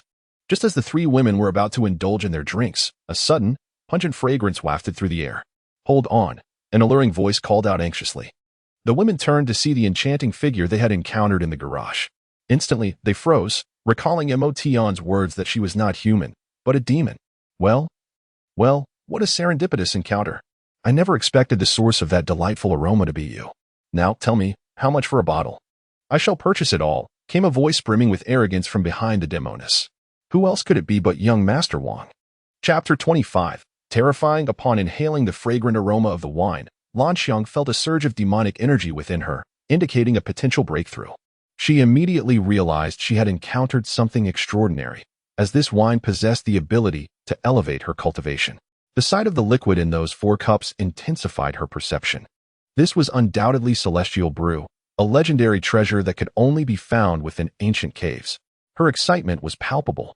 Just a small amount of this wine equated to absorbing the essence of hundreds of robust men. Typically, she refrained from overindulgence for fear of attracting the attention of the relevant authorities in Yansha. With her current demonic power, even an opponent at the late stage of the Dark Force could reduce her to mere pulp. If she were to consume these 4 cups of wine, she could strive for the realm of great demons, achieving true transformation rather than merely maintaining her appearance through transformation techniques. "This wine is not for sale. We are not short of money." Upon recognizing the 2 individuals, Zhang Yaqing felt an immediate surge of anger. Her recent luck had been abysmal. She had nearly tumbled under the bed during the night, almost losing consciousness. Thankfully, Li Mingming and the others had shared her bed, helping her recover after a long while. Today, while picking up Emotion, she inexplicably bumped into the car door frame, and her head still throbbed from the impact. To make matters worse, a wretched individual had taken her parking space in the garage, and now, while merely trying to enjoy a meal and some wine, she encountered this scoundrel again. Truly, it seemed her fortunes were on a downward spiral. "Hey, you filthy woman, perhaps you do not know who I am? How dare you speak to me like that?" Wang Shao immediately donned a ferocious expression. "I couldn't care less who you are. Do not linger here. It affects our appetite." "Goodness, are you seeking death?" Young Master Wang immediately lunged to deliver a slap to Zhang Yaqing. With a resounding smack, crack, Emotion effortlessly blocked the strike, and to his dismay, Wang's own hand was shattered. "Ah, my hand is broken. You dare to break my hand? I swear, I will end you." Alas, this is the manifestation of being deeply entangled in cause and effect. Once one enters this world, It is exceedingly difficult to remain untouched by its consequences. He cannot simply stand by, detached, and watch Zhang Yaqing be harmed. Very well. Since I have resolved to immerse myself in this scene, I shall not dwell on such matters. Are you a martial artist? Young Master Wang, lacking discernment, failed to recognize Mo Tian's prowess, while Lan Xiang immediately perceived his might. Although young Master Wang had recently absorbed a considerable amount of energy, he should not be so feeble. That man merely blocked the attack with minimal effort, yet Wang's hand was crushed as if by an overwhelming force. I have no interest in your identity, but I advise you to refrain from seeking trouble. Mo Tian cast a casual glance at Lan Xiang. Can he discern that I am not human? Impossible. Even innate masters cannot perceive such truths. Could he be at the pinnacle of innate strength? How could that be? He is but a youth. What do you mean by that? Her eyes narrowed, glinting with a dangerous light. You know precisely what I mean. Take this useless wretch away and do not disturb my meal, or the consequences will be beyond your capacity to bear. Mo Tian raised his glass, ready to drink, when Lan Xiang, in a moment of desperation, lunged forward. This was her opportunity to advance to a formidable demon. Such liquor was rare and precious, and she doubted these individuals possessed much of it. These 4 cups could very well be the entirety of it. Without a second thought, she reached for the cup in Mo Tian's hand. However, with a mere flick of his wrist, Lan Xiang was sent sprawling, unable to maintain her transformation. The commotion swiftly caught the attention of the diners in the hall, who rushed over to witness the spectacle, only to erupt in screams. Lan Xiang, unable to sustain her guise, began to morph. Yellow fur sprouted from her body, her lips protruded, revealing a mouthful of fangs, and her delicate hands transformed into claws. What in the world? Is that you, Lan Xiang? Have I been hallucinating this entire time? Young Master Wang was so startled, he nearly lost control. Ignoring his own pain from a severed hand, the enchanting and alluring Lan Xiang had grotesquely evolved into a towering dog demon, standing over 2 meters tall. Ah, so it is merely a dog demon. No wonder the overwhelming scent of perfume. It was to mask the foul odor emanating from her. Mo Tian continued to sip his drink nonchalantly. The intensity of the scene was staggering. Ordinary individuals had never witnessed such a sight. Instantly, cries and wails filled the air as people scrambled to distance themselves, yet their curiosity compelled them to remain, unwilling to miss what might be a once-in-a-lifetime spectacle.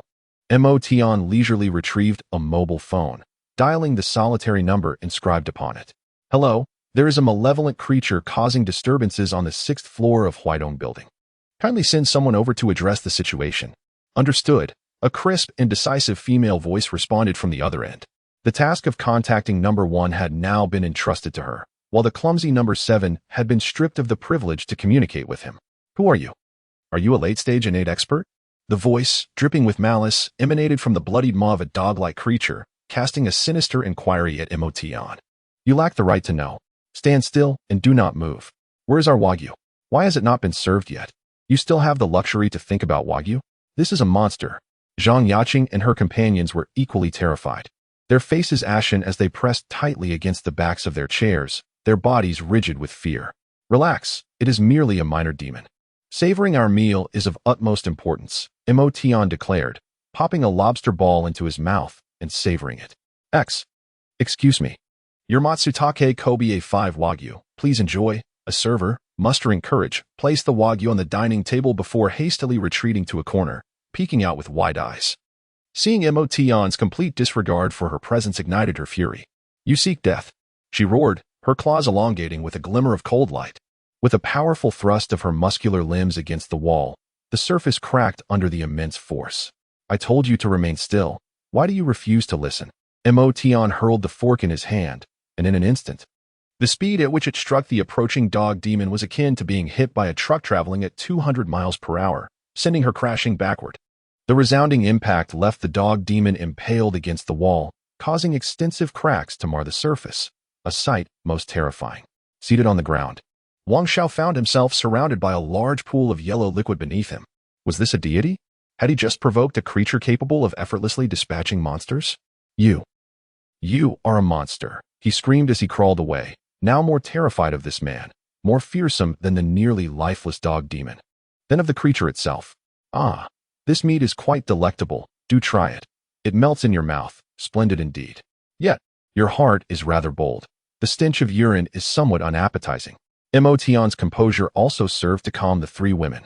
Although the pool of yellow liquid left by Wang Xiao was a considerable distraction, with a casual flick of his wrist, the liquid surged toward the crawling Wang Xiao, drenching him instantly and enveloping him in a foul odor.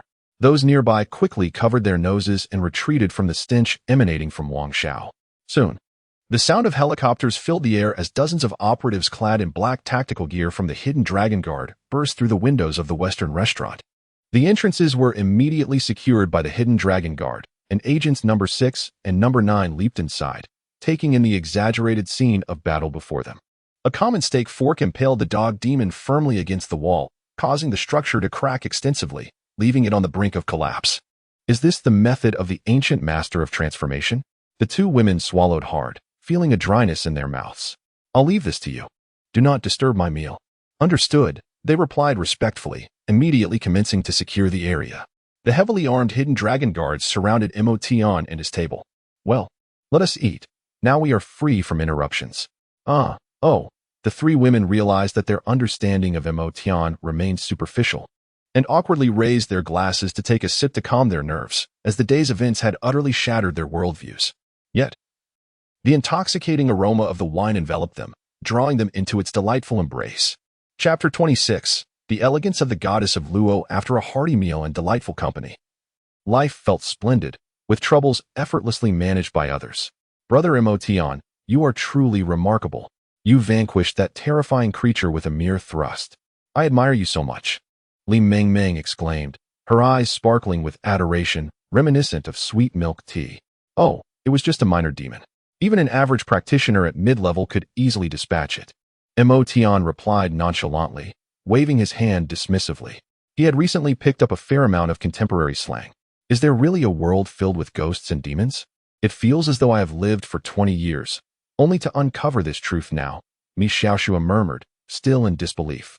As if she were ensnared in a dream where everything felt unreal. The truth has always existed. It simply remains concealed from ordinary people. Emotion remarked with an air of indifference, appearing to the three women as a figure of profound wisdom, as if to imply that he inhabited a realm far removed from theirs. Brother Emotion, would you allow me to be your girlfriend? Li Mengmeng ventured, her playful demeanor revealing her intentions. No, he replied curtly. Why not? Li Mengmeng blinked her large, captivating eyes in confusion. It perplexed her that a charming girl like herself could be rejected, especially after having succeeded effortlessly in the past. Well, you are not particularly attractive, he stated matter-of-factly. The three women were instantly taken aback. Are you serious? You dare to say that about one of the top 10 beauties of Kyoto University? Emotion's words have deeply wounded my heart. If you dislike me, there is no need to concoct such a flimsy excuse. Li Mengmeng feigned a sorrowful expression, yet she remained exceedingly confident in her appearance. Emotion rolled his eyes, genuinely believing that Li Mengmeng was rather ordinary.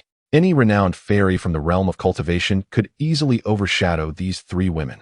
I speak the truth. Must you maintain such a serious demeanor? Very well then, tell me. What do you find unattractive about me? Accompany me back to my dormitory, and I shall illustrate it for you. You can draw? Indeed. I have dabbled in it during my leisure time. For Emotion, even a brief period spans at least a century. Come. I am quite eager to see what you consider a beauty, Li Mengmeng exclaimed, her disbelief evident in her tone. Having consumed alcohol, Zhang Yaqing summoned a designated driver to take them home. An hour later, the car entered Kyoto University.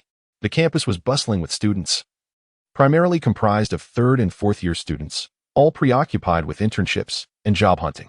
Particularly, the graduating class was searching for employment during the summer break, enjoying over a month of free accommodation before the new term commenced, at which point they would have to vacate their dormitories for the freshmen.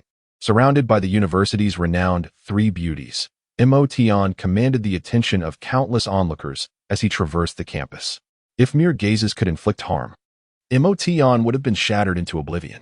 Many have recognized the junior encircled by three captivating beauties as that humble lad who once worked as a security guard.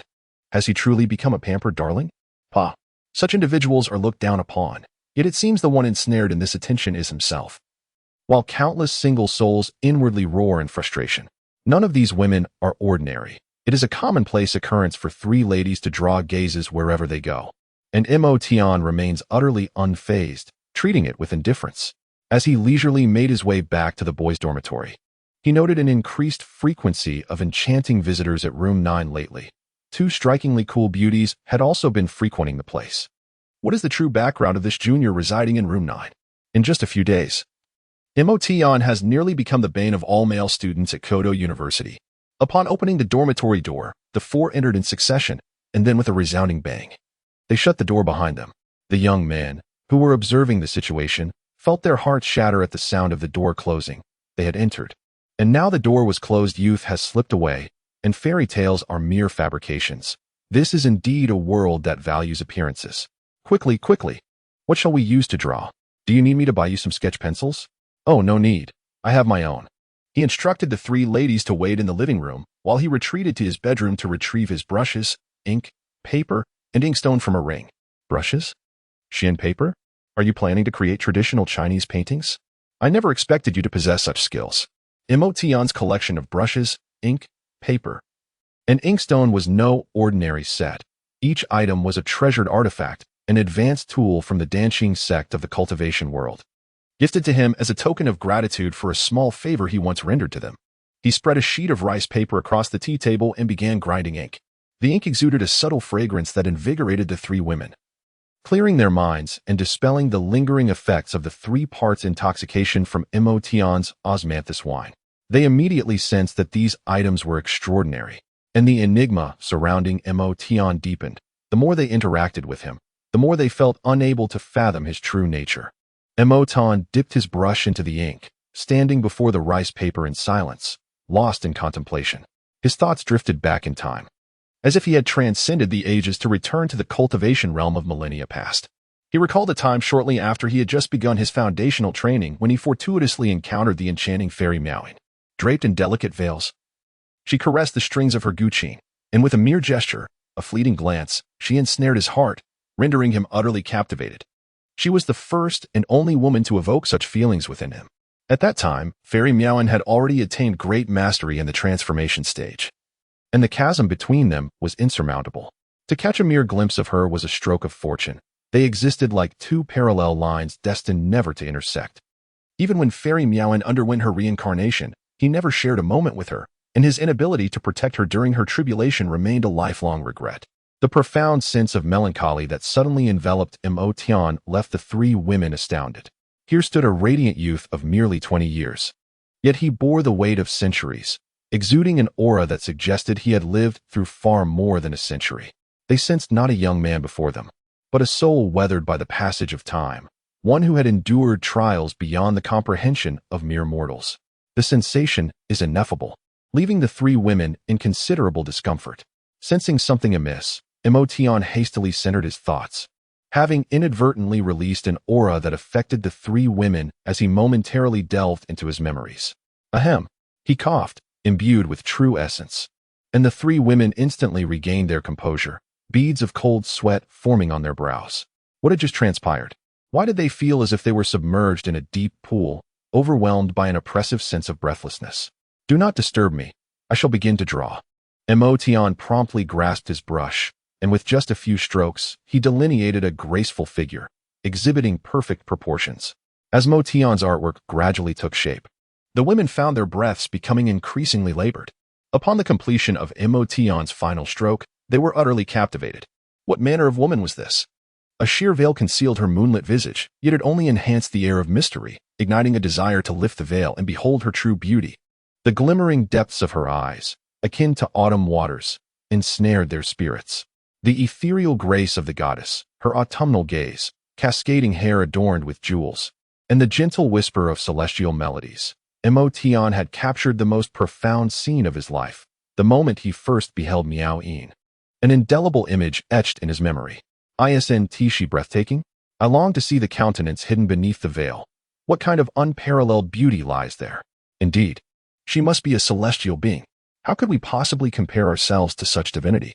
Emotion, brother, who is she? Is she real? I can't shake the feeling that she is not of this world. Your artistic skill is simply extraordinary. The 3 women marveled in awe. Ah, her name was Miaoing. But alas, the heavens were envious of her beauty, and she has departed from this world. How unfortunate indeed. The 3 women sensed Emotion's melancholy and felt a wave of despondency wash over them. Hiss. Ming Ming, gaze once more upon this painting. I am overwhelmed by a sense of familiarity, though I cannot quite place where I have seen it before. Truly, I too experience a sense of recognition. Li Miming and Mi Xiuxiwei pondered deeply. Those eyes were extraordinarily unique. In this era, most beauties resort to double eyelids and eye corner enhancements, which, though striking, often appear artificial. Yet, the eyes of the woman depicted in this artwork possess an innate quality, natural and gentle, as if imbued with a certain ethereal spirit. Meowing, meowing, hiss. Ming Ming, Xiaoxua, do you not find that her eyes bear a resemblance to Luo Qingyin's? Ah, indeed, upon your mention, they are strikingly similar. The two women immediately aligned the eyes of Luo Qingyin with those of the woman in the painting.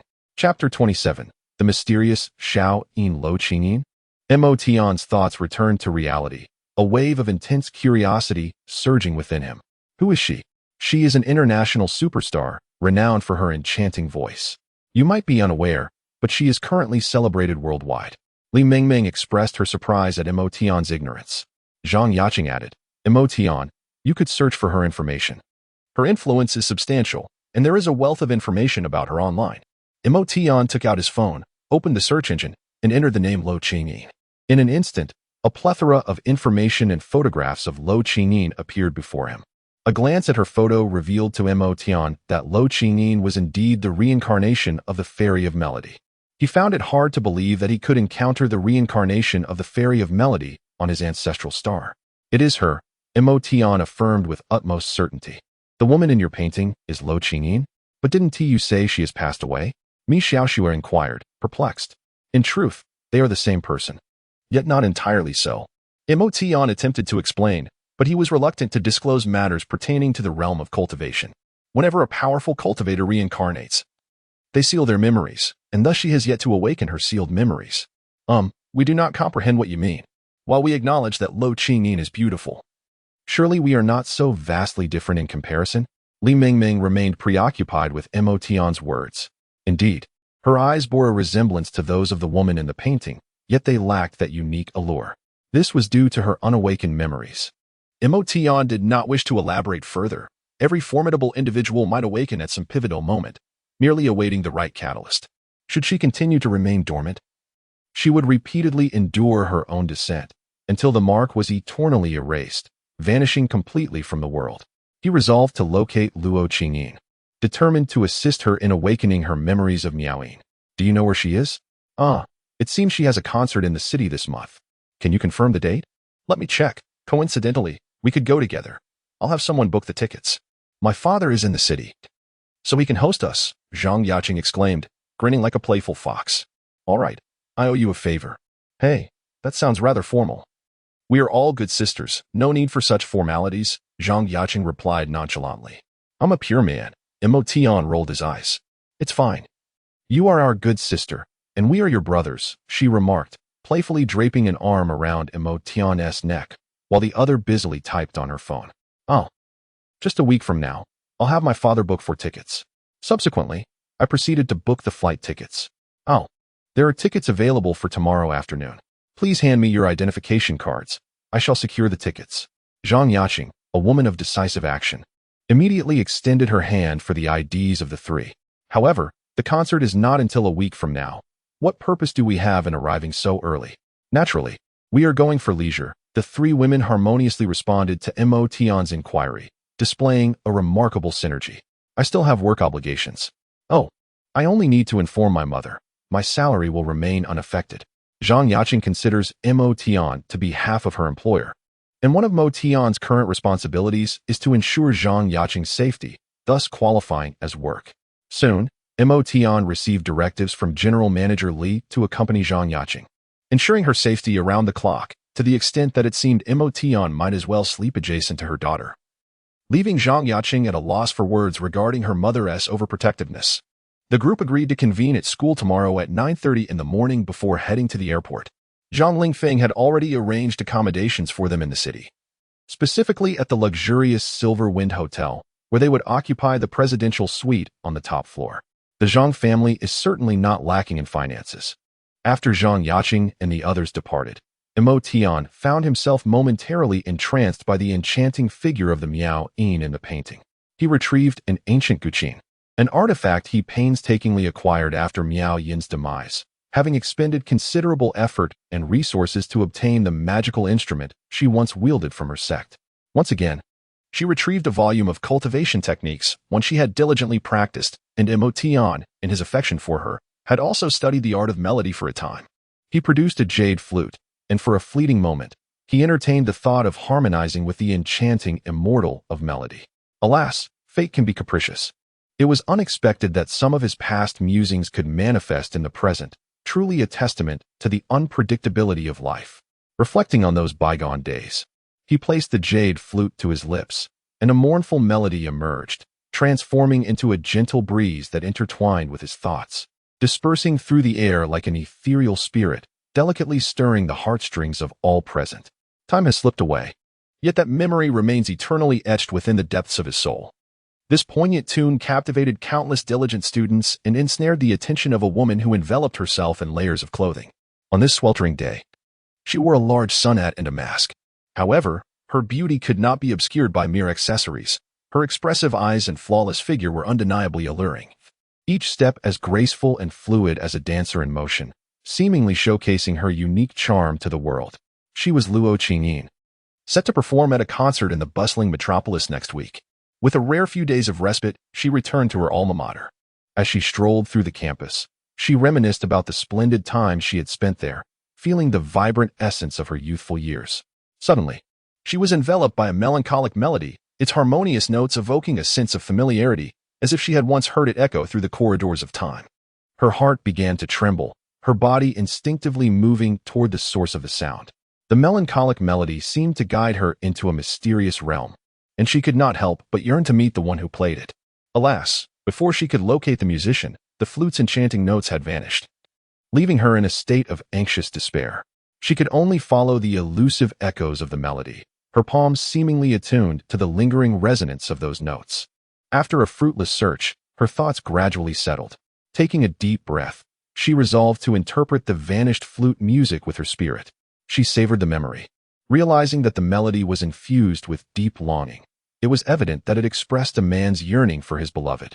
Each note felt like his call to her, as if it could transcend time and space, whispering in her ear, "Who could possibly produce such a captivating sound?" She possessed a profound understanding of music and recognized the emotional depth of the melody. Even she could not replicate it.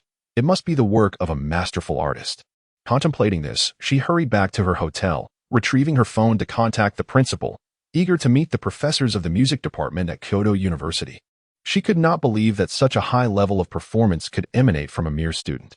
Unfortunately, her hopes were dashed, for she knew all the professors still at the university, and none could reach such a caliber. True masters in this circle were exceedingly rare, and she was familiar with almost all of them. Her curiosity about the flutist only deepened. Chapter 28. The pinnacle of science is metaphysics. The following day, at the crack of dawn, Zhang Yaqing and her two companions hurriedly arrived outside Emotion's dormitory. In matters of amusement, women were invariably the most enthusiastic participants. "Why haven't you brought any luggage? We are going for several days. You can't possibly wear the same outfit for that long, can you?" I suppose I will buy something there," he conceded, having indeed overlooked this detail. It appeared that from now on, he would need to carry a suitcase to maintain appearances wherever he went. All right then. With that, the three women eagerly tugged Emotion down the stairs, and Zhang Yaqing drove them straight to the airport, unfazed by the parking fees. Emotion noted that the menacing aura surrounding Zhang Yaqing had considerably diminished, no longer posing a significant concern. Of course, a minor stroke of bad luck was inconsequential. For instance, her suitcase's wheel had broken, necessitating his assistance in carrying it. "You're only going to Shanghai for a week. Is it truly necessary to pack around 100 pounds of luggage?" While this weight was trivial for Emotion, it seemed excessive. Was her suitcase filled with bricks? Even 100 pounds of bricks could hardly fit into a single suitcase, could they? Had he misjudged her? Zhang Yaqing was indeed an extraordinary individual. Did her suitcase possess the ability to contain the universe within a mustard seed? With a resigned shake of his head, he effortlessly lifted the suitcase to the airport's baggage check-in area. As the ticket was checked and boarding commenced, Emotion curiously scanned the object known as an airplane with his spiritual perception. He found himself utterly perplexed by how mortals managed to propel such a colossal contraption into the skies. It is well understood that flight is a privilege reserved for cultivators above the foundation establishment stage. Those in the chi refinement stage lack the ability to transform their true energy into true essence, and thus cannot manipulate magical artifacts. Only after reaching the foundation establishment stage can true energy be converted into true essence, allowing one to infuse it into flying swords and manipulate flight arrays to achieve the art of sword flight. To soar without the aid of magical artifacts, one must attain the nascent soul stage, which grants the ability to control the primordial energies of heaven and earth, enabling physical flight. Yet, in this era, individuals can utilize self-controlled tools to achieve flight, which is nothing short of remarkable, especially given the immense size of these devices. It is important to note that the larger and heavier the magical artifact, the more flight arrays and greater true essence are required to navigate it. Unless one possesses the extraordinary capabilities of a prodigious cultivator like Emotion. An ordinary foundation establishment practitioner would only be able to control a sword capable of supporting a single person. Before long, the airplane gradually entered the runway, began to move, and then accelerated into the air. As Emotion felt the airflow lifting the aircraft skyward, he couldn't help but marvel at the ingenuity of the people of this age. Humanity on his ancestral planet had embarked on a path entirely distinct from that of the cultivation world, achieving feats that ordinary cultivators could scarcely fathom. He suddenly recalled a phrase he had seen online: the end of science is metaphysics. Is it not true? To fly through the heavens, burrow into the earth, or plunge into the sea, such abilities are the domain of formidable cultivators alone. Yet these ordinary individuals have accomplished what seemed impossible, and it is said that they can navigate the cosmos with tools of their own creation, an achievement beyond his grasp. It is not a deficiency in his cultivation, but rather a limitation of his realm. He is unable to traverse the void with his physical form, otherwise he could return to the realm of immortals.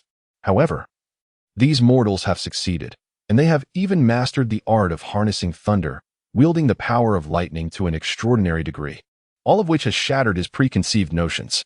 He is convinced that if he can truly comprehend these phenomena, he will be able to take that final step forward.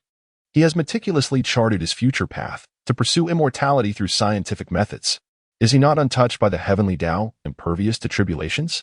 He can create his own tribulations, employing the methods of these mortals to summon lightning for body refinement. Is his magical prowess insufficient? Then he shall learn to craft the weapons forged by mortals, transforming his body into a nuclear reactor, releasing energy through scientific means to inflict devastating damage. In time, he too could possess the foundational realm to move mountains and fill seas, thus no longer subjecting himself to ridicule as a brute. Conflicts would no longer be resolved through mere brawling. He yearns for knowledge more than anyone else, and as soon as he boards the plane, he retrieves a book and begins to peruse it incessantly, titled Fundamentals of Physics, a middle school curriculum. He contemplates how the aircraft utilizes the power of airflow to ascend. He has gained a profound understanding of many concepts. He recognizes that force is reciprocal and that it is the gravitational pull of celestial bodies that influences his ability to detach from the ground. He discerns that the greater the mass of a planet, the stronger its gravitational force. He feels immensely enriched by this knowledge. However, his current understanding remains rather superficial. While he grasps some principles, he lacks a clear approach to application. The pursuit of knowledge is inexhaustible, and it is no wonder that the common folk proclaim that mastering mathematics and the sciences empowers one to traverse the world without fear, a truly sagacious adage. The three ladies, frequent flyers, exhibit little excitement. Seated in first class, which offers a serene atmosphere, they immediately succumb to a restorative slumber, having experienced an eventful day prior that delayed their rest until late into the night. 2 hours later, the airplane gently descends at Shanghai International Airport, where Zhang Lingfeng awaits in the arrivals hall. "Ah, Emotion, allow me to assist you with your luggage," he exclaims with a smile, reaching for the suitcase in Emotion's grasp. However, despite his efforts, the suitcase remains resolutely immobile, nearly causing him to strain his back. What on earth have you packed in here, Emotion? It's exceedingly heavy," he remarks, only to realize, "This is your daughter's luggage. Perhaps I should let you handle it." Zhang Lingfeng rubs his aching back, conceding that the suitcase is indeed beyond his capability to manage. "Are you only coming for a week? Is it truly necessary to bring so many items? Have you packed a chest of gold?" He jests, his pride slightly bruised as he continues to lament about his daughter. "Oh dear, father, Must you be so bothersome? As a girl, I naturally need to pack numerous outfits and cosmetics. It's not as if I asked for your incessant nagging, which is utterly exhausting. Zhang Yaqing expressed her impatience. The group arrived at the parking lot, and as several suitcases were placed into the trunk, the car's body sagged slightly. Surely, the other two suitcases were also quite hefty. Though thankfully they had wheels to assist in their transport, otherwise, Emotion would have to bear the burden. The vehicle drove directly to the Silver Phoenix Grand Hotel, where after presenting their identification at the front desk, the check-in process was completed swiftly. The service efficiency of this establishment is commendable. You all take a good rest. I have some matters to attend to. Once I finish work, I shall return to escort you for dinner. I would like to request a drink from young Imo as well. Certainly, no trouble at all. Why thank me? You are the benefactor of our entire family. I shall not interrupt your rest any longer. I must be off to work. Very well, see you in the evening. As the door closed, they found themselves in a presidential suite with 4 bedrooms, situated on the 66th floor. The view from the window was splendid, offering an expansive panorama. And opening the window felt as though one could reach out and touch the clouds. This sparked a yearning within him to soar through the skies on a sword, a sensation he had not experienced in centuries. Emotion, if you grow hungry, feel free to head downstairs for something to eat. We shall rest for a while, as we did not sleep well last night. After dinner, we can take a boat ride on the river. Aren't you going to eat? No, I am utterly exhausted. After letting out a great yawn, Zhang Yaqing and her 2 companions retreated to their respective rooms, succumbing to slumber. Emotion shook his head, realizing he had to venture downstairs in search of sustenance. This towering edifice resembled a miniature city, replete with an abundance of food, drink, and entertainment.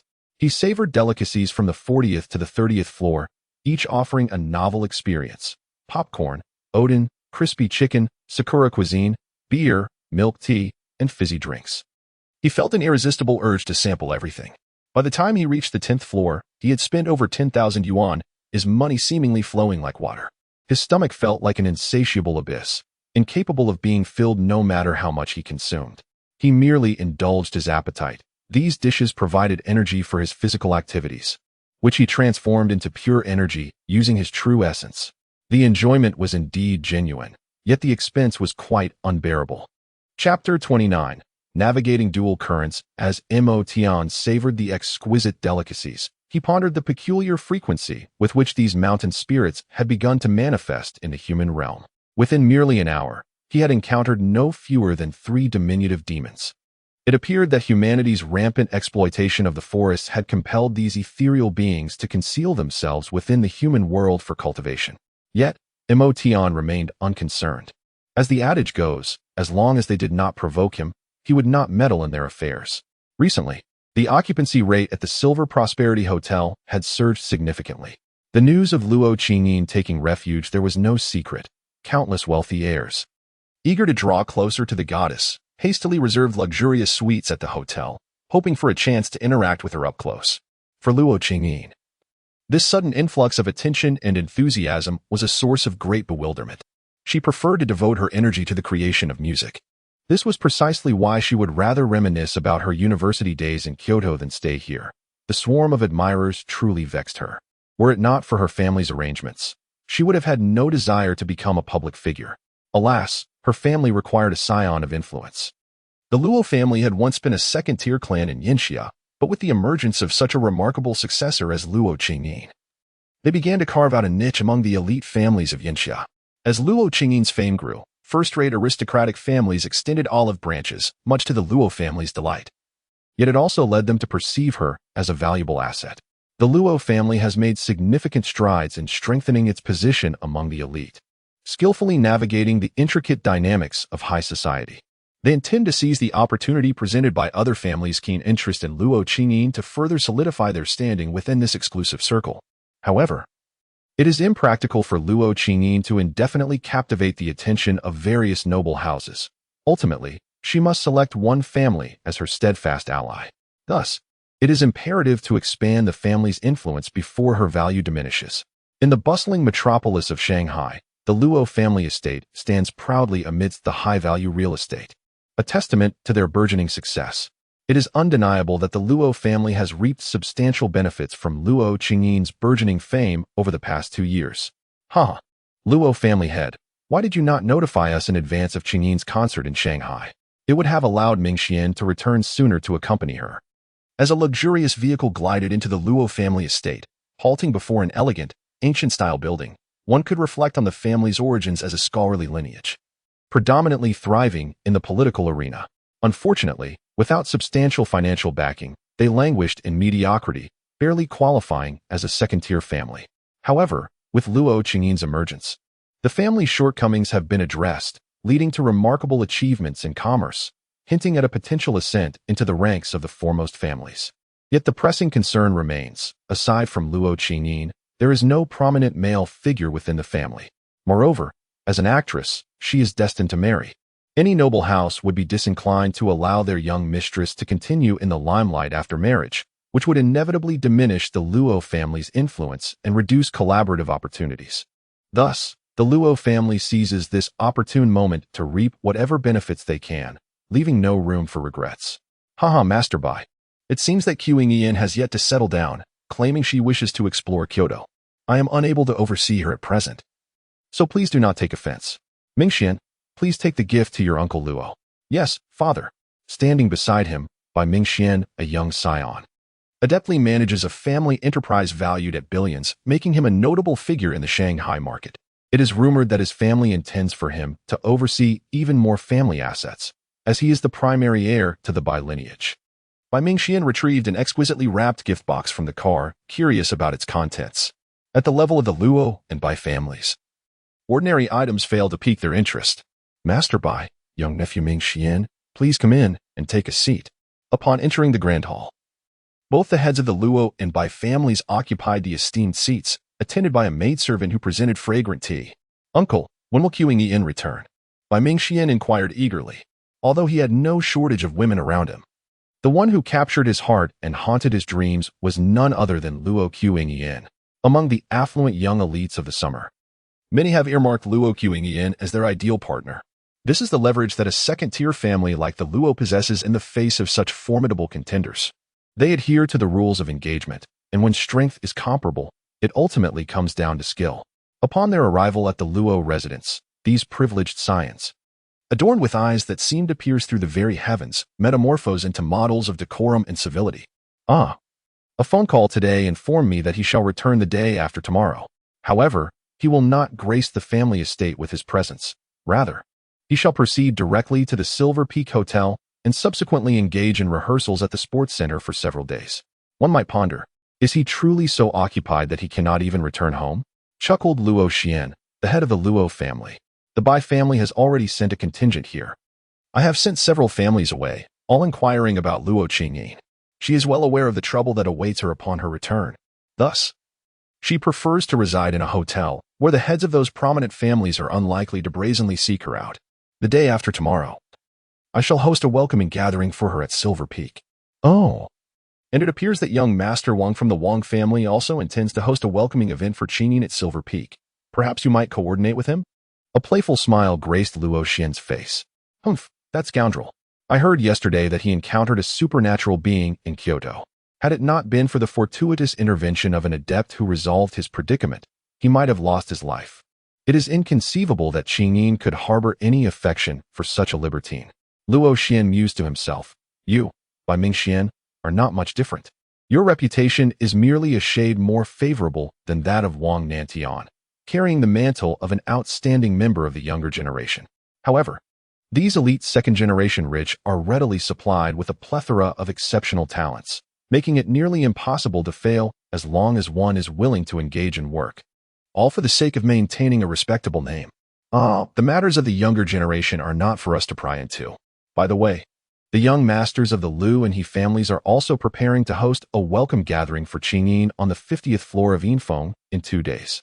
Lucien? He Zhanfeng? Well, how could the 4 young masters of Shanghai be complete without me? Bai Mingxian. Uncle need not concern himself. I shall join them in welcoming Qingyin. Uncle, this is a gift I have prepared for her. This is... Luo Xian did not extend his hand. It is a joint development contract for the land our Bai family owns in the southern district, which the family has decided to entrust to me for management. I wonder if Uncle Luo would be interested in collaborating on this project? Nephew is too gracious. I will call Qingyin tonight. She will undoubtedly wish to meet you, Mingxian. Thank you, uncle. Since Qingyin is not present, we shall not impose any further. Let the youth handle their own affairs. My family affairs are numerous, so I shall take my leave now. Safe travels, bye. Please stay, Luo. And just like that, a contract worth over 100 million was secured effortlessly. My daughter truly is a prized gem. Luo Xian considers that the wisest decision of his life was to indulge a young maid in his household during a drunken stupor, not foreseeing that such a fortuitous turn of events would lead to winning the contract and bearing such a beautiful daughter. Alas, the maid met a tragic fate, passing away from severe complications. Otherwise, with such a daughter, she could have enjoyed a life of affluence. Before Luo Qingyin, Luo Xian presented himself as a devoted father who cherished the memory of her mother, often holding her photograph in a tender reminiscence. This faade compelled Luo Qingyin to comply with her father's wishes. Following her graduation, bolstered by her family's support, she swiftly ascended to become a dazzling luminary in the entertainment industry, adored by the masses. While she was aware of certain inclinations her father harbored, her willingness to make sacrifices for the family did not equate to a readiness to forsake her own happiness. At this moment, her heart was solely captivated by music, leaving no room for thoughts of romance. However, her father had accepted numerous advantages, compelling her to attend a welcome banquet arranged by the 4 prominent young men of the Shanghai market, which was merely a spectacle of rivalry and jealousy. She found it exceedingly tiresome, yet felt obligated to participate. Chapter 30. The 3 maidens learning the arts. Meanwhile, atop the Jiang Group's skyscraper in Kyoto. Old 5. What have you discovered? Which family is behind that Mo Tian? Is there a family by the name of Mo in Yinxia? Old 5. A figure from the world of assassins had once saved his life at sea. Since that fateful day, he had devoted himself entirely to following him, never inquiring about Old 5's past, nor was he privy to his true name. Old 5, in turn, rarely divulged details of his history, yet through him, he gleaned much about a world where power reigned supreme. He became aware of the existence of ancient martial clans in Yinxia, families that truly represent the pinnacle of high society, while those in the public eye are merely the tip of the iceberg. Mo Tian's background appears remarkably unblemished, an orphan with unknown parents, his upbringing seemingly that of an ordinary individual. Yet, it is precisely this ordinariness that renders him extraordinary. It must be complex. I instructed Deputy Director Zhu to solidify his charges, only for him to be investigated and subsequently released without consequence. It is implausible that he escaped so effortlessly without the backing of a significant power. Moreover, the incident at Minghu Park has been classified. A group of individuals ignored the warning signs and collectively drowned due to electrocution. It is utterly absurd. Old 5. We cannot directly involve ourselves in this matter. Given your background as an assassin, do you have any connections to seek assistance from foreign assassins to avenge my son? I may give it a try, but we must distance ourselves from this matter. It could involve a substantial sum, and it requires a top-tier assassin. A lesser one would be futile and merely a waste of money. Money is not an issue. 100 million is acceptable, is it not? Yes, that is agreeable. I will post the task on the dark web. Whether anyone takes it remains uncertain. Very well, you may proceed. Later that evening. Boss, someone has accepted the task. They will act within a week and will post the photograph of Mo Tian's demise on the dark web once the mission is accomplished. Good. Jiang Tianqin narrowed his eyes ominously. Son, I shall ensure that your death is not in vain. His heart hardened with resolve. Meanwhile, Mo Tian was engaging in toasts with Zhang Lingfeng, adhering to their usual custom of sipping only a cup of osmanthus wine. They then indulged in ice-cold beer while savoring seafood by the riverside, relishing every refreshing sip. However, Zhang Lingfeng's face occasionally twitched, causing Mo Tian to raise an eyebrow in curiosity. Are you feeling unwell? Oh, I forgot that little brother Mo is a skilled physician. I have been experiencing inexplicable sharp pains in my body these past few days. Zhang Lingfeng shifted uncomfortably. Dad, you aren't ill, are you? Mo Tian. Please help my father. Zhang Yaqing's expression grew tense. Mo Tian was hardly a doctor. His knowledge was limited to the rudiments of medicine, astrology, and fortune-telling. He casually browsed through various topics, but lacked depth in any. Moreover, his own level of understanding was insufficient to wield more profound techniques. However, it is sufficient to observe ordinary individuals.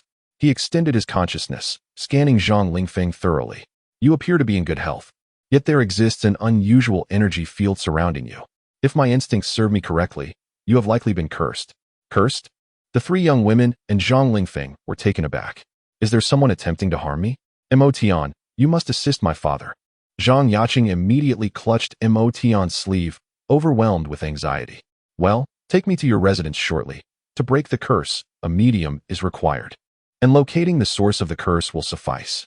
All right, Sai. What are we still eating for? Let us first return home. Why the panic? With Brother Mo around, there is no need for concern. We shall dine first, for only with full bellies can we muster the strength to take action, yes? Zhang Lingfeng, having weathered numerous storms, possessed a certain level of composure. An hour later, Zhang Lingfeng's driver arrived to escort them back to the governmental courtyard in the city center. This locale was inhabited solely by the families of officials from the administrative center. Zhang Lingfeng resided alone and had not acquired a separate property in the city. Upon opening the door to his room, they entered a modest two-bedroom apartment. Mo Tian extended his consciousness, scanning the surroundings, but found nothing peculiar. He then meticulously examined each room, yet still uncovered no signs of anything unusual.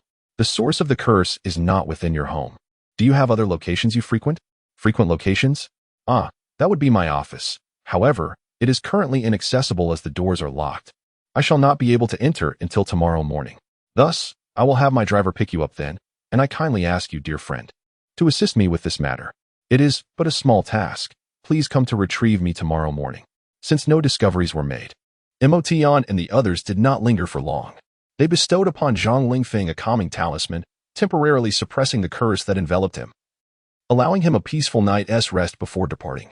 Upon returning to the hotel, Zhang Yaqing persistently implored Mo Tian to assist her father in resolving his troubles. Only after receiving a reassuring affirmation did she relent. The ancestral star possesses a meager supply of spiritual energy, and these malevolent entities resort to despicable sorcery to inflict harm. They are merely the remnants of ancient sects of cultivators. Naturally, they are incapable of practicing profound techniques. After his bath, Mo Tian retrieved a book and settled by the window, immersing himself in its contents. Although the foundational knowledge contained within was elementary, it harbored the principles governing the cosmos, greatly benefiting him. Mo Tian, what use do you find in studying these rudimentary subjects daily? She inquired. Oh, I had not studied them before. Yet I find immense value in exploring them now, he replied. Honestly, at times I truly believe you are a time traveler from antiquity, speaking in such a convoluted manner. Lacking any straightforwardness, Zhang Yaqing remarked, playfully striking Mo Tian's shoulder. She then opened a bottle of Bianjin sour plum juice and offered it to him. Indeed, you appear so sullen that one might mistake you for an elderly gentleman, Li Mingming chimed in, adding her own playful critique. He is aware of his shortcomings and is attempting to amend them. However, altering behavioral habits that have been ingrained for over a millennia within a few days is no simple task. By the way, Mo Tian, given your remarkable abilities, could you impart some knowledge to us? Well, there are indeed certain skills you could learn, but I wonder if you possess the fortitude to endure the challenges they entail. Is that truly the case? Then please enlighten us. The path of cultivation in this era is exceedingly arduous, yet it would not be too difficult for them to learn martial arts and enhance their physical fitness. He reflected momentarily and selected a particular technique, the Sunnah scripture, which is manageable to practice during the chi refinement stage and also possesses the benefits of enhancing one's physique. Soon, he began instructing the three women in the fundamentals, adjusting their postures. This technique bears resemblance to yoga, and with the application of mental focus. Coupled with his formidable prowess as an extraordinary master, the three women swiftly acclimated to the practice. By that evening, they had begun to sense a hint of chi. Albeit they were quite exhausted and sore from the rigorous training, without Mo Tian's assistance, it would have been exceedingly challenging to assume the correct postures. Mo Tian recited the tranquility incantation to help them restore their composure, and after partaking in his osmanthus wine several times, the three women were able to perceive the existence of chi with remarkable speed. Having learned something new, coupled with immediate results, they were immensely inspired and exhilarated. Enthusiastically practicing in the living room, executing each move with precision and vigor. Master Mo Tian, brother, do you think I have assumed the correct posture? The appellation used by Li Mingming caused all three to roll their eyes in exasperation. What a ridiculous title. There is no need to refer to me as master. Simply call me Mo Tian, he replied. Such matters are trivial. A master serves as a guide to the Tao. Yet he is currently unable to lead the three women onto the path of cultivation. You are our master in martial arts training, whether you acknowledge it or not. Zhang Yaqing insisted stubbornly. Indeed, indeed, Mi Xiaoxue chimed in eagerly. We must firmly hold on to this substantial support. With the title of master, you cannot simply disregard our trio. The three women, all shrewd as little foxes, understood the dynamics well. Well, it's up to you, he replied, his demeanor indifferent, showing little concern for such matters. How one addresses him is their prerogative, a title he himself does not claim.